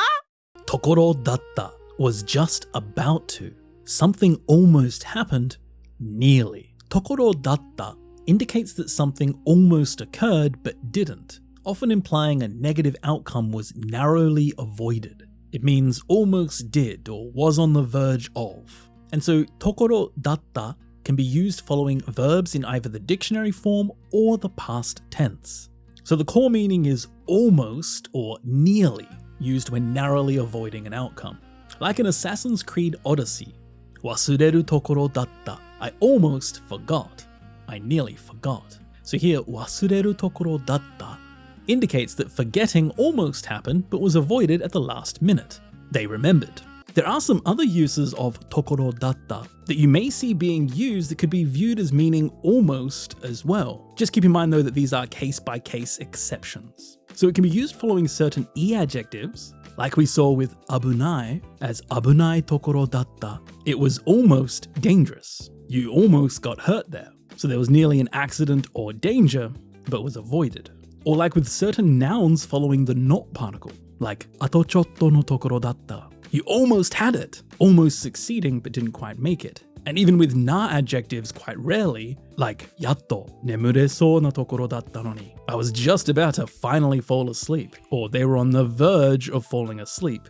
It almost happened. These are case-by-case exceptions though, and not necessarily a part of the hard rules for this grammar point. This grammar point is definitely most commonly used with verbs. So tokoro datta indicates that something almost occurred but didn't. This is different to tokoro da, about to, or just did, which describes a current timing. Tokoro datta specifically refers to the past, with near occurrences that were avoided. So tokoro datta describes near misses. It means almost or nearly. Something almost happened. 何が起きたのかわからなくて疑問ばかり浮かんできたんだ。でも何よりなんかムカつき。人が混乱してるところに次から次へと。もうここどこ？Tokoro ni, at the time, just as, right when. Tokoro ni indicates timing when something happens, often when an action or event interrupts or coincides with another situation. Think of it as just as ... or right when ... showing a coincidental or interrupting timing. So this tokoro ni can be used in a whole bunch of different ways. It can both be used as tokoro ni, tokoro e, or tokoro o. It can be used following verbs in the teiru form, the progressive form, teita form, the progressive past, e-adjectives, and nouns with the not particle attached. So the core meaning is just as ... or right when ... like seen here in Final Fantasy X-2. Right when someone's confused, or just when someone's confused. Hito ga konran shiteru tokoro ni, one thing after another. So here, konran shiteru tokoro ni indicates the timing. Events are happening right at the moment when she's already confused, making the situation worse through bad timing. So tokoro ni emphasizes this unfortunate coincidence of problems piling up at the worst moment. Tokoro ni indicates timing when something happens, often when actions or events interrupt or coincide with other situations. It can emphasize bad timing or unfortunate coincidences. This is actually just the word tokoro, which is a huge variety of uses, like the place, the spot, the timing of something, when. So this is the same use as like in business contexts, using the phrase "O isogashii tokoro kyōshuku desu ka?" So I'm very sorry to be interrupting at a busy time, or when you're busy, at the point of you being busy. So tokoro ni shows timing of events. It captures just as, right when. Think of tokoro as that point, when. Often used with situations that coincide or interrupt with an unfortunate timing. 生まれたばかりの幼い竜なのに炎も剣も奴には通じない。あいつの馬券ならばと思ったのだが、未だ決着がつかないところを見ると、それも通用しなかったようだな。これは復讐なんかじゃない。どういうこと？奴は仇を取るような男じゃない。ただエドを苦しめたかったんだ。マークに一切手を触れなかったところを見るとな。ってやつなの。失礼します。急ぎ迎撃の準備を。我らが修道院に入ったこと、どうやら帝国軍に嗅ぎつけられた模様です。予想より早いところを見ると、やはり監視されていたか。ところを見ると judging from, seeing that or given that. From what I can tell, ところを見ると makes judgments or inferences based on observed evidence or circumstances. It draws a conclusion from what's been seen or known. Think of it as judging from or seeing that. used when making reasoned assessments. So it's used following verbs and e-adjectives with tokoro o miru to, judging from or seeing that. So like here in Odin's sphere, judging from the fact that they still haven't settled things. So ketchaku ga tsukanai tokoro o miru to, judging from the fact that it hasn't been settled, it seems that didn't work either. So since the fight continues, the magic sword must not have worked as hoped. Or like here in Police Notes, judging from the fact that he didn't lay a finger on Mark. Marku ni issai te o furenakatta tokoro o miru to na. So seeing that he left Mark completely untouched, here tokoro o miru to makes an inference from observed behavior. Not harming Mark reveals something significant about the perpetrator's true intentions, and basing that judgment on the fact that he didn't lay a finger on Mark. So tokoro o miru to makes judgments or inferences based on observed evidence or circumstances. It draws a conclusion from what's being seen or known. This is similar to kara miru to and kara suru to, judging from, but tokoro o miru to connects to verbs and e-adjectives, while others connect to nouns, and specifically emphasizes making inferences from observable facts or situations. This is often used in detective work, analysis, or when piecing together clues. You could see this as another use of tokoro for the point or the aspect, and then looking from that point or looking from that aspect, some sort of judgment. So tokoro o miru to makes a judgment from evidence, judging from or seeing that, from what I can tell.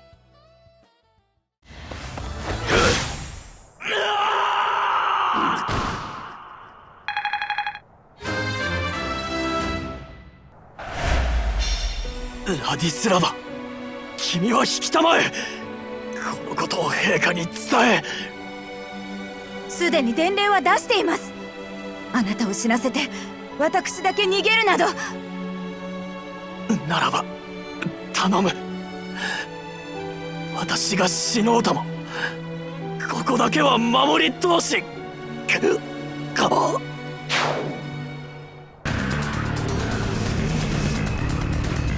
敵に囲まれようとも惑わされるな。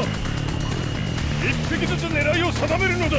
Tomo, even if, no matter. Tomo is an older or more archaic way of saying tatoe temo, even if, showing that even under certain conditions, the outcome doesn't change. This is a formal and literary piece of grammar. Think of it as even if or no matter, emphasizing unchanging outcomes despite conditions. So to use tomo with e-adjectives, you need to drop the last e and replace it with ku or naku tomo. With na adjectives, you need to follow it with dewa naku tomo. And with verbs, you can follow the negative stem with naku tomo or the volitional form with tomo.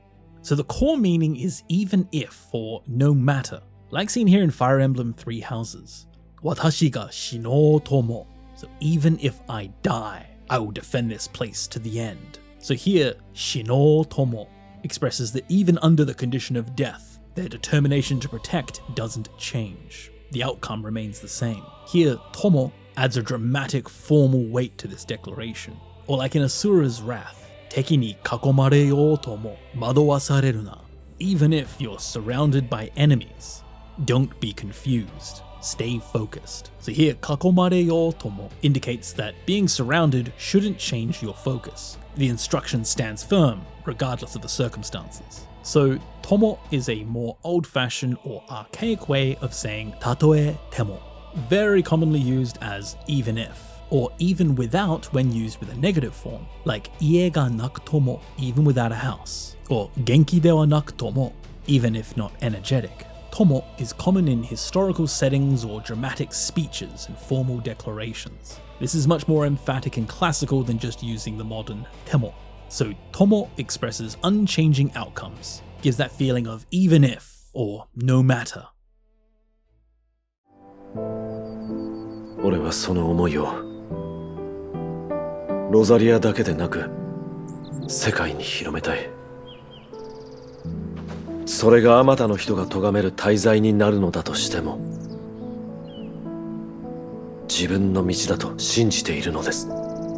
としても assuming, even if, even though, granted that. Toshitemo indicates that even if something is assumed to be true or happens, the outcome or decision remains unchanged. Think of it as even if or assuming, showing conditions don't alter conclusions. This can be used following verbs with toshitemo, e adjectives, and na adjectives and nouns, either by themselves or with da attached in the middle, forming datto shitemo. So the core meaning is even if, or assuming, like here in Final Fantasy XIV. Even if that becomes a grave sin condemned by many people, I believe it's my path. So here, taizai ni naru no datto shitemo shows that even under the assumption that this will be condemned, his belief and determination remain unchanged. So toshitemo emphasizes his unwavering result regardless of the consequences. So toshitemo indicates that even if something is assumed true or happens, the outcomes or decisions remain unchanged. This is similar to temo, even if, but toshitemo is more formal and emphasizes this hypothetical or assumed nature of the condition. This is often paired with phrases like tatoe or karini, or even question words like donnani or itsuka. And you can use toshitatte as a more colloquial expression and tote as a more formal expression. So toshitemo marks a hypothetical situation that even if that were true, it doesn't change the conclusion or the resolve. Toshitemo means even if, assuming, or even though. USA 驚いたな。東大元暮らしか。なるほど。身を潜めつつ財団に近づく連中を見張ってるってところか。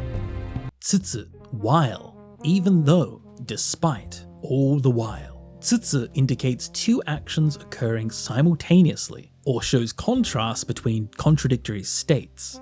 Think of it as while, or even though, showing concurrent actions or contradictions. So this is used following a verb in the stem form, followed by tsutsu or tsutsumo. And the core meaning is while or even though. Like here in Street Fighter 6, while hiding yourself, mio hisome tsutsu. You're watching people approaching the foundation, huh? So here, mio hisome tsutsu marks two simultaneous actions, hiding while watching, with the second action appearing later in the sentence, mihatteru, keeping an eye on. So tsutsu indicates these actions occurring concurrently as a part of this surveillance strategy. So tsutsu indicates two actions occurring simultaneously, or showing contrast between contradictory states. This can mean both while doing with concurrent actions and even though with contradictory states. This is more literary than nagara, which is used in everyday conversation. Nagara can be used interchangeably and is actually more common,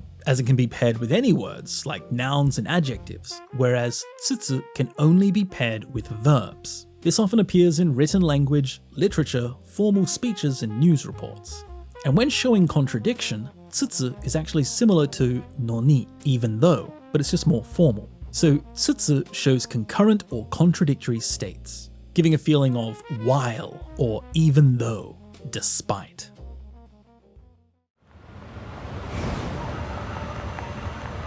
この辺りは前回の大戦争の時に地盤が破壊されてしまって町全体が沈下しつつあるんですよね。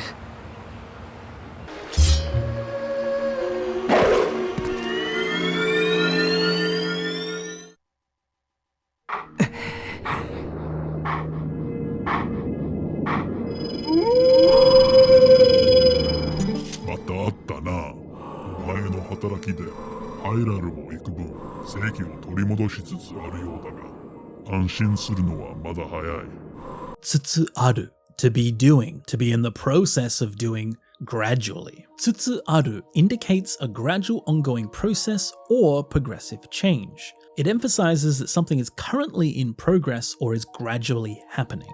Think of it as is gradually ... or is in the process of ...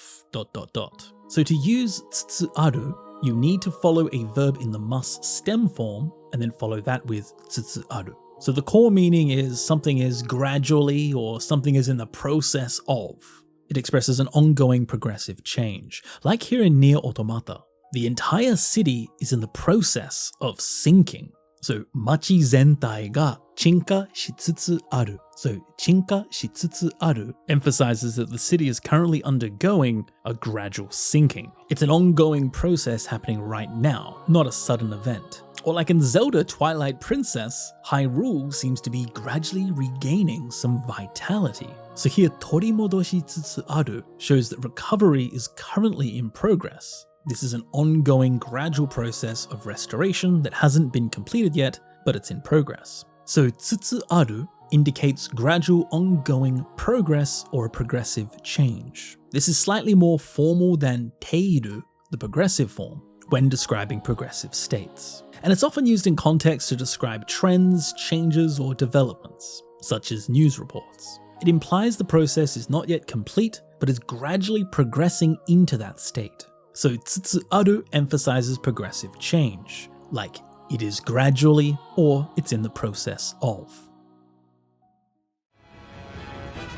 メグナ王よりお預かりしたこの土地、明け渡してなるものか。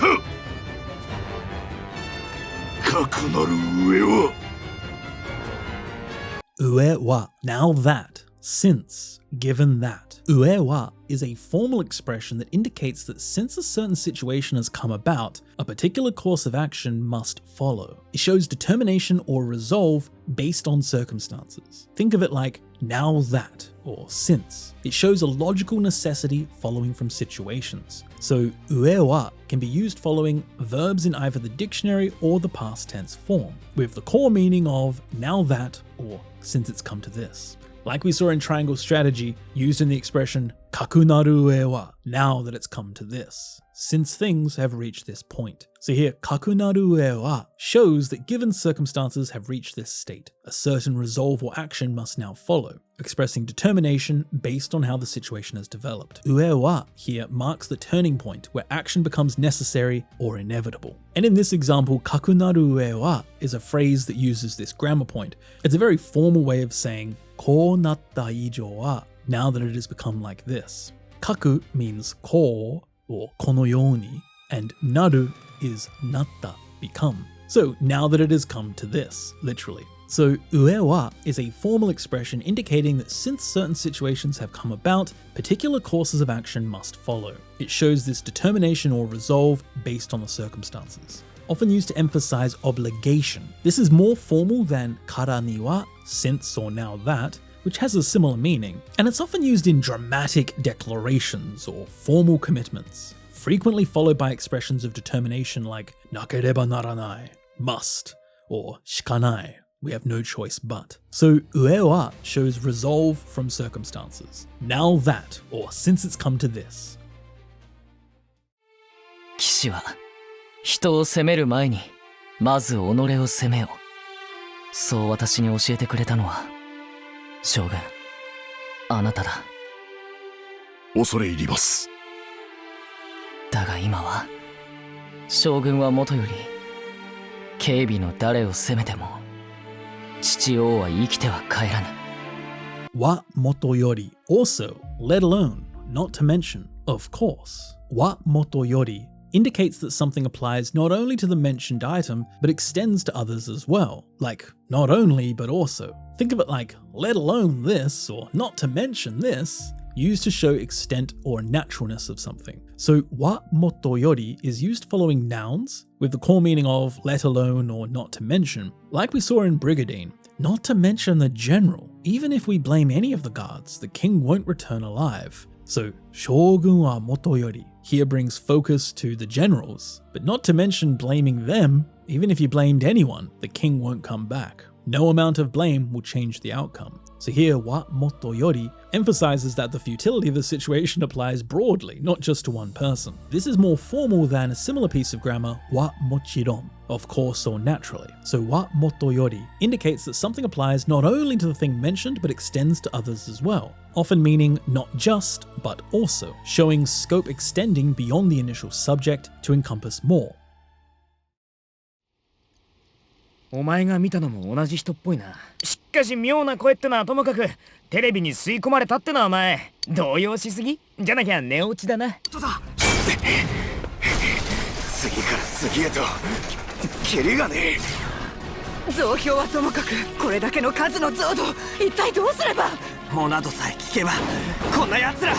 Wa tomokaku. Anyhow, regardless, in any case, leaving aside. Wa tomokaku either dismisses something as not being currently important or acknowledges one thing while focusing on another. It shifts attention away from less relevant matters, very much like setting aside or regardless, used to deprioritize certain points. So wa tomokaku is used following nouns to mean to set something aside or regardless of that, used to shift focus. Like we saw in Persona 4, shikkashi, myou na koe te no wa tomokaku, setting aside the strange voice thing about being sucked into the TV. Here, myou na koe te no wa tomokaku dismisses the voice issue as less important thing to focus on, with the more pressing matter being the TV absorption issue, shifting attention to the main concern. Or like in Xenoblade Chronicles, Zouhyou wa tomokaku, setting aside the foot soldiers, kore dake no kazu no zodo, ittai dou sureba? With this many Zords, what should we do? So here, Zouhyou wa tomokaku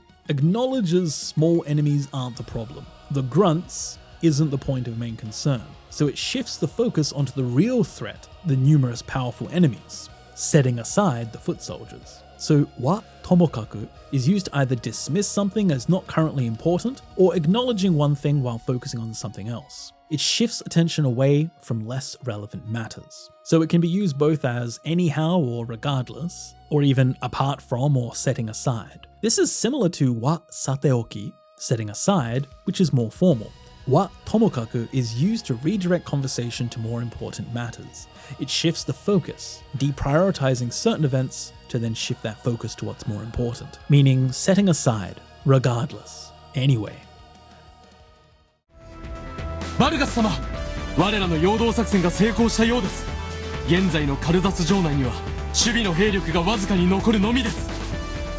Wazukani, slightly, barely, just. Wazukani is used to indicate a very small amount, degree, or margin. It emphasizes the minimal quantity or narrowness. Think of it like barely or only slightly. So wazukani is used before a phrase, with the core meaning being barely or only slightly, like we saw in Langresa. Currently, within Kaosa's castle, only a slight defensive force remains. Heiryoku ga wazukani nokoru. So the military force, the troops, only a little bit remain. So here, wazukani nokoru emphasizes the minimal amount of defenders. Only a very small force is left, making it vulnerable. Wazukani is used to express very small amounts, degrees or margin. It's used to show that things are just barely present or occurring to a limited extent. This is more formal than chotto, a little, which is used in casual speech. Wazukani can also be used as wazukana, as a na adjective before a noun, to mean a small amount of that noun. So wazukani emphasizes minimal amounts, giving the meaning of barely or only slightly, just. BT はあの世からこの世界に座礁してきた死者のこと。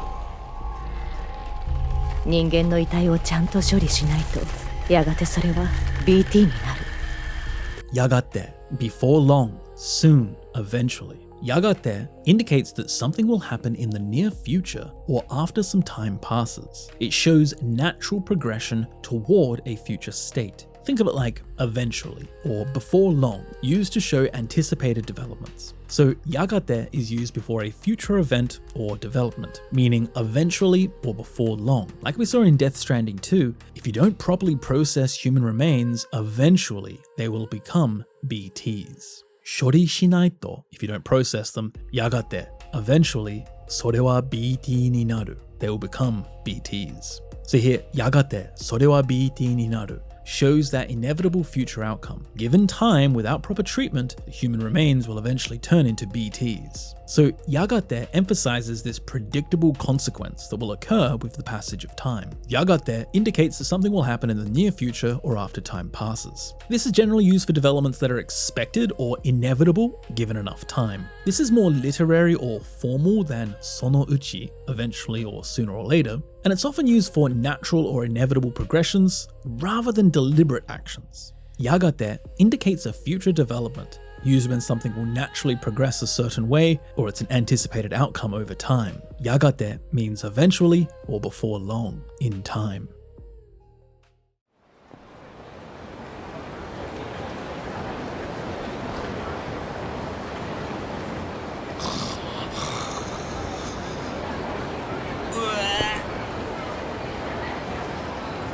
Taく相変わらず品のねえ街だよな。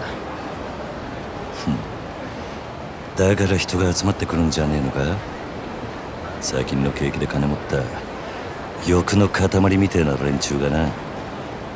そいつらが酒やら女やら欲しがって集まる場所なんだ、この彼女って街は。Yada yada, such things as A and B, things like. Yada yada lists examples from multiple possibilities, often implying there are more items not mentioned. It shows some representative examples, like things like ... and ... It's a non-exhaustive list. Yada is used before nouns, verbs, and e-adjectives, and then used again after another noun, verb, or adjective, with the core meaning of things like this and this. Like we saw in Yakuza 0, Kamurocho is a place where people gather, wanting things like booze and women, and so on. So sake yada, onna yada here lists representative desires that attract the people here. Things like alcohol, things like women, implying there are other vices too. It's not an exhaustive list, but just some typical examples of what draws people here to this entertainment district. So yada yada lists examples from multiple possibilities, implying there are more items that are not mentioned. This is similar to toka, things like, but yada yada, this is often used in a negative context. The speaker has a negative feeling about the things that are mentioned, whether they're things the speaker dislikes or things that are not generally positive. So yada yada lists representative examples, used to give a non-exhaustive sample, implying that more things do exist. Such things as A and B, or things like A and things like B. 敵に後ろを見せるとは、よほどの自信家か愚か者だ。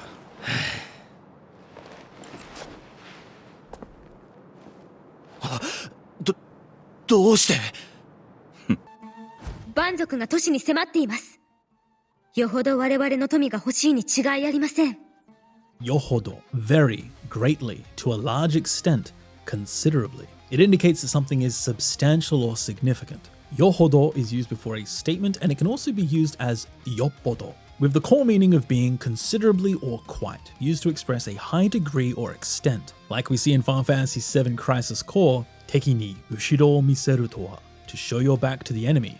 Yohodo no jishinka ka oroka mono da. You're either quite confident or a fool. So here, yohodo no jishinka emphasizes the high degree of confidence. Turning your back to your enemy takes considerable confidence to do so, or you're a fool. Well, like in Civilization 6, they must want our wealth very much. Yohodo, wareware no tomi ga hoshii ni chigai arimasen. They surely desire our riches. So here, yohodo hoshii emphasizes the strong degree of desire. They want the wealth considerably or desperately.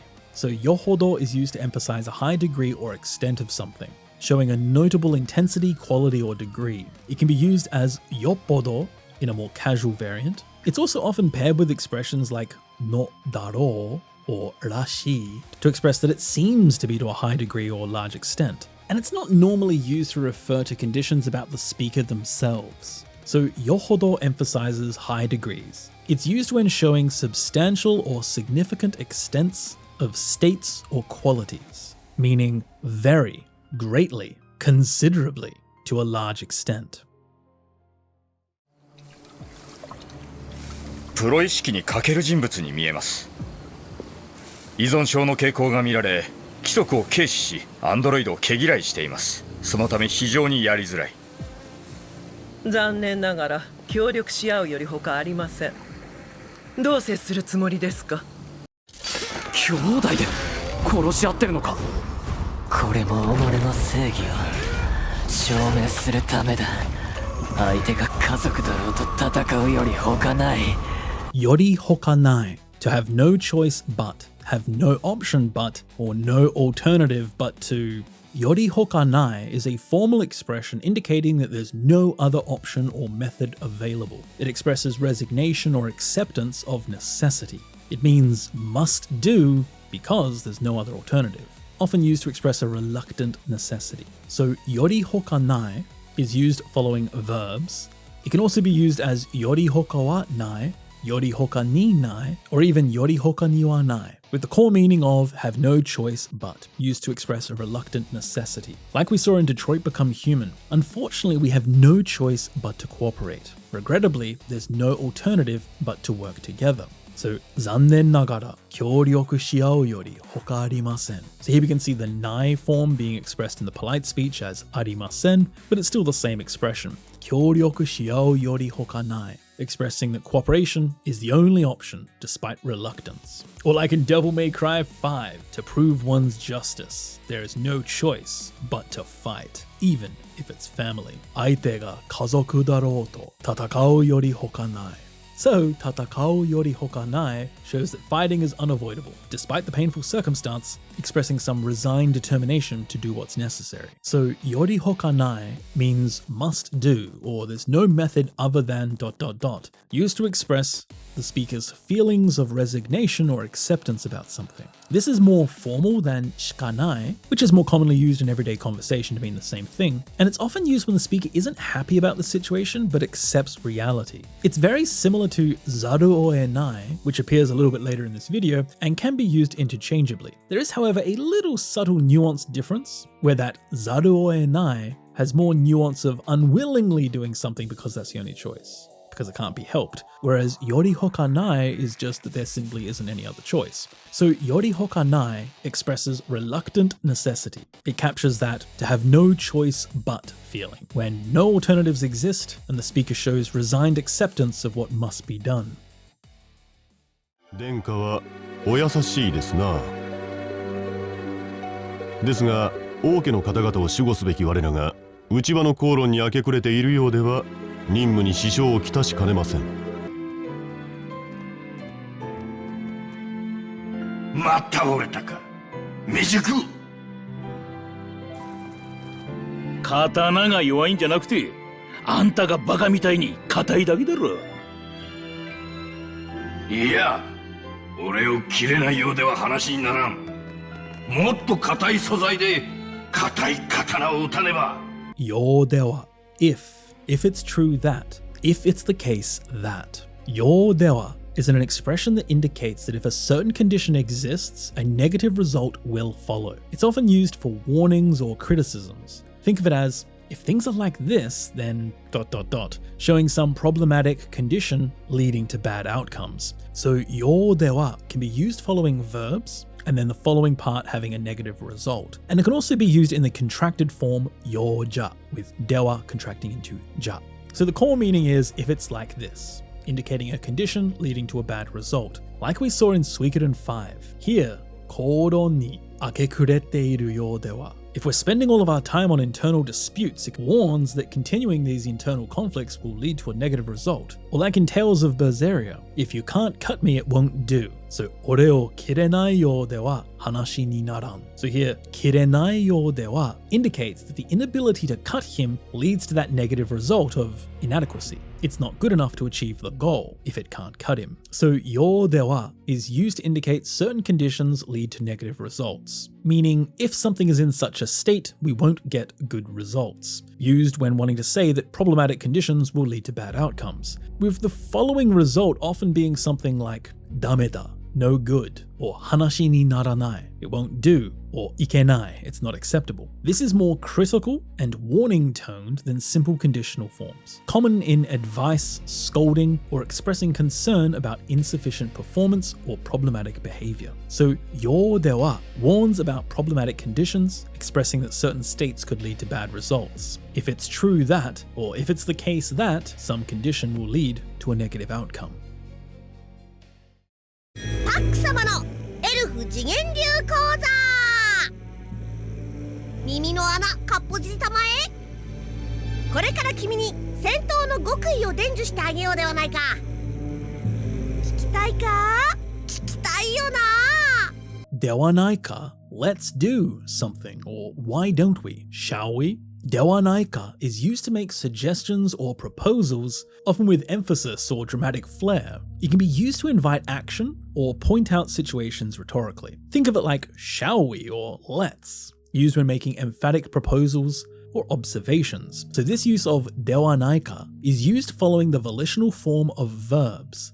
Like we saw in Berserk Millennium Falcon, let me teach you the secrets of combat. So here, denju shite ageyou dewa naika makes an emphatic proposal to teach, presenting this offer with dramatic emphasis and flair. So here, yo dewa naika expresses making suggestions or proposals, often with emphasis or dramatic flair. It can be used to invite action or point out situations rhetorically. This is more emphatic and formal than just simply using the volitional form, or masho, and it's often used in speeches, declarations, or when making grand proposals. And this use of dewa naika can also be contracted into janaika in casual speech. So yo dewa naika or yo janaika makes emphatic proposals, used when suggesting actions or making rhetorical observations with a dramatic emphasis. Yo dewa naika means let's do something, or why don't we, shall we? 実は言うべきか言うまいか迷っていたことがあってな。やはり言っておこうと思う。要はメリー・ジェーン・ワトソンって子をエンパイアステート博物館でやってるピム粒子の展示に誘おうか誘うまいか迷ってるうちに放射線を浴びた雲に噛まれたってわけ。ようかまいか whether or not, considering options. ようかまいか is an expression that's used when uncertain whether to do something or not. It shows deliberation between doing and not doing an action. In this grammar point, the two verbs must be the same, meaning whether to do something or not to do something with the same action, showing an internal debate about choices. So to use this grammar point, the first use of the verb is used in the volitional form, followed by the ka particle, then followed by the same verb in the dictionary form, and then followed by maika. However, the final maika can also be omitted, meaning whether to ... or not. Like here in Marvel's Midnight Suns. While I was debating whether to invite Mary Jane Watson or not, so here, sasou ka, sasou mai ka, mayotteru uchi ni, shows uncertainty about making the invitation, deliberating whether to do it or to not. Or like here in Metal Gear Solid 2, actually there was something I was hesitating about whether to say or not. Here in a slight variation with, jitsu wa iu beki ka, iu mai ka, mayotte ita koto ga atte na. So here we see a variation. Instead of the volitional form, it has beki followed by ka, meaning the same thing, but more used to express whether he should do something or not. So yo ka mai ka is used to express when someone is unsure whether to do something or not. When using it, the two verbs must be the same, and the following expressions are often things like mayotteiru, hesitating, kangaeteiru, thinking, nayandeiru, worrying or pondering about something, and actually the first volitional form can be used in other ways like beki ka, whether you should or not, and this is actually very similar to ka douka, whether or not, but this is particularly used when expressing volition or deliberating between choices, and it's more formal than ka douka. So yo ka mai ka shows internal deliberation, used to express when someone is uncertain about taking action or not, and they're considering the options. Yo ka mai ka means whether or not, or whether to do ... or not. 飲み込みが早くて助かるよ。要するに、君に仲間になってほしいんだ。君専用の召喚機も用意してある。君の力を貸してほしい。窓も同じか。どれも鉄板で塞がれてる。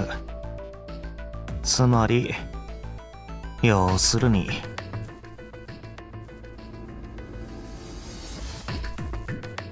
八方塞がりってことか。要するに in short, to sum up, to put simply. 要するに summarizes or simplifies previous information. It's used to get to the main point. It introduces core meanings or essential conclusions, very much like basically or in short, cutting to the point. 要するに is used before a summary statement, with the core meaning of basically or in short, when summarizing some main points, like we saw in Persona 3 Reload. 要するに in short, I want you to become our ally. So here, Yousuru ni cuts straight through the explanation right to the core request, summarizing everything down to the essential thing they're asking. Or like in 999, in other words, basically, tsumari yousuru ni, we're completely trapped, huh? So here, yousuru ni summarizes their situation analysis after examining all the exits, and the essential conclusion is they're stuck with no way out. So yousuru ni summarizes or simplifies previous information, getting right to the main points. This is similar to tsumari, in other words, but yousuru ni specifically emphasizes condensing information to its essence. This is common in conversations when wanting to clarify or conclude after some lengthy explanation, often used to redirect rambling discussions back to the core issue. And it's very commonly seen used at the beginning of sentences to signal that a summary is coming. So yousuru ni summarizes main points. It cuts through the details to get right to the essential meaning or conclusion. It means basically, in short, to put simply.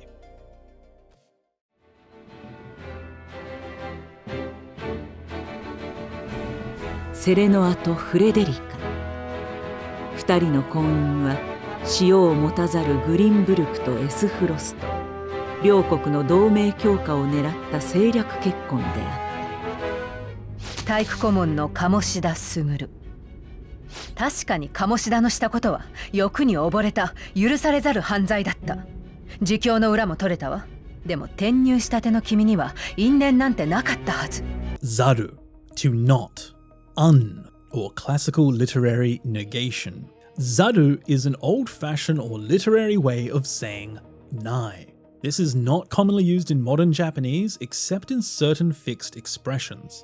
This is very much classical negation, adding an archaic or formal tone to negative statements. So to use zaru, it follows the negative stem of verbs, meaning not or un. So like seen in a game with a lot of historic archaic language, triangle strategy, shio motazaru, Glenbrook. So Glenbrook, who do not possess salt. So motazaru is a classical negative, meaning not possessing. This is adding a formal or literary tone to describe the nations lacking salt, used to then modify the noun, the nation of Glenbrook. Or like in Persona 5, yoku ni oboreta, yurusarezaru hanzai datta. It was an unforgivable crime, drowning in desire.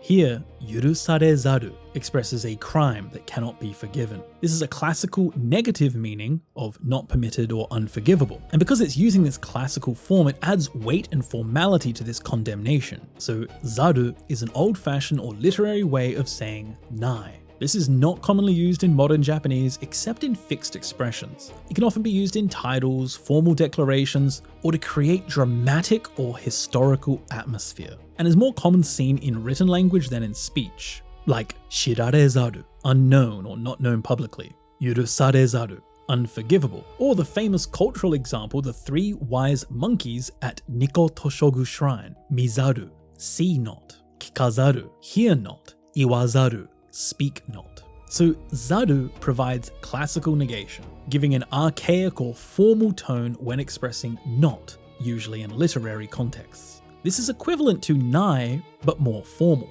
Zaru means to not or un.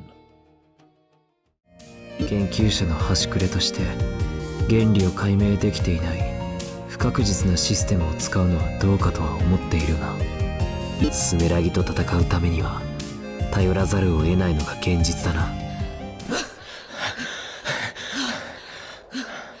ありがとう、ピン。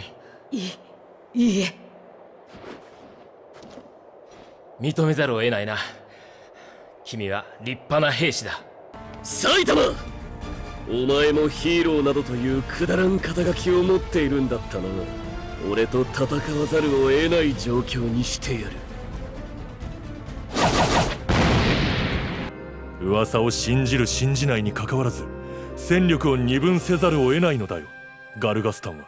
Zaru oenai, cannot help doing, have no choice but, be compelled to. Here we have the final boss of this video, the final grammar point at the end too, Zaru oenai. This expression indicates that there is no other choice but to do something, often against one's will due to circumstances or pressure. It has this feeling of like, I don't want to, but I have no choice. I must unwillingly do something, showing compelled action. So zaru oenai is used following the negative stem of verbs, just like we saw previously with zaru. And just be careful when conjugating, suru turns into sezaru. So sezaru oenai, can't help but do, and kuru turns into kozaru. So kozaru oenai, can't help but come. So the core meaning is to have no choice but, especially when expressing unwilling compulsion. Like we saw in Gunvolt Chronicles, to fight Sumeragi, the reality is we have no choice but to rely on it. We're compelled to depend on it. So Sumeragi to tatakau tame ni wa tayorazaru oenai no ga genjitsu da na. So here, tayorazaru oenai expresses reluctant necessity. They prefer not to use these uncertain systems, but circumstances force them to do it. Or like in Kingdom Hearts 2, I have no choice but to admit it, you're a fine soldier. So mitomezaru oenai na, kimi wa rippana heishi da. So here, mitomezaru oenai shows reluctant acceptance. He doesn't want to accept it, but circumstances force that he recognizes it despite his initial resistance. So zaru oenai, meaning that there's no choice but to do something, it can be replaced by suru hokanai, but it often shows that actions are taken against their will because of pressure or urgency, expressing that things cannot be evaded due to the circumstances, which is similar to nai wake ni wa ikanai, or verb shikanai, which also expresses unwilling necessity, but zaru oenai sounds more formal than these alternatives. So zaru oenai expresses unwilling compulsion, expressing the feeling of to have no choice but, used when circumstances force actions against one's preferences. To mean cannot help doing, have no choice but, be compelled to do a certain action. And that is it. You have now learned every single piece of N2 grammar there is to learn. In the making of this video, I researched and sourced countless websites, textbooks, and grammar dictionaries in order to make this video the best it could be to give you guys the most complete picture possible of N2 level Japanese grammar. I'll include a list of resources in the video description if you want to check that out. And as there is no official JLPT list, this video's list may vary slightly from resource to resource. However, I have compiled a mega grammar list spreadsheet of all of the JLPT points that I could find from many different resources, and you can check that in the link in the description. Also, in the making of this video, I actually personally made an entire JLPT N2 grammar dictionary from scratch, and I even made my own interactive UI to interface with that dictionary so that I can use that to help make videos for you all. And I may end up finding a way to connect it to the Game Gango website in the future so that you could potentially search up any grammar point, find the conjugation rules, my explanations, summary information like dot points, and perhaps even links and things to example sentences from games. This will be something that I'll likely work on little by little, but the N2 section of the grammar dictionary has been finalized in the making of this video. Also, just quickly about my process about how I made this video, the conjugation rules come mostly from a combination of Japanese websites and grammar textbooks, not really focusing on websites that are written in English. As I found in the making of this video, no one resource really had the full picture, and sometimes there were even some mistakes. And so to give the most complete picture possible, working together with my wife, we combined all of the information that we could find, filtering out those mistakes or incomplete explanations, and hopefully we were able to make a truly high quality resource in this video, giving you the most complete and accurate picture possible of the N2. And so I will actually be continuing to create this huge resource for all of the JLPT with explanations and dot points and all of that. So all of this research that I put into these videos doesn't just go into the video, but actually creating a future resource that everyone can use, whether it be a dictionary or a website or whatever. A lot of work. But hopefully with this video, we were able to make something truly high quality to give you the most accurate picture possible of the N2. As I mentioned in the intro, I will also release a course playlist version of this video, so you can track your progress and even take the learning process at your own pace. And I think YouTube may have some completion badges for finishing a course, but they keep giving and taking away features, so I'm not sure if that's going to still be around by the time you see this. So I hope this video game textbook was helpful for you and your Japanese studies, and I hope that you've enjoyed the journey together with me in video games as we work through each and every piece of grammar at the JLPT N2 level. If you like this video, please make sure to leave a like, subscribe to the channel, and leave a comment. It all greatly helps the video and the channel reach a larger number of people. And if you want to help me make more videos like this in the future, then please consider supporting the channel and joining the community as a member either through Patreon or directly through our website, gamegengo.com, with a hyphen in the middle. We have a fantastic close-knit Discord community of Japanese learners and video game enjoyers who both share their passion and love for Japanese gaming and learning the Japanese language. Both my wife and myself are also frequently around, so you can chat with us any time of the day, ask questions about Japanese, get help with Japanese, tips about learning Japanese, or even just general things about Japan or Japanese video games. So thank you so much guys for watching. Good luck with your Japanese studies. Good luck for anyone trying to take the N2 JLPT. Hope this video helped. And as always, I'll see you all again next time. See ya. Easily, boy.